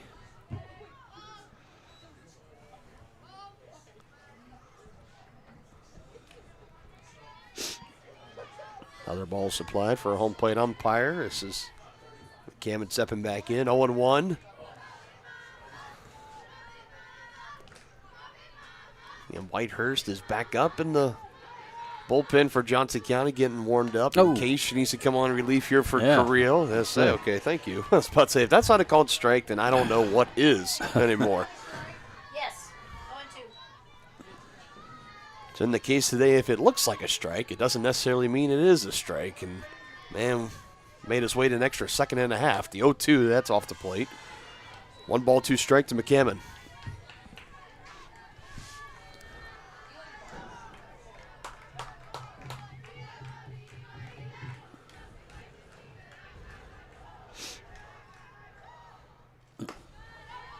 Two and two now. Desmeratu with the single over at second. Ruby with the single as well. She's at first. You don't want to walk the go-ahead run into scoring position. With Walker on deck. Back to the top of the order once again for a 4th time for the Red Devils.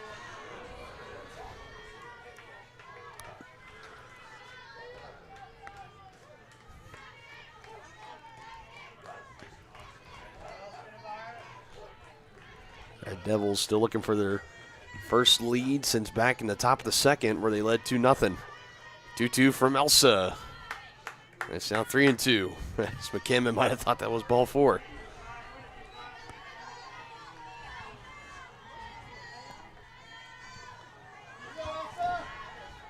Big pitch looming here for Carrillo on the payoff. It's ball 4.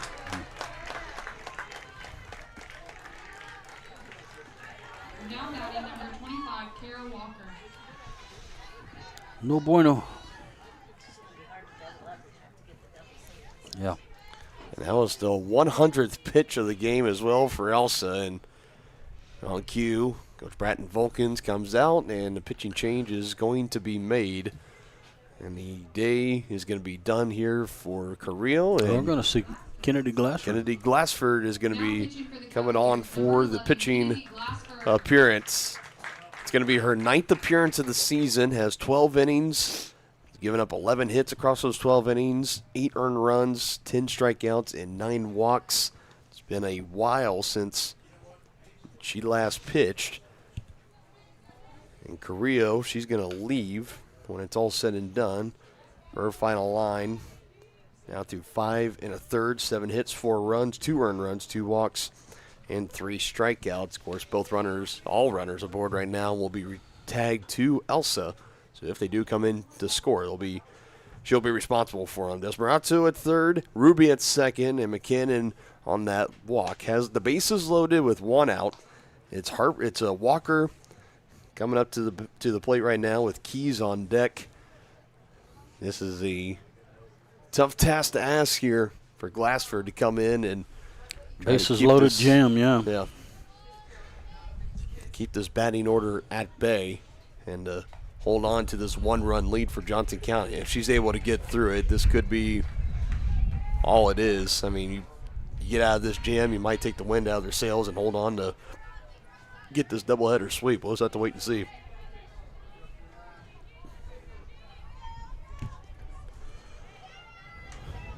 Only 1 out, too. Double play would be nice.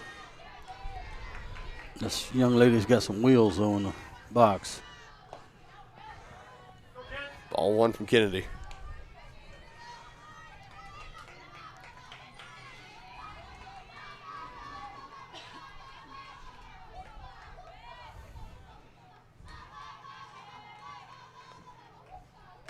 That was a good pitch. Oh, where was that pitch?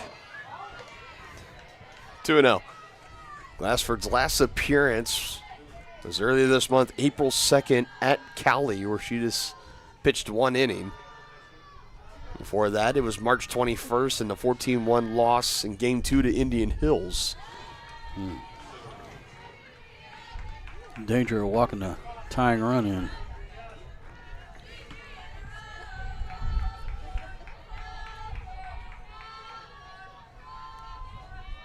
A 3-0 from Kennedy, looking for the automatic, and she gets it.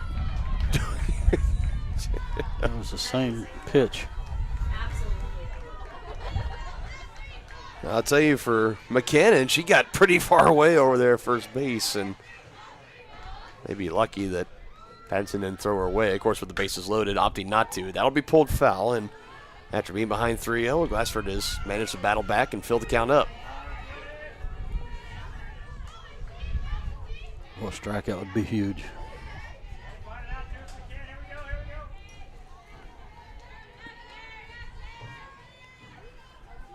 Payoff from Glassford on the way. Foul just gets a piece. Walker trying to shake some feeling back into her foot off the foul tip.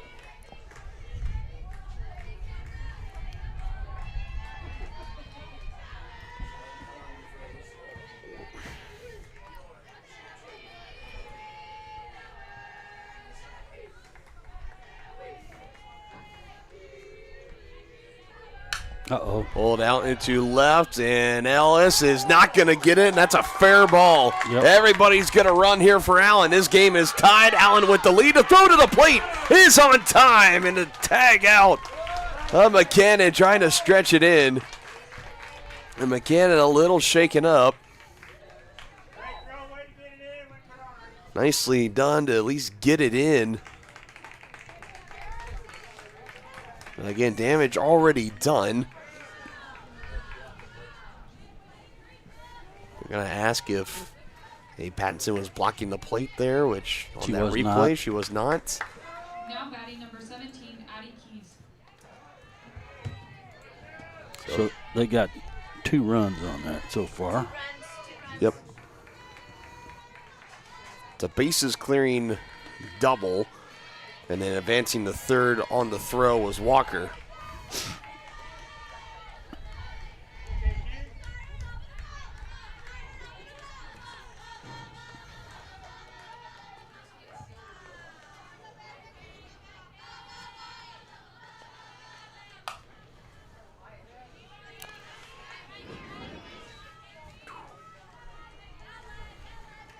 Those 2 runs will be charged to Elsa. To Carrillo, that's right.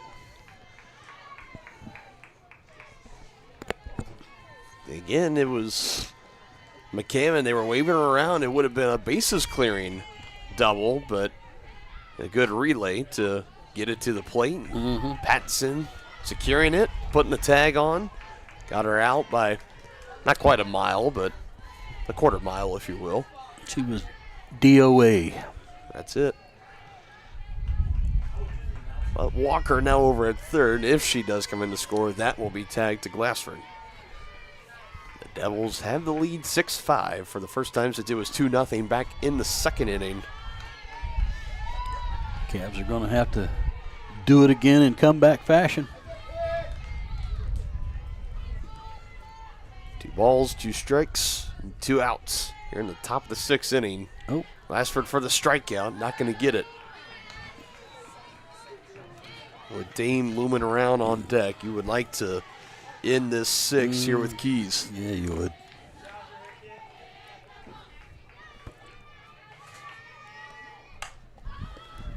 That should do it. Got underneath it, out to left. Ellis able to bring it in. 2 come in on a bases clearing double from Walker, gives Allen the lead as we head to the bottom of the 6th. 6-5. Allen over Johnson County.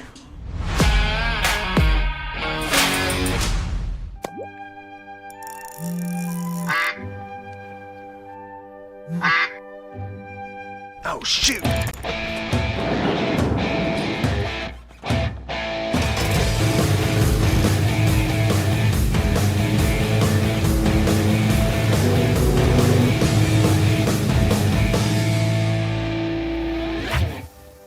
See the full lineup at hersinc.net. Call 913-247-3530 or just stop on by.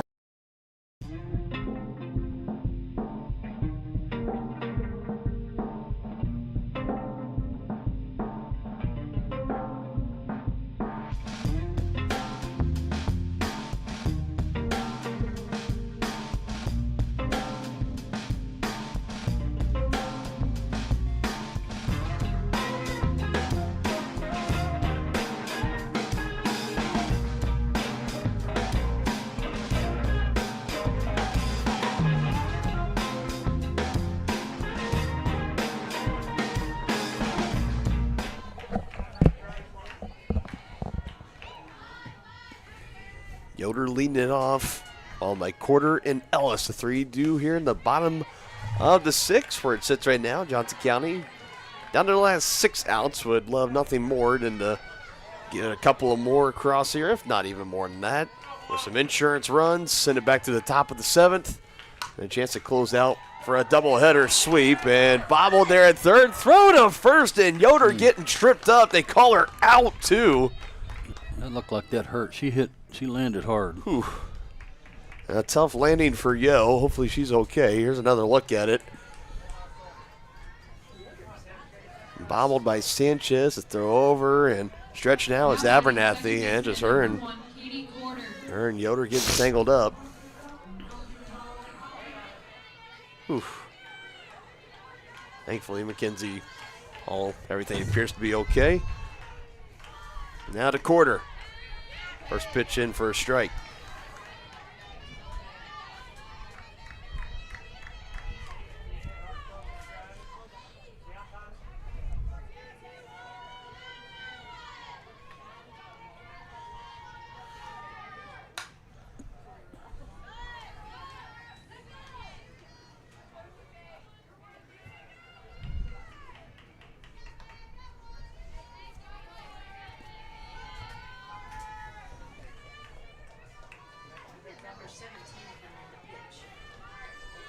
It's Keys that's now pitching. Must have been between half innings. Wasn't relayed up here. It's an 0-2, and I had suspected that Keys might be the starter here in Game 2. Addie Keys comes on in relief of Kristen Busby. Isn't that Busby still on the? No.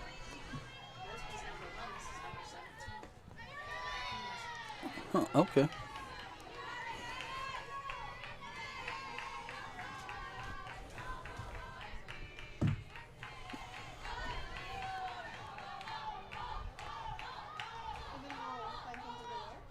2-2, and a liner right to short to Dame is able to get it. 2 gone here in the Cavalier half of the 6th. Now batting left fielder number 2, Olivia Ellis.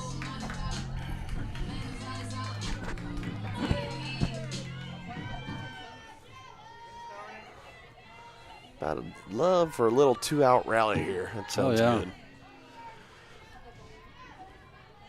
That would be just what the doctor ordered. Yeah, and Ellis would love that too. 0 for 3 right now with 2 flyouts to center and a flyout to left.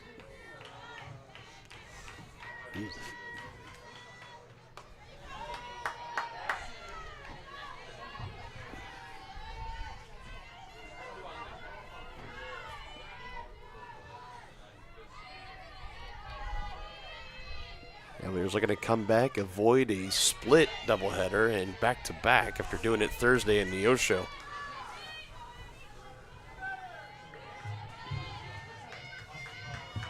With the win in game 1, they've clinched no worse than a share of the conference title, so a little bit of stress off there as this is in the infield. Abernathy calling off the pitcher Keys, and she brings it in. 3 up, 3 down go the Cavaliers into the 6th. We're on to the 7th with the Red Devils holding on to a 1-run lead.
We have arrived to the 7th inning here in game 2.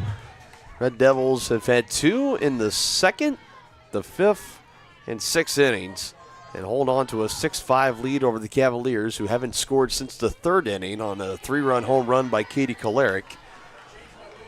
Glassford has taken over for Elsa Carrillo. He inherited a bases-loaded jam to Glassford back in the top of the 6th inning, where it was a bases-clearing double for Walker, would advance to 3rd on a throw home that was in time to gun down the 3rd runner, and that's huge as we enter this point in the game, Denny, because being down 1 drastically different than being down multiple runs. Yeah. As you'll head into the bottom of the 7th. Well, you got to get out of this half. So got to handle business here, of course. Strain 1 to Dame, and for Glassford, this is kind of.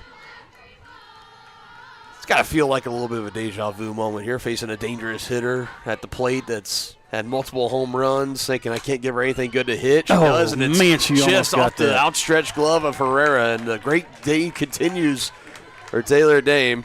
And now a throw to first, and that one's going to get away from Millard. Who threw that? And Dame goes up to second base.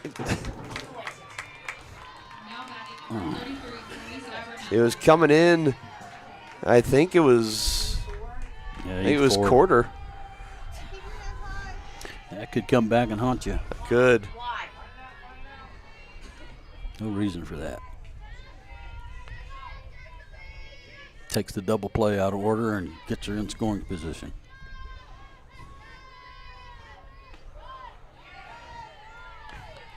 That's the 4th error of the game on Johnson County. Yeah, you can't win many games making that many. And the first on Katie Quarter, her 11th of the season.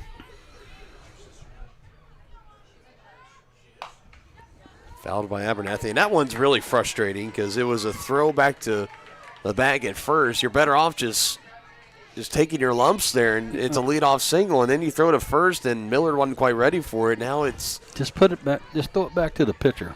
Yeah. Yeah, leadoff single is now standing over at second base on an error, and that's a big insurance run for the Red Devils, now in scoring position with nobody out. Yep. Kennedy needs to try and ring her up.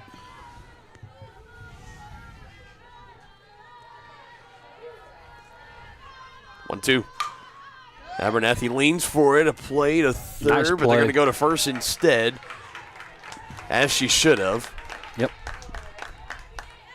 I thought maybe for a second could they have been close enough for Herrera to pick the ball up and maybe get a quick tag. I don't know if that would have been the case or not. Well, you got a runner running right in front of you when you're trying to make a play. That's very distracting. No, for sure. I get it.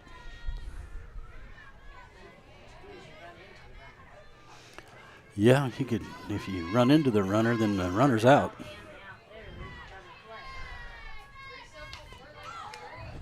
Out back to net for Hirschman. Big couple of at-bats looming here. Yeah. To set the table for the bottom of the seventh, you'll have Glassford to lead it off, followed by Neitzel and Kolaric. So 2, 3, 4. That's who you want up. Hoping the Cavaliers will do it just down 1 run.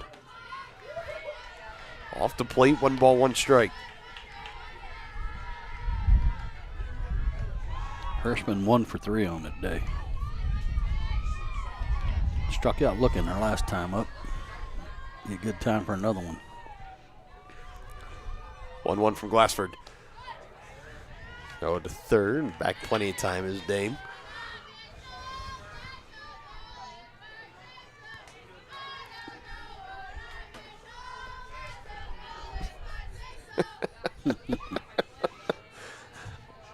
I give them credit, man. They've been bringing it in the dugout all day long. That being the Allen Red Devils.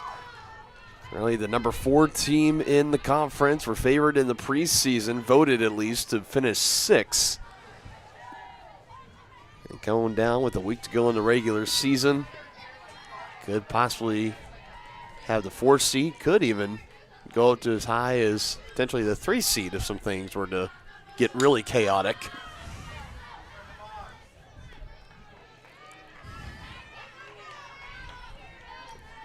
That barring any collapses from Kansas City, Kansas, and Cowley behind. Of course, a couple of wins today here against Chauncey County would have helped their favor in that. So more than likely going to be the 4th seed. And the Cavs more than likely going to be the 1 seed. So out to right. Let it go. Kolaric brings it in to throw home. She's in safe. And you had said there, Denny, maybe to let it drop because that's a foul ball, and she would have been forced to stay there at third. Yep. Didn't happen. That works out drastically in favor of Allen. And the Red Devils do get that massive insurance run.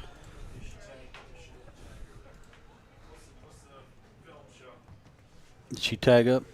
Was she tagged up? We can go back and look. Take a look at it here.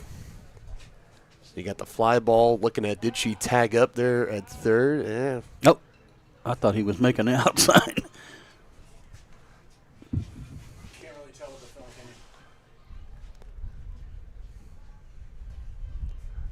Really, with the one angle we have, it would have been hard to get both where Kolaric was at and the runner into the same frame, which should have just let it drop.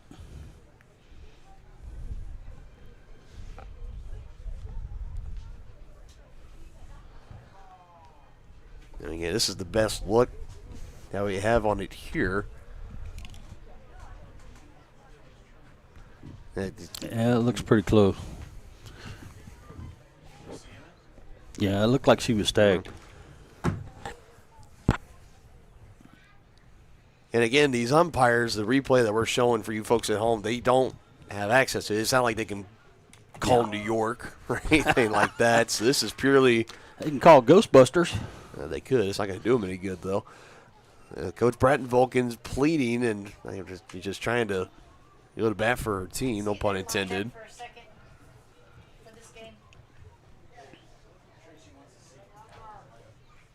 trying to advocate the best she can. And, again, in these situations, it's incredibly hard to have it overturned. But she's out. Oh, they are. They're going to say she's out. Wow. They're going to say that she is out. And that ends the inning. And now Allen fans are voicing their displeasure. And we're back to a 6-5 ball game. That is a massive call made at this point in the game. Left early. So something. Yeah. She's got to take the one run off. It doesn't let you. Whew. Massive call. It's 6-5 as we head to the bottom. What's that? Of the 7th inning. Left early. Yeah, leave.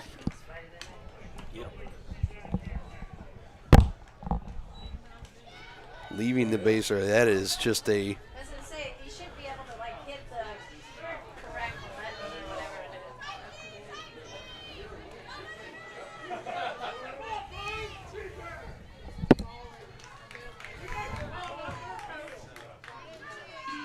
You know, the Allen fans really voicing their displeasure with this. And now we head here to the bottom of the 7th. We skip it here during that last timeout. It's Kennedy Glassford. And it's Keys, the pitcher for Allen.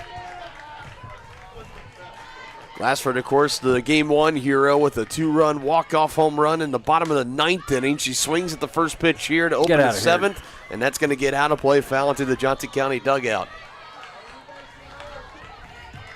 Glassford, Neitzel, Kolaric. If anyone gets on, it's Pattinson and cleanup.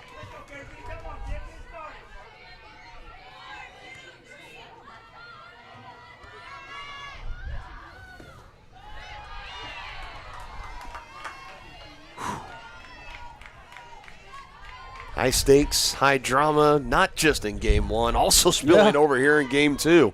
What more could you ask for? Another walk-off would be nice. A fly to center, drifting with room, Right and on the wall. track, McCammon able to bring it in. That's a big out number 1 for Allen. Went to her left, had a back trace to her right to the warning track, just a few feet in front of the wall. Enough for McCammon, and now it moves to Neitzel, who's 1 for 3. McCammon made a nice play on that. No doubt. The Red Devils feeling like they let Game 1 get away, trying to take Game 2 and walk away with a split against the number 12 team in the country in Johnson County.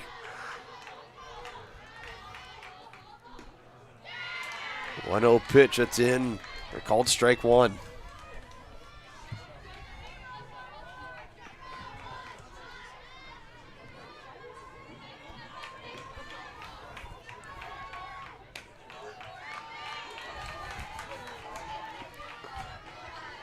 Find a hole, Reagan.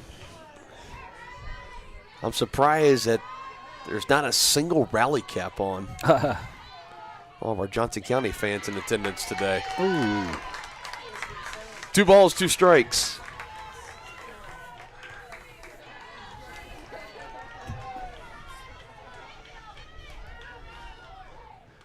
Two. It's now 3-2.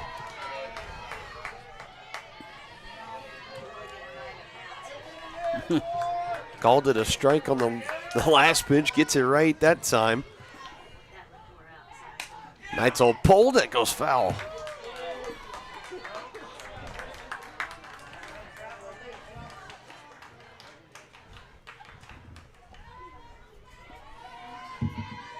One of those games when you hold your breath for every pitch. That's it. Well, yeah, that's what makes the sport so unique. I And know. softball and baseball alike is the high stakes moments. You're hanging on to every pitch, every swing of the bat.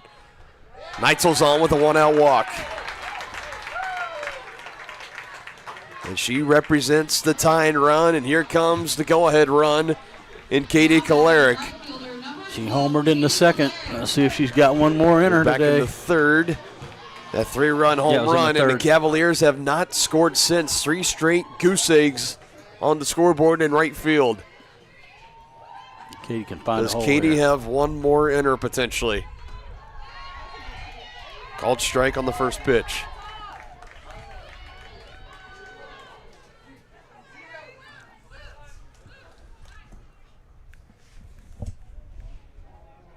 Now Bratton Vulcan's going to be calling for time. Going to let go with a pinch runner. Or Neitzel. Looks like Shaylin Elmore checking back in.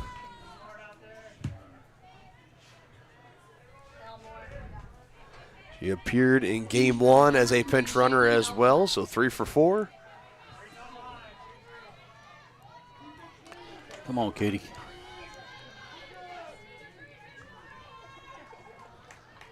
Elmore was the pinch runner that came in to score on the game-tying triple in the bottom of the 8th inning in game one by Mackenzie Yoder.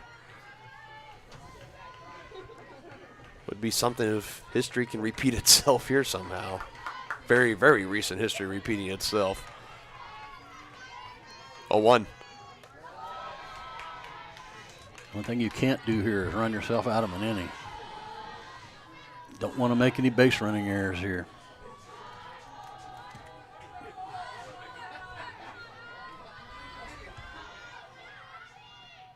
Clark swings at the 1-1. That's out to center. It's back at the wall. She robbed a home run. She robbed a home run. Awesome.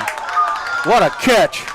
She robbed Kalarick of what would have been the second walk-off home run of the day for the Cavaliers. Instead, McKibben brings it back in the yard. Yes. Tip Incredible. your cap to that. Yeah, you can't do anything but tip your cap to that. That was just an outstanding play. Elmore staying at first base. Oh my goodness, what a play. And now the Cavs are down to their last out. Tying run at first. Pattinson takes a first pitch strike. These walls out in the outfield, maybe about 8 to 10 feet tall, somewhere between there. Yeah. If I had to guess. About 10 feet. Now Pattinson skies it to left. This is going to be playable for Desperado. And the Allen County Red Devils take game 2, and they take a split here in Overland Park. Yep. Final score of 6-5.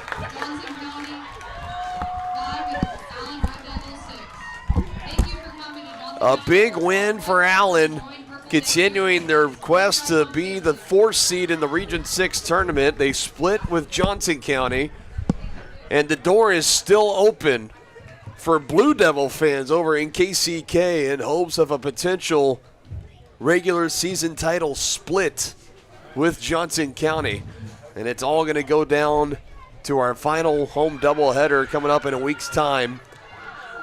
Coming up next Saturday, May 2nd, here against Independence Community College. Again, one final look. Katie Kalarick so close, inches away from having the walk-off home run. And, you know, Denny, there's nothing else you can do but just tip your cap to a home run robbery there, right? Yeah, no question about it. I mean, that's Wow. just a all-star play right there. You just tip your cap. Phenomenal play made out in center. Cavaliers, they had the heroics in game 1 with Glassford's walk-off homer. Almost had it there from Kalarick. But let's look at the bigger picture, too. Between game 1 and game 2, the Red Devils, they gave the Cavaliers about everything that they possibly could have wanted out of today. Yeah, no question about it. But in the second game especially, the Cavs really helped them with some errors. Nevertheless, 2 really entertaining games. Oh, to say the least, as the final box score looks something like this, especially with the errors. You mentioned 5 runs on 8 hits, 4 errors today for Johnson County, 6 runs on 9 hits, no errors for Allen.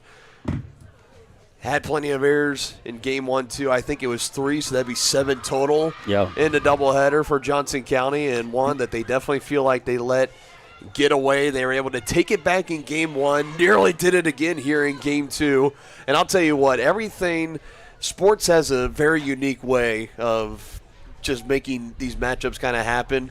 You split in the regular season. How fitting would it be in the second round of the Region 6 tournament? Again, where everything's slotted right now. Johnson County, if they're the 1 seed, Allen being the 4 seed, they would meet potentially in the second round. And, you know, if I'm Johnson County right now, I don't want to. I'd be very happy not seeing this Allen County team again. the rest of the season, but you very well could be facing them again in the second round of the Region 6 tournament. I think if the Cavaliers play their game and don't give them a bunch of errors, I think they're going to win. But we'll have to wait and see. But it could be a little bit of both. Like, Allen County made the plays when they had to do it. They did. Johnson County definitely made mistakes that helped them, but it's not like it was all. Nope. I still think this game was a little bit more of Allen County winning it and splitting than it was Johnson County just giving it away. Both things can be true, and that's how we end the second to last regular season home doubleheader here on Johnson County Sports Live. The Cavaliers now fall to 31-11 overall and 16-2 in conference play. Allen County, they continue their hot streak. Winners of 8 of the last 10 games. They've been, 7 of the last 10 games. They are now 17-24 overall, 10-6 in conference play. Pretty well slotted in that 4-seed spot. We'll see over the final week of the regular season. We'll see next Saturday, May 2nd. Sophomore day here at softball, taking on Independence Community College. Denny, any final thoughts, any final words as we close the book on this Saturday afternoon? No, so close to 2 walk-off home runs. It was really exciting. But like you said, she made an outstanding play on the ball, and just tip your cap and say, we'll get you next time. No doubt about it. 2 teams that could be facing off once again here in Overland Park in a couple of weeks. We'll just wait and see on that. I want to thank everyone that's been watching along with us, whether you're here in Overland Park or you're down in Iola, Kansas. We're glad you were watching along with us here today on Johnson County Sports Live. Alongside Dennis Drennan and the rest of our entire outstanding crew here in the press box at Johnson County Community College, I'm Dylan Funk, the voice of the Cavaliers, saying so long. We'll see you next time here on your home of the Cavaliers, Johnson County Sports Live.